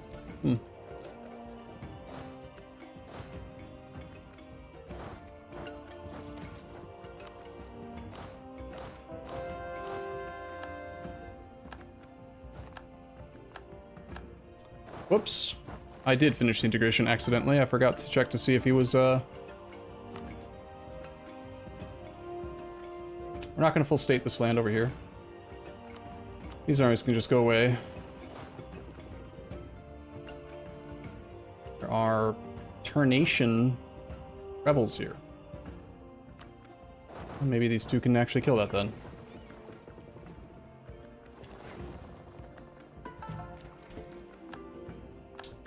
Of course the general dies.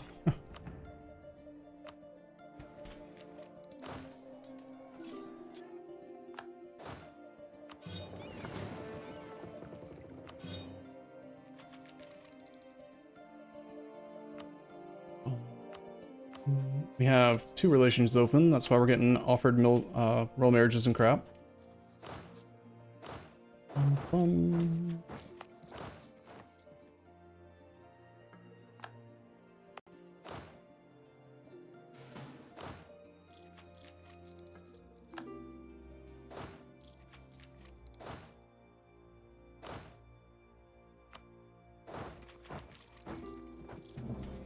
Feels like the game wants to reload again. Stop offering me royal marriages and crap, you jerks.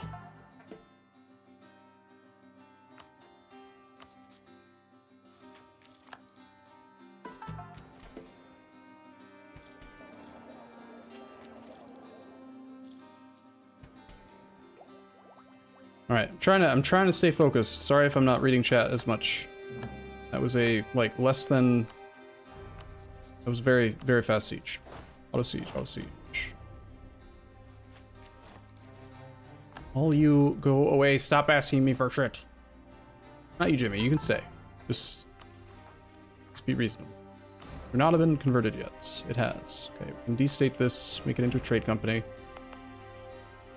Bum, bum, bum, bum. This land,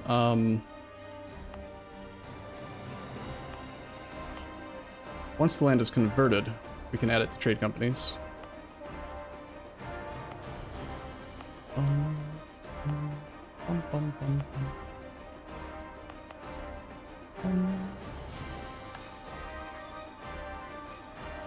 Alright, so I just need for them to agree to peace, and then I think we're finally there. We can click the button. Congo will be accepted. Lots gonna change. We can maybe make one last check to see if there's any more tributaries we can establish before we do this.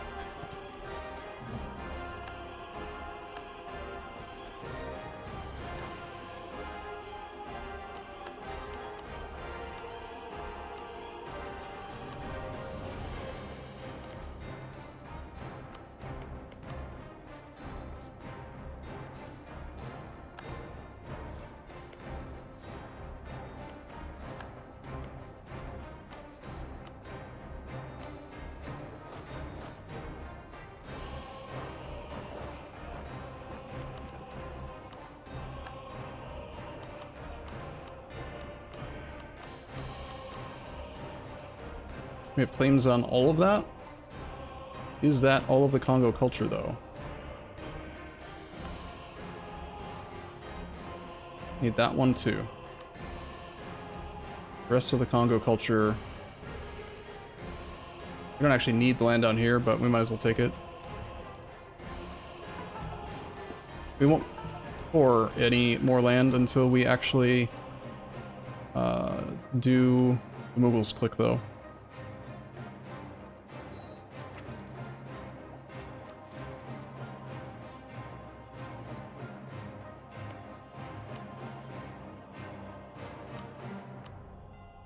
You don't give me war reps. Dude, you're giving me war reps. You're gonna.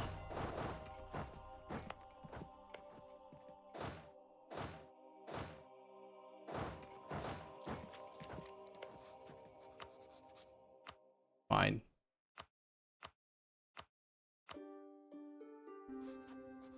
All Congo culture is ours.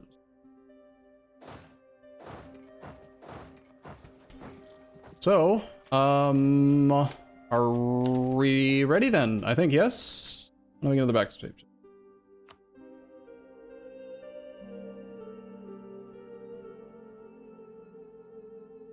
Here's where it's going to be a little messy, doing all of the adjusting and stuff to a new government type. Let's do one last check on establishing tributaries.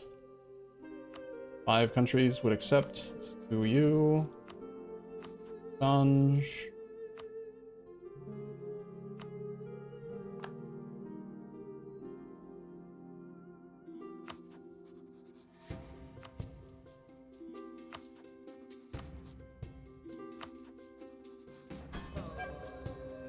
All of the newest tributaries should be on admin points right now, and if we can't do admin points, they should be on manpower, because I think the manpower is more valuable to me. And money. I can use it to kill babies. Or, sorry, kill babies? No, make monuments.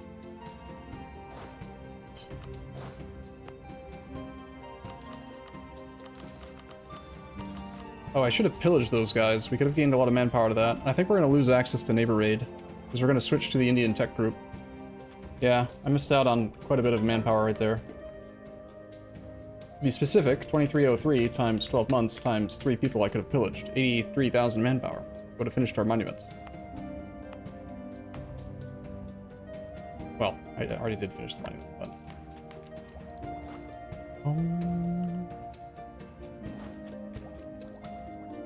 Okay. No more tributaries. So, now all we need to do is destate this stuff.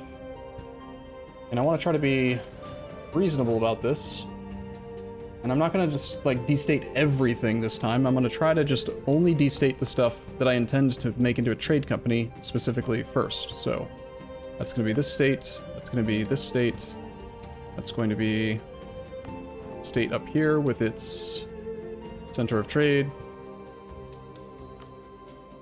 That's gonna be here. This one has a center of trade.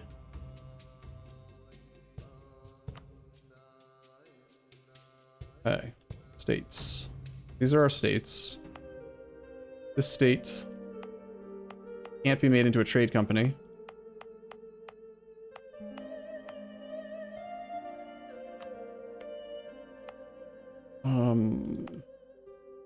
Actually, no, it will be able to be made into a trade company. I would make that into a trade company state, assuming that we keep our capital in India, which I'm not actually sure if we're going to. Okay, will we... We're definitely going to trade company down here.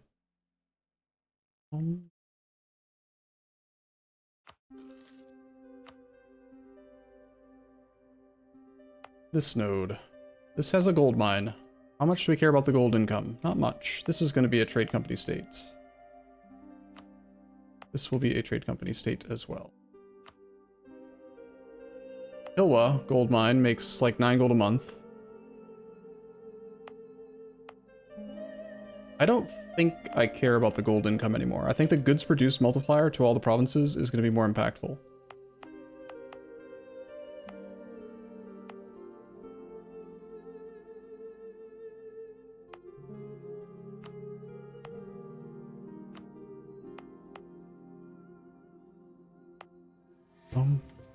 All right, how much is that? We're at 33%. And I've gotten rid of all of the states that I'm definitely going to keep as trade companies, but I still need to do more. So let's start by prioritizing the...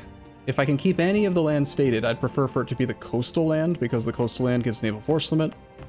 And I'd also prefer for it to be, like, potentially grain provinces, because I know we're going to lose land force limit. And that is a concern.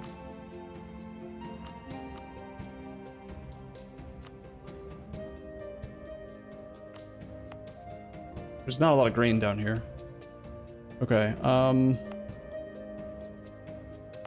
I prefer to not destate gold mines, so that's these two states. I guess we're gonna get rid of here, here, here, here. Keeping an eye on this number, we're at 36. We're gonna have to get rid of a lot, even with all that dev that we did.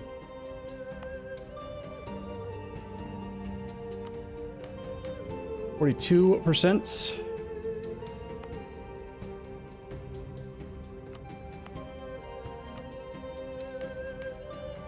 47. 51. Okay. So now that we have that, I just need... Shit. I just need the Diplo points to actually make it my primary culture, and I don't have any. Okay, so I guess we're waiting a few more months.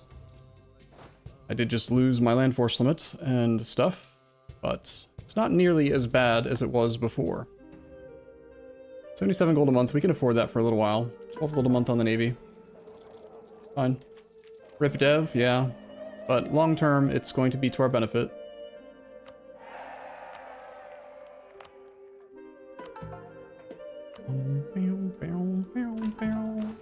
That means we did lose a leader slot. We can just ignore that for now.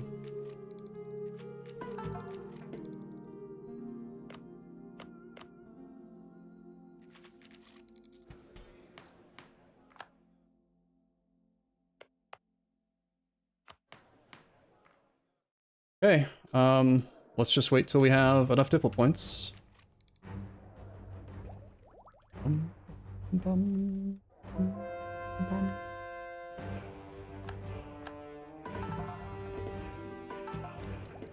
An alliance offer from France? Okay, sure. Whatever. I'll be your friend.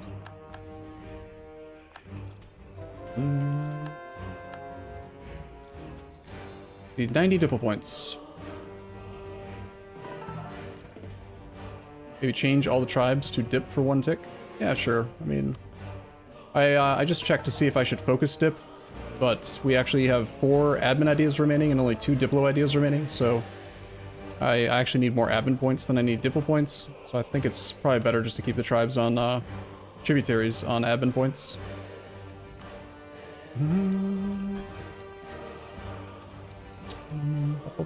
Double check we can make more tributaries? No?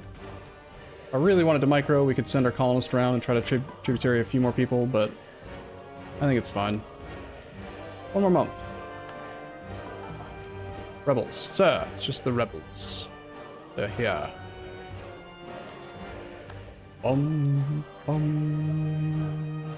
Alright, we will now make Persian our primary culture.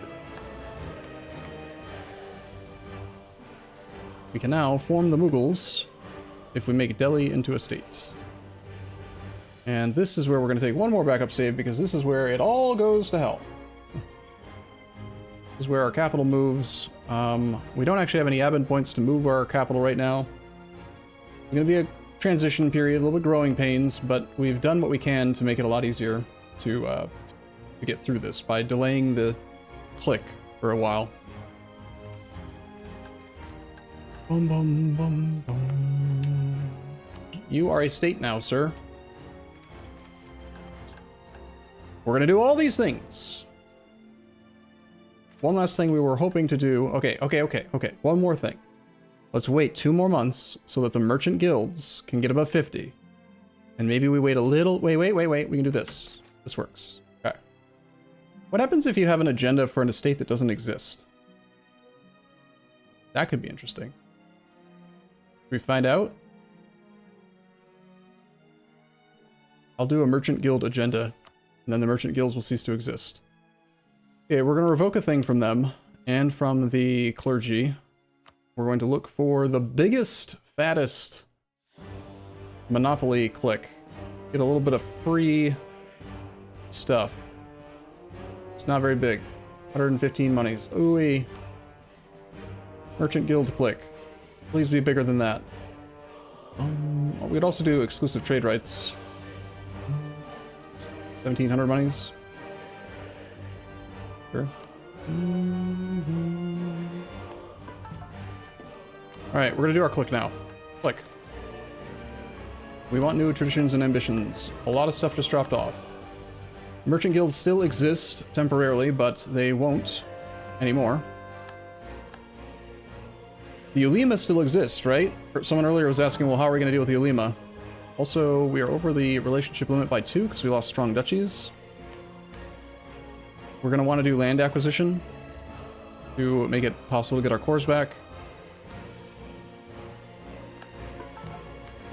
We now have core creation cost minus 55%. We have 20% admin efficiency.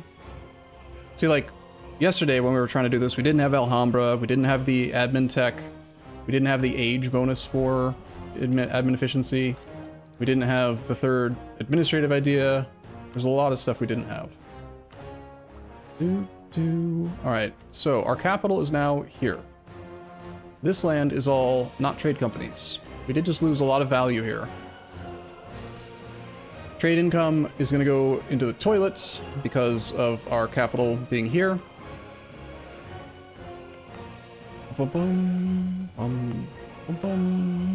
We can move our capital back to Master Pate and just keep things as it was. I lost all of the trade company money here, but it doesn't matter. We'll just do it, rebuild it. I'm thinking that the... Well, crap. The way that I destated stuff was based on where I was gonna make trade companies, but I don't think we want to not have trade companies in India. It's just too valuable. So, yes, we will have to rebuild quite a few trade company investments. So we're an Indian Sultanate. Hey, Pancake. Which gives tolerance of heathens. For 50 government reform progress, we can get national tax modifier +5, income from vassals +33. That is a lot better. On one of these tiers, there is going to be a government reform that deletes the clergy. And I'm willing to spend 50 government reform progress to clear out all of these things without having to revoke them and deal with a whole bunch of rebels and stuff. We only have 2 privileges left here.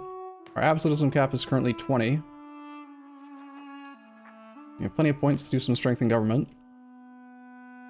We already have a reduction to harsh treatment cost, but I don't think I have very many personal rebels. I do. At 28, we've got that many. I want to hold off until we get the next stage bonus here. That minus 50 is going to bring this price down to, like, almost the floor. What is the total number again? It'll be 10 plus 33 plus 50. Well, minus 93% harsh treatment costs. It's kind of like doing the mission. We can turn off our monthly military points for another 5 max absolutism. We can turn off increased levies. We lose 31% national manpower modifier. Just for 5 more max absolutism. I don't think I need to revoke these yet. We probably will.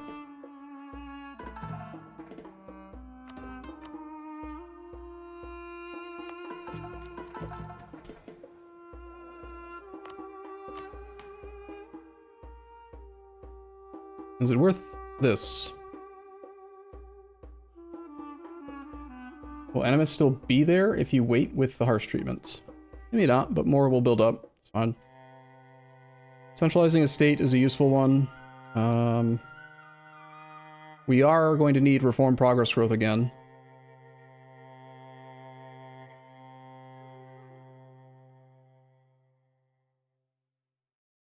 Minus 10 years of separatism in this era, 33% goods produced. Or the 4th era. Oh no, we need this one. Right. Monarch power from tributary states, +1. That's like one of the main reasons we decided to do the tributary stuff.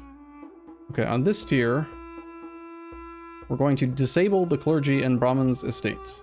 Bye! Now you're gone too. Crown land is at 27%. Absolutism cap goes up to... Go up. Please go up. We'll wait for the monthly tick, it's fine. We're losing some money, but we can stomach the pain for the moment. Max absolutism is at 60 now.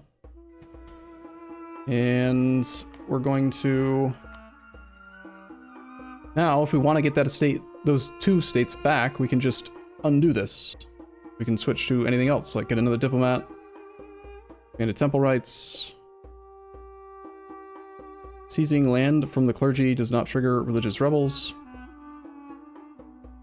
So on tier, I think it's 7, I'm planning on taking...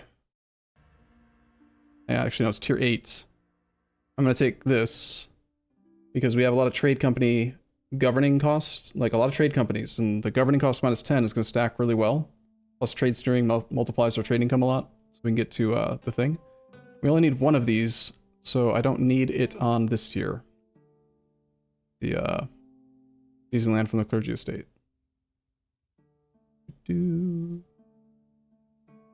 The estate privilege guaranteed dhimmi autonomy no longer increases influence and no longer increases max absolutism. Missionary strength plus 1.5%.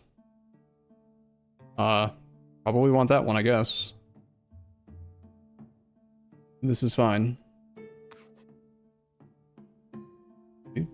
Will we do court and country? Maybe? I don't know. We'll see when we get there.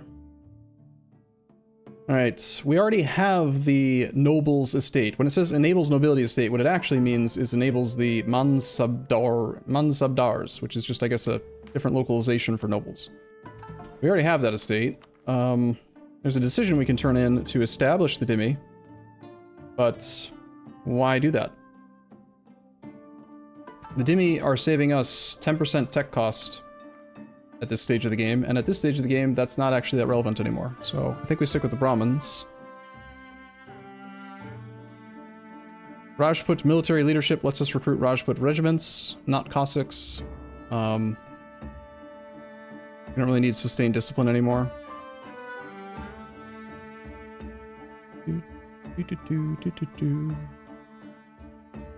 Double checking to make sure that this makes sense. Yeah, we'll go ahead and use some Rajputs, why not? On tier 6. More Diplo rep, more monthly favor growth, more improved relations. Or I guess we'll keep stacking absolutism, sure. This is a basically world conquest campaign after all.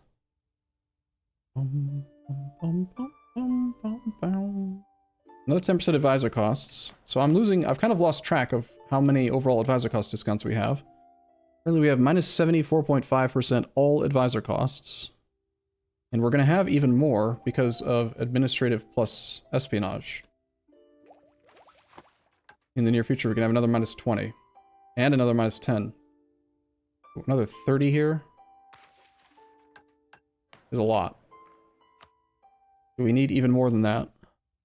Because I'm not going to have access to the privileges that give the 15%. I don't think I need this. I think that we have enough already. Governing capacity plus 150. We're at 1380 cap.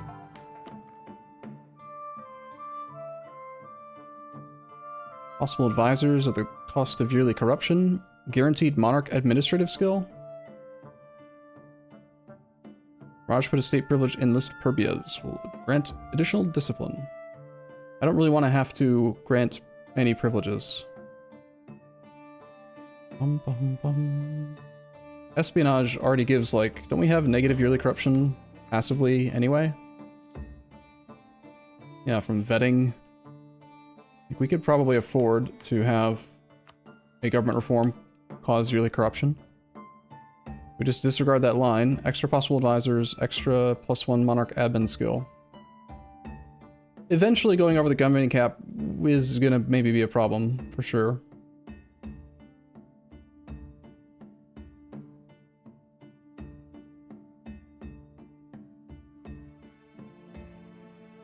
Yeah, let's just take the governing cap and not think about it. Then on tier 8, we're taking curtail the burghers. This makes it so that we don't have rebels when we revoke privileges. The thing is, like, because of the way I did it, there are only 2 privileges. Like, suddenly there are no privileges, really.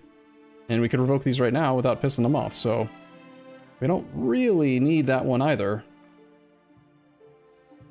But when we consider the other effects, just trade company governing costs minus 10, if you look at a trade company right now, and look at their governing cost, territorial core, so we're at, if I build a courthouse in every province, we have 75 plus 25, and then belongs to trade company plus 25 means that we're paying, like, just 25%. So going from 25% down another 10 is like saving 40% governing capacity on any land that we make into a trade company. And if we make the, well, eventually with a town hall, it will be 0 governing capacity for trade companies, but... Alright, tier 8. Anything else better than that? Trade efficiency and global trade power are both great. Indebted the burghers no longer reduces mercantilism. I don't think we need that. Embracing an institution gives monarch points and allows us to use inland routes everywhere. Inland routes is really strong.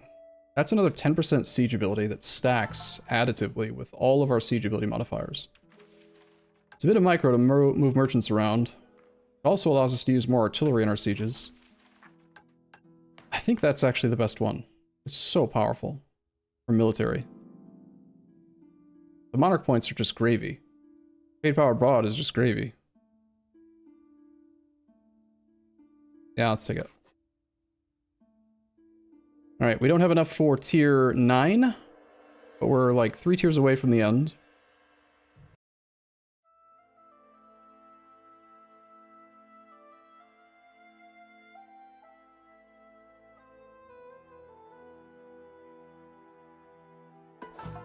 We now have access to Rajput infantry.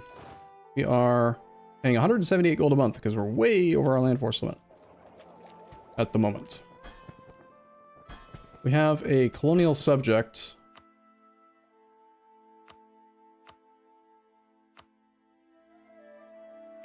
that we can modify subject relationship with for 100 gold and 22 admin points, so I can get 5 more land force limit. I think that is worth clicking.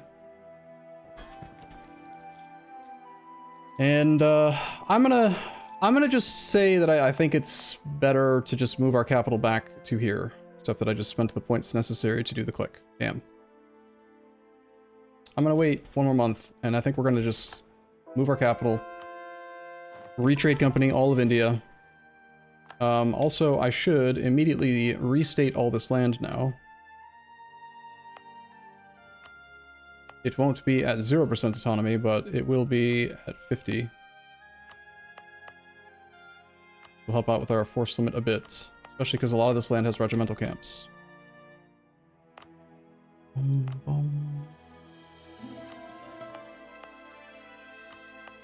Yeah, so if we move our capital back, none of this will be trade companied. That's fine.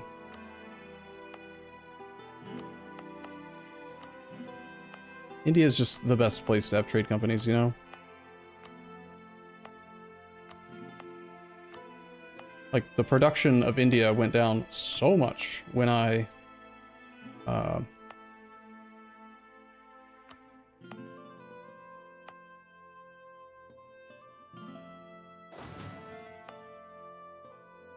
This one requires cores. We are overextended right now to deal with these. 75% core cost reduction is pretty good. We can get a little bit of absolutism first. We have 60 max absolutism now. Get a little bit more crown land. We have even more.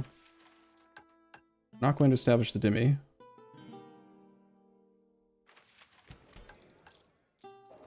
Yeah, let's check to see if we can lower autonomy anywhere. We're at 0 right now, so if there's anywhere that needs to be... Anywhere that we want to raise autonomy, we should do it before we lower. There's probably nowhere to lower. Alright, let's look through all the states again. So we got Gen. That is going to be raid company land.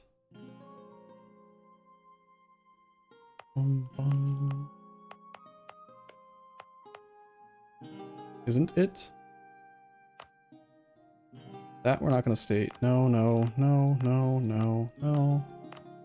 Over here is not it. This land is already part of a trade company. Okay.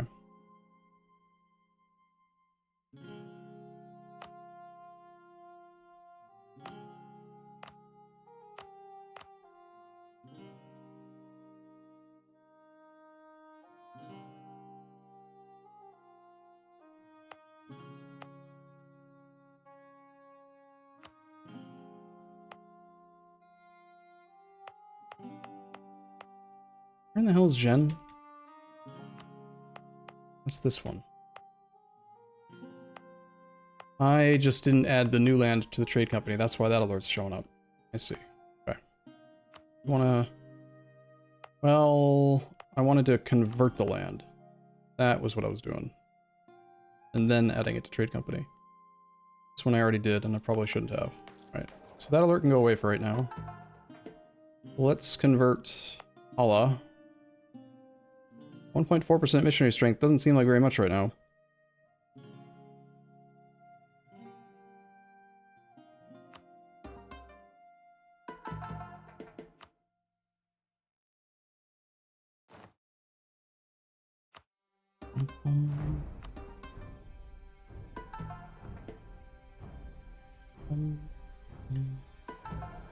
Because we don't have a missionary strength advisor, that's our problem. Had one earlier. Why it's so slow. Okay. Alright, land force limits at 141 with the restating of pretty much everything. We should see this number go up a lot. 193. Naval force limit's only 279, and we've got too many light ships. We need to bring that up still. Too many relationships. We're at 9 out of 8. We could dump an ally or turn on strong duchies again. If we turn on strong duchies, then we lose absolutism cap by a lot. I don't think we want that.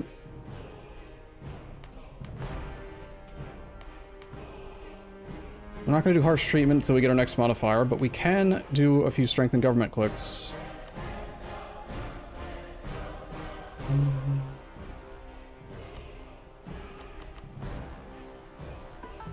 And if we want to do more, each royal marriage with a subject will make us lose a little bit. And then we can do more of that. But we have royal marriages with everyone already. Let's see. I need to move my capital back still. Trade is still completely screwed. Like, ugh. The income is just garbage. Compared to what we're normally getting. Where the hell is my capital? Master Pate. Alright, I'm gonna make the executive decision. I think we just keep our capital where it was. Now we can re-trade company all this crap. In 5 years, apparently. We have to wait 5 years.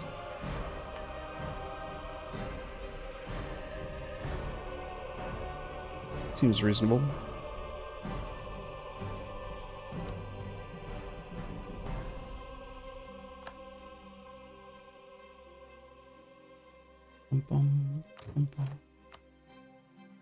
Anywhere that I can lower autonomy. That's going to prompt me to make all this land into states.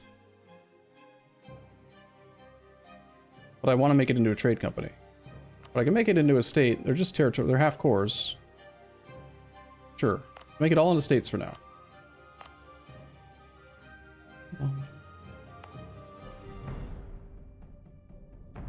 This province. You don't want to add to a trade company till it's converted.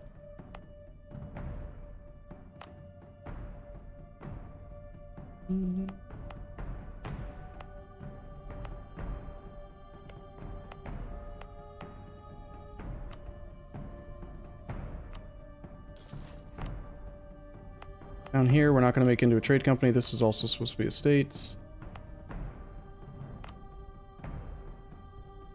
Dated. Dated.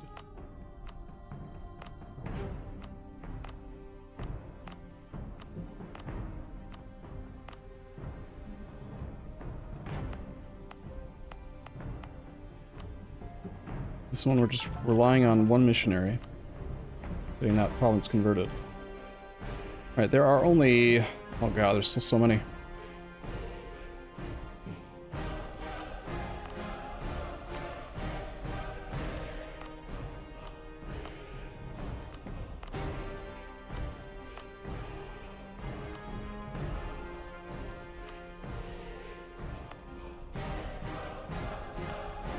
Everywhere that got kicked out of the trade company is going to be temporarily stated, and then I'm hoping on the next monthly tick I will be able to lower autonomy in some of that land to more.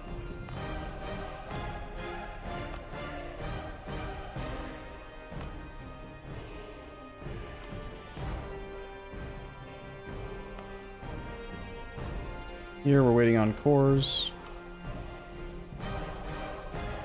Alright, let's let the next monthly tick happen. That is a +2, baby. Losing 80 gold a month now. Trade is gonna change again, right? Because we're collecting in our home node again. We have only 66% control here at the moment. We don't have a merchant down here. We lost a lot of our merchants because of the lack of trade companies. I gotta reevaluate the merchant situation. The merchant that's collecting here should probably stop being there, although that's a lot of money. We want to collect this money. The guy that's in the Ivory Coast.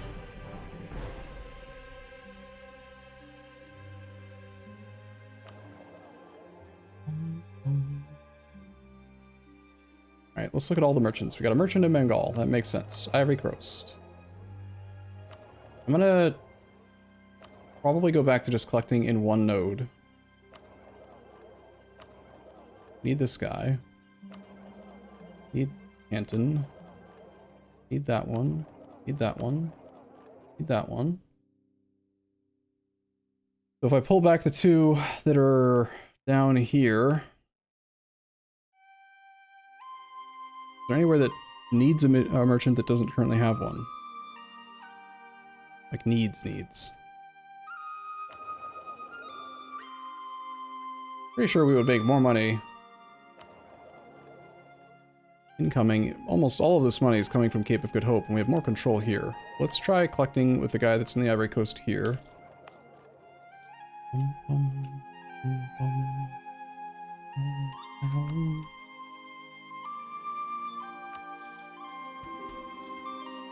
Give it another month for trade to change.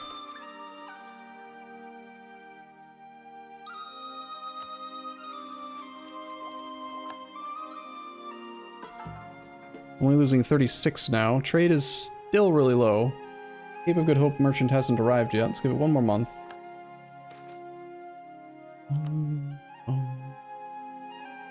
Back to positive income at least. Rebels. Alright, we are still paying for being over the force limit 43.34 gold a month and 31 gold for the Navy. We're like 55 light ships over our current naval force limit. In 5 years, we gain all of the trade companies in India back, and then we're happy. For 5 years, I think we can just afford to wait. The more absolutism I can get, nice, 69 cap, the cheaper it will be to re-core everything. So we could sit on our overextension, or we could just start coring everything right now without max absolutism just to, you know, fix the issue. Every province that we core that has, like for example, Kilwa, if I full core this for 33 points right now, we can get our gold income back, we can get the land force limit and naval force limit from the shipyard and the regimental camp and whatever. Min-Maxer in me wants to wait for full absolutism, but I know that will take time. We're gaining 1.5 a year right now.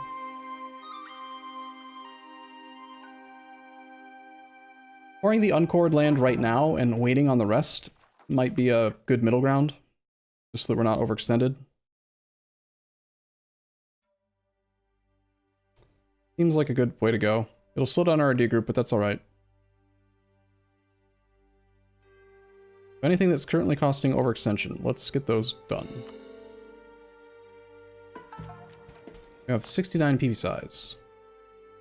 I want this alert to go away. Just stop bothering me. Stop bothering me. We're not going to do great projects. We can invest in military tech. There is no innovativeness. We're going to keep spying on people. And we should also take some time and look at this mission. Ah, shit. This mission requires us to have local autonomy lower than 30. Which means we can't do tributaries. Or, what's it called?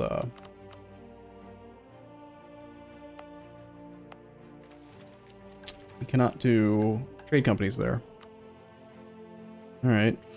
How many freaking... Is there gonna be, like, autonomy requirements for the whole of India at some point? Shit.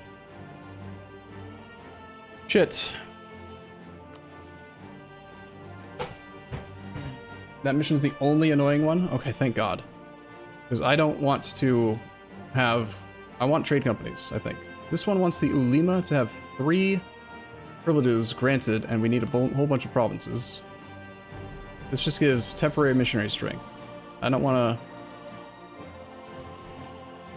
I don't know. I don't think we want to do the Ulema stuff. Are there any privileges that you can grant that don't cost max absolutism? How does the piety accelerator work if you don't have the click on? Every single privilege is going to cost stuff, isn't it?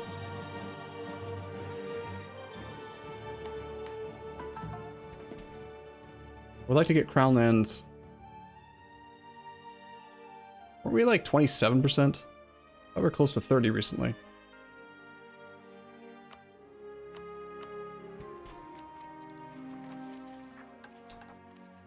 Alright, are there any super inexpensive locations where we can do harsh treatments? And where I wouldn't necessarily have to wait for the age bonus.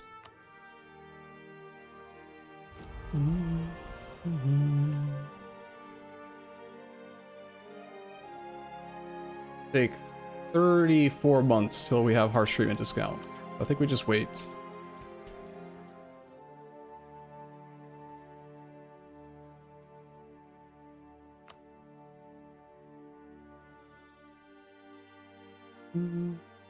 Our national manpower pool is like way smaller now.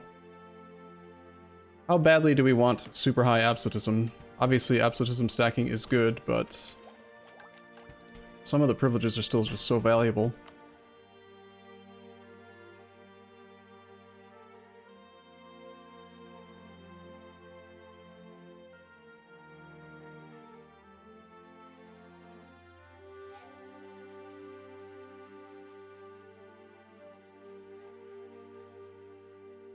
State maintenance minus 25, 5 dev cost. That's 10 absolutism though. Yeah. Ming is pissed. Yeah, Ming is pissed because we fell below 20% crown land again. As long as we're not losing money. What's the highest you remember seeing our income get up to in the last, like, during this session? I haven't been paying attention to it really. I feel like we were netting somewhere like between 200 and 300 gold.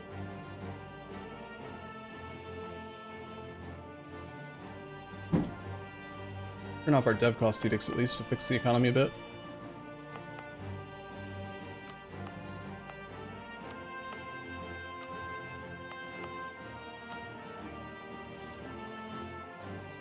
Diplomatic expense, Indonesians charter subsidies. I'm not going to subsidize them anymore.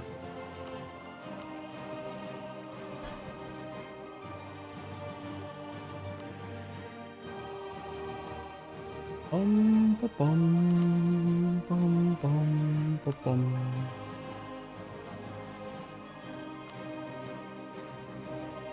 Bum.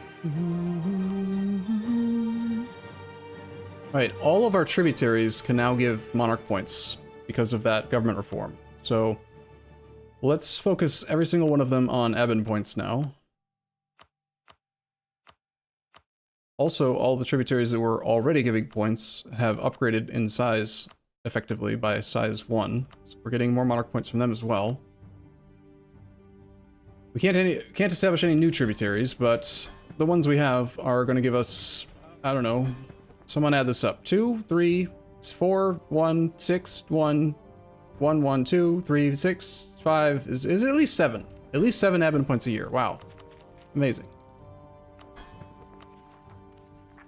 Bum, bum, bum, bum. Alright, I think we're just letting some time pass now. There's our last little bit of innovativeness. Neat. We are still over the relationship limit. I think we dump one of our alliances. Like, I don't know. They never did re-up their alliance. Bum, bum, bum, bum. I have more favors with Great Britain. So I don't know why we became friends, France, but I've changed my mind. I don't like you. Go away. You're not worth a diplo point. Not one. Wonder how many I wasted. 1444. The Janes lose loyalty and I gain money. I like money. We offer knowledge to somebody? Not really. Mm-hmm.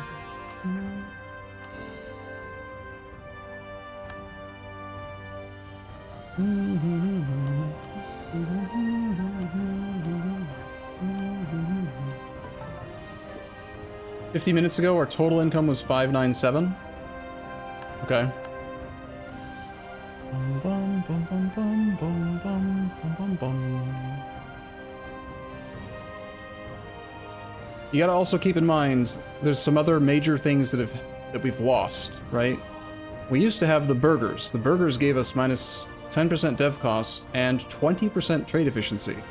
They're gone, so we just lost 20% trade efficiency modifier because the burgers don't exist. We lost the discount to light ships, for example, that we had, and that stacked additively with our previous national ideas. We also lost our national ideas. Our national ideas had a whole bunch of ship crap in it, so it's not unsurprising that, like, our economy has changed radically. We've gained cavalry combat ability plus 20, core creation cost minus 25, tech cost minus 5, discipline plus 5, national unrest minus 1, idea cost minus 10.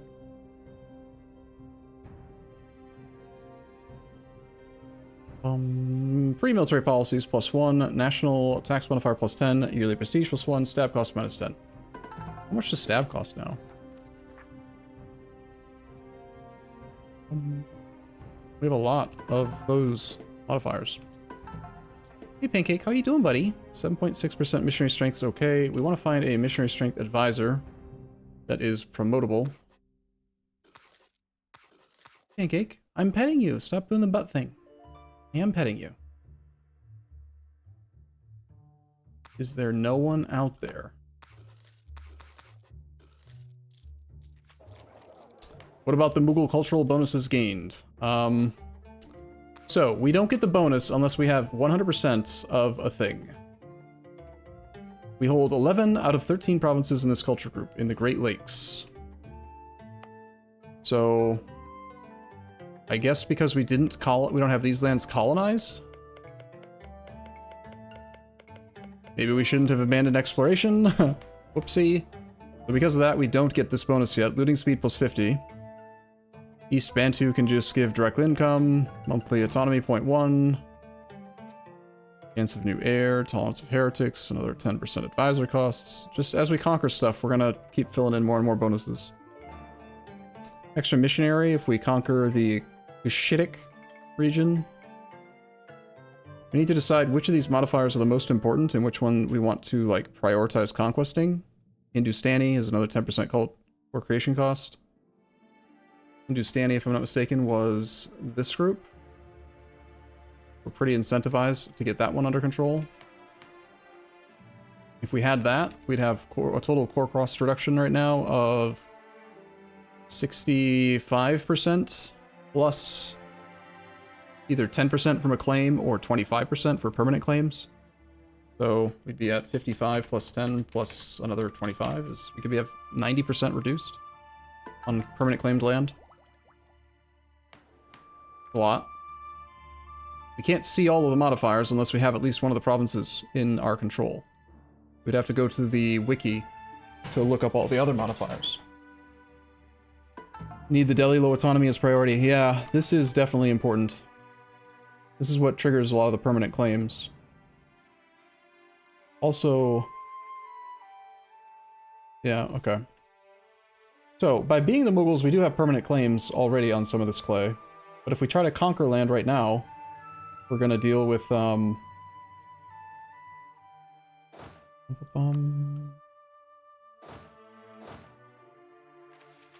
gonna deal with the fact that we don't have any actual doing an ID group, and we don't have all of our land currently cored. And we don't have our absolutism yet. So even though forming the Mughals is, like, exciting and stuff, I think we want to just chill for a bit. I would like to dev our crown land back above 20, though.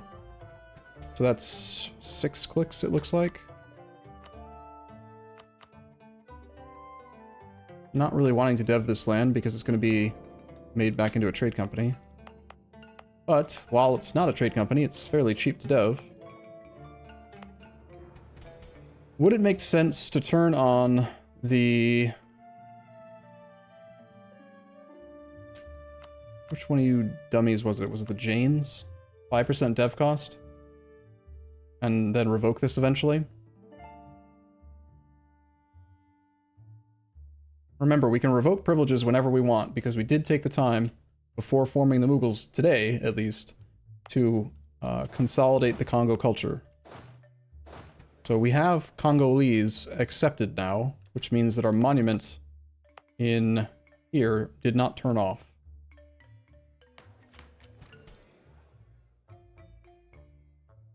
I didn't take the reform, though, that prevents clergy, either the clergy or the burghers, from raising up, because I wanted embraced free trade. So, only a little bit of dev cost discount. Maybe we just don't even worry about the estates anymore. This seems fine. if we're going to do dev here, I'd like to try to hit sweet spots for the centers of trade to be upgraded.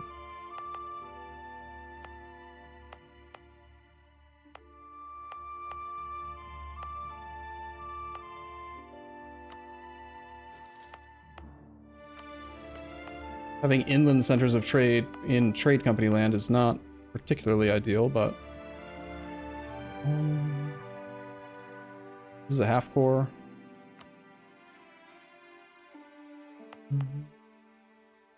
I should only full core it if I intend to keep this land as part of a state. Is this one of the provinces that we need to do?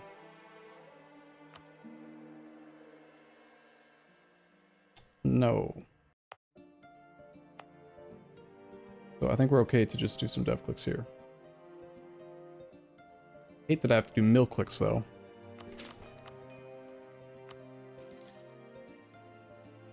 Bum, bum, bum, bum, bum, bum, bum, bum. Alright, where else is it cheap to dev? 55. Also, I don't have centers for kids who can't read good there. Crap. We haven't made enough money to start building centers for kids who can't read good everywhere. We've been too busy with monuments.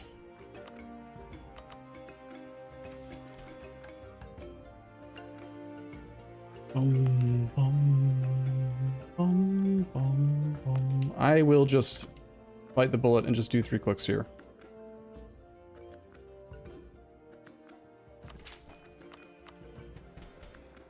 So that we don't have our crown land penalty.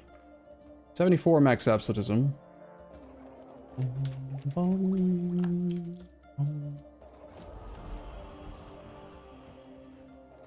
I honestly think the best thing we can possibly do is just do nothing. Do nothing until we get our harsh treatment, focus on getting our absolutism built up, and then we go nuts. We've died. We have a regency for +2 Babi the First, and it's a trash regency. Awesome. Is this the type of regency that lets us declare war? Yes. We have no stab. Gross. Regency, current overextension, clerical dominance, religious unity penalties. Well, at least we're not losing prosperity.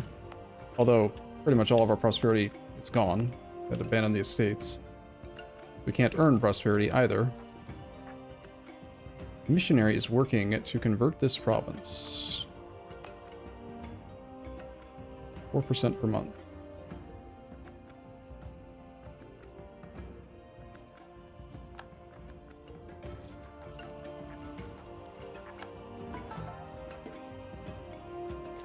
Okay, we've lost general force, army limit, or leader slots. Can't say words. There's our January tick, whole bunch of admin points just came in from all the dudes. You can invite a Hanafi scholar. I've not got the Maliki one anymore. Ikjonda. Unja. Needs to like us, apparently. We can get that back before we do any more major deving.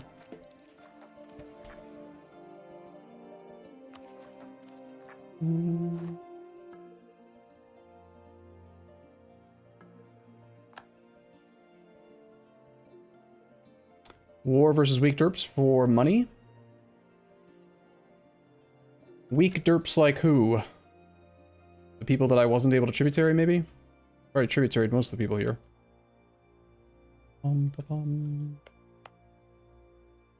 Where's that missionary working?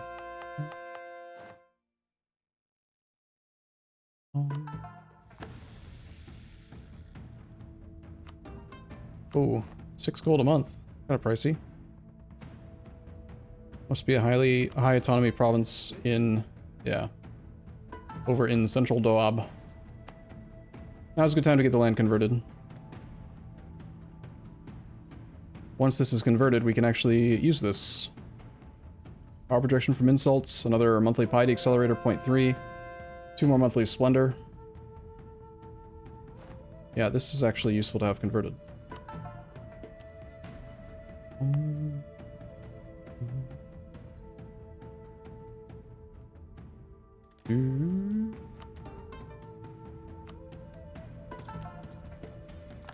I could be prioritizing the conversion of land that is not capable of being converted by the center, this thing, propagated religion. But I think it's easier to just click the button, you know?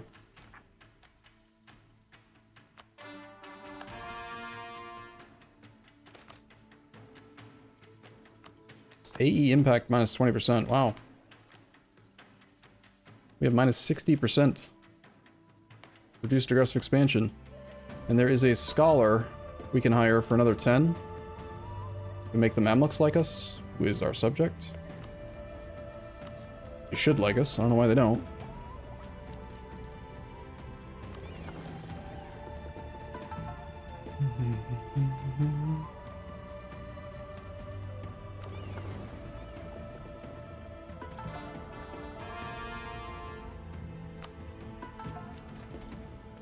What is the next major goal now that the Mughals are formed? Mostly Mughal mission tree to get all the permanent claims and stuff. And at the very, very bottom, if we conquer India now completely, we get an event that will give us another 10% absolute, 10% more absolute, yeah, cannot speak. This thing, administrative efficiency.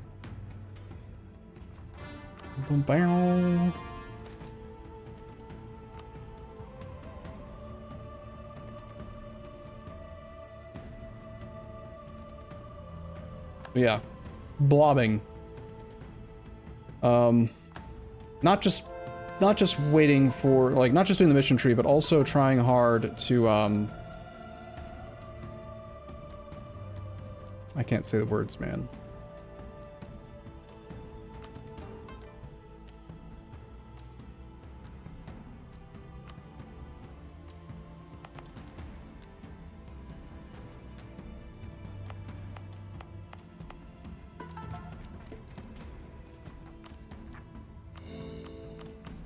Getting our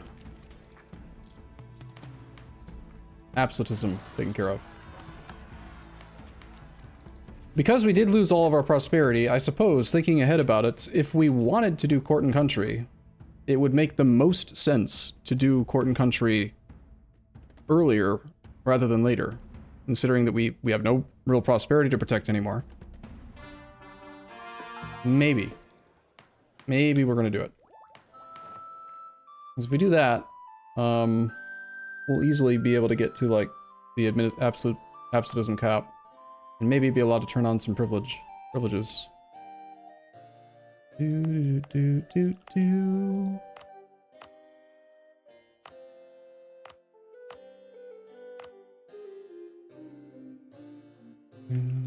That conversion finished yet? Never started it.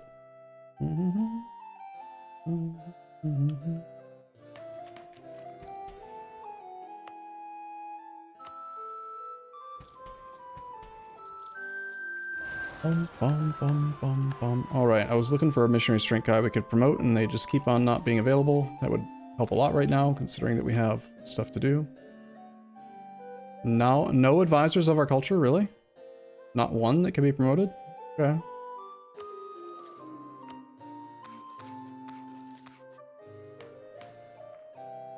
I guess we do have a lot of cultures now. That explains why. Yeah.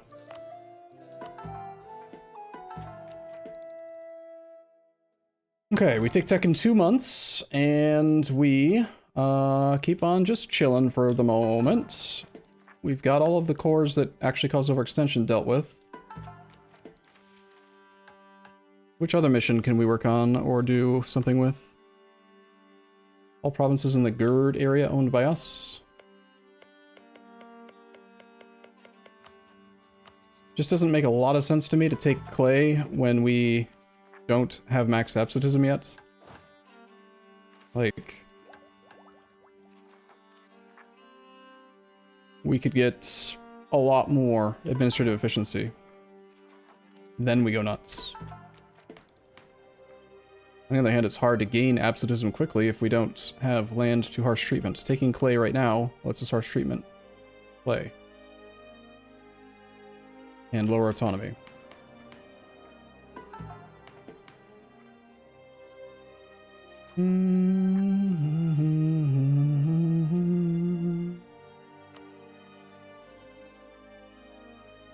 I don't know. Basically, this is about as far as I got into the planning phases of this Mughals transition. Was just like, you know, what government reforms would I take? And I was not anticipating switching to influence ideas. That definitely shook things up a bit. We almost have influence ideas done. Finishing influence gives us access to another relationship slot. AE impact minus 10%. I think I'm actually gonna change the tributaries over to diplo points. I want to finish influence first to take advantage of that temporary 20% aggressive expansion modifier that we just got. And if we stack it all right now and finish off influence ideas and pay for the scholar that gives AE impact, I wonder how much overall AE impact we can get. I can get another 20% and we're at 60. We can go to 80% AE impact. Damn. Dude, we're gonna murder everyone and no one's gonna be upset. We've got active rebel pop-ups. I have rebels. I show no current sieges. You mean this alert? This is for Ming. That's Ming's problem. Ming's the one having problems, not me. I can't interact with those in order to gain anything. Could save some cash by mothballing the transport fleets right now. Seems fine. We'll do that. We could also mothball some of the light ships equal to the amount that we're over the naval force limit. Bring that price down a bit.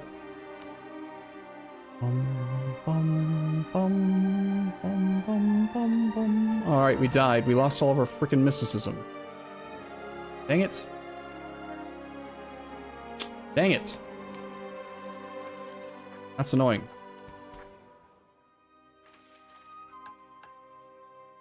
We need Crown Land at 50%, and average state core province autonomy is less than 30%. We're nowhere near that.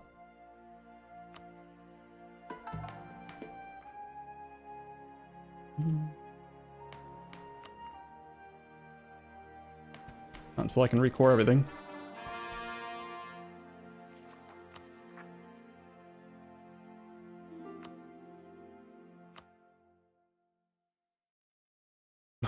$3.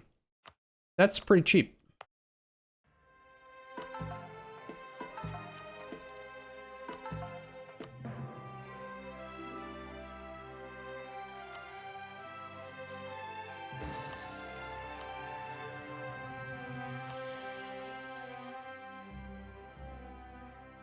Alright, it's getting kind of late. 7 o'clock here. I think I'm gonna say that we did what I wanted to do today. And then tomorrow we can come back and finish off our 2 idea groups and then go for the complete world domination of the world. Would it like to at least get the... we don't have any Dimmy, but we could try to get legalism before we take tech. There's no innovativeness or anything, so we'll hold off on that. Alright. Congo separatists. Yeah, they're building... oh. Shit. I don't read rebel pop-ups.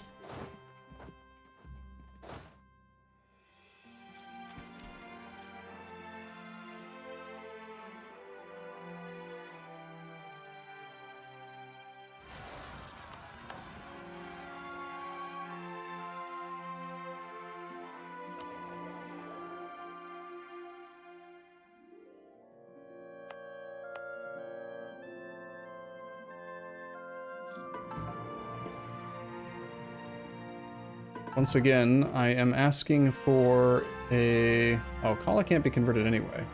Alright. Alright, we lost 3% missionary strength because we lost all of our freaking piety as well. Right, so you can just be a trade company for now. Missionary strength, please. Alright, we'll just take the slightly lower level one for now. And keep on... It's so hard, actually, to get people we can promote. Damn, I hadn't considered that part. That the Mughals having literally every culture in this list. So basically every new advisor, it's got to be one of these. And if it's any of these, we can't promote.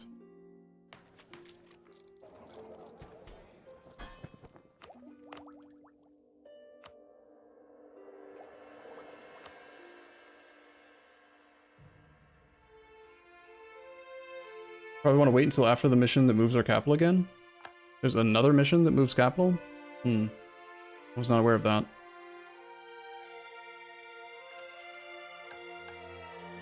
Which one is it?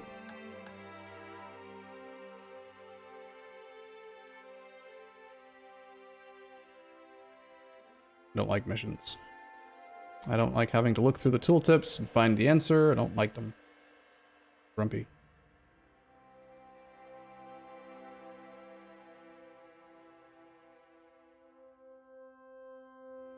Well, whatever it is, as this central Doab will become the new capital.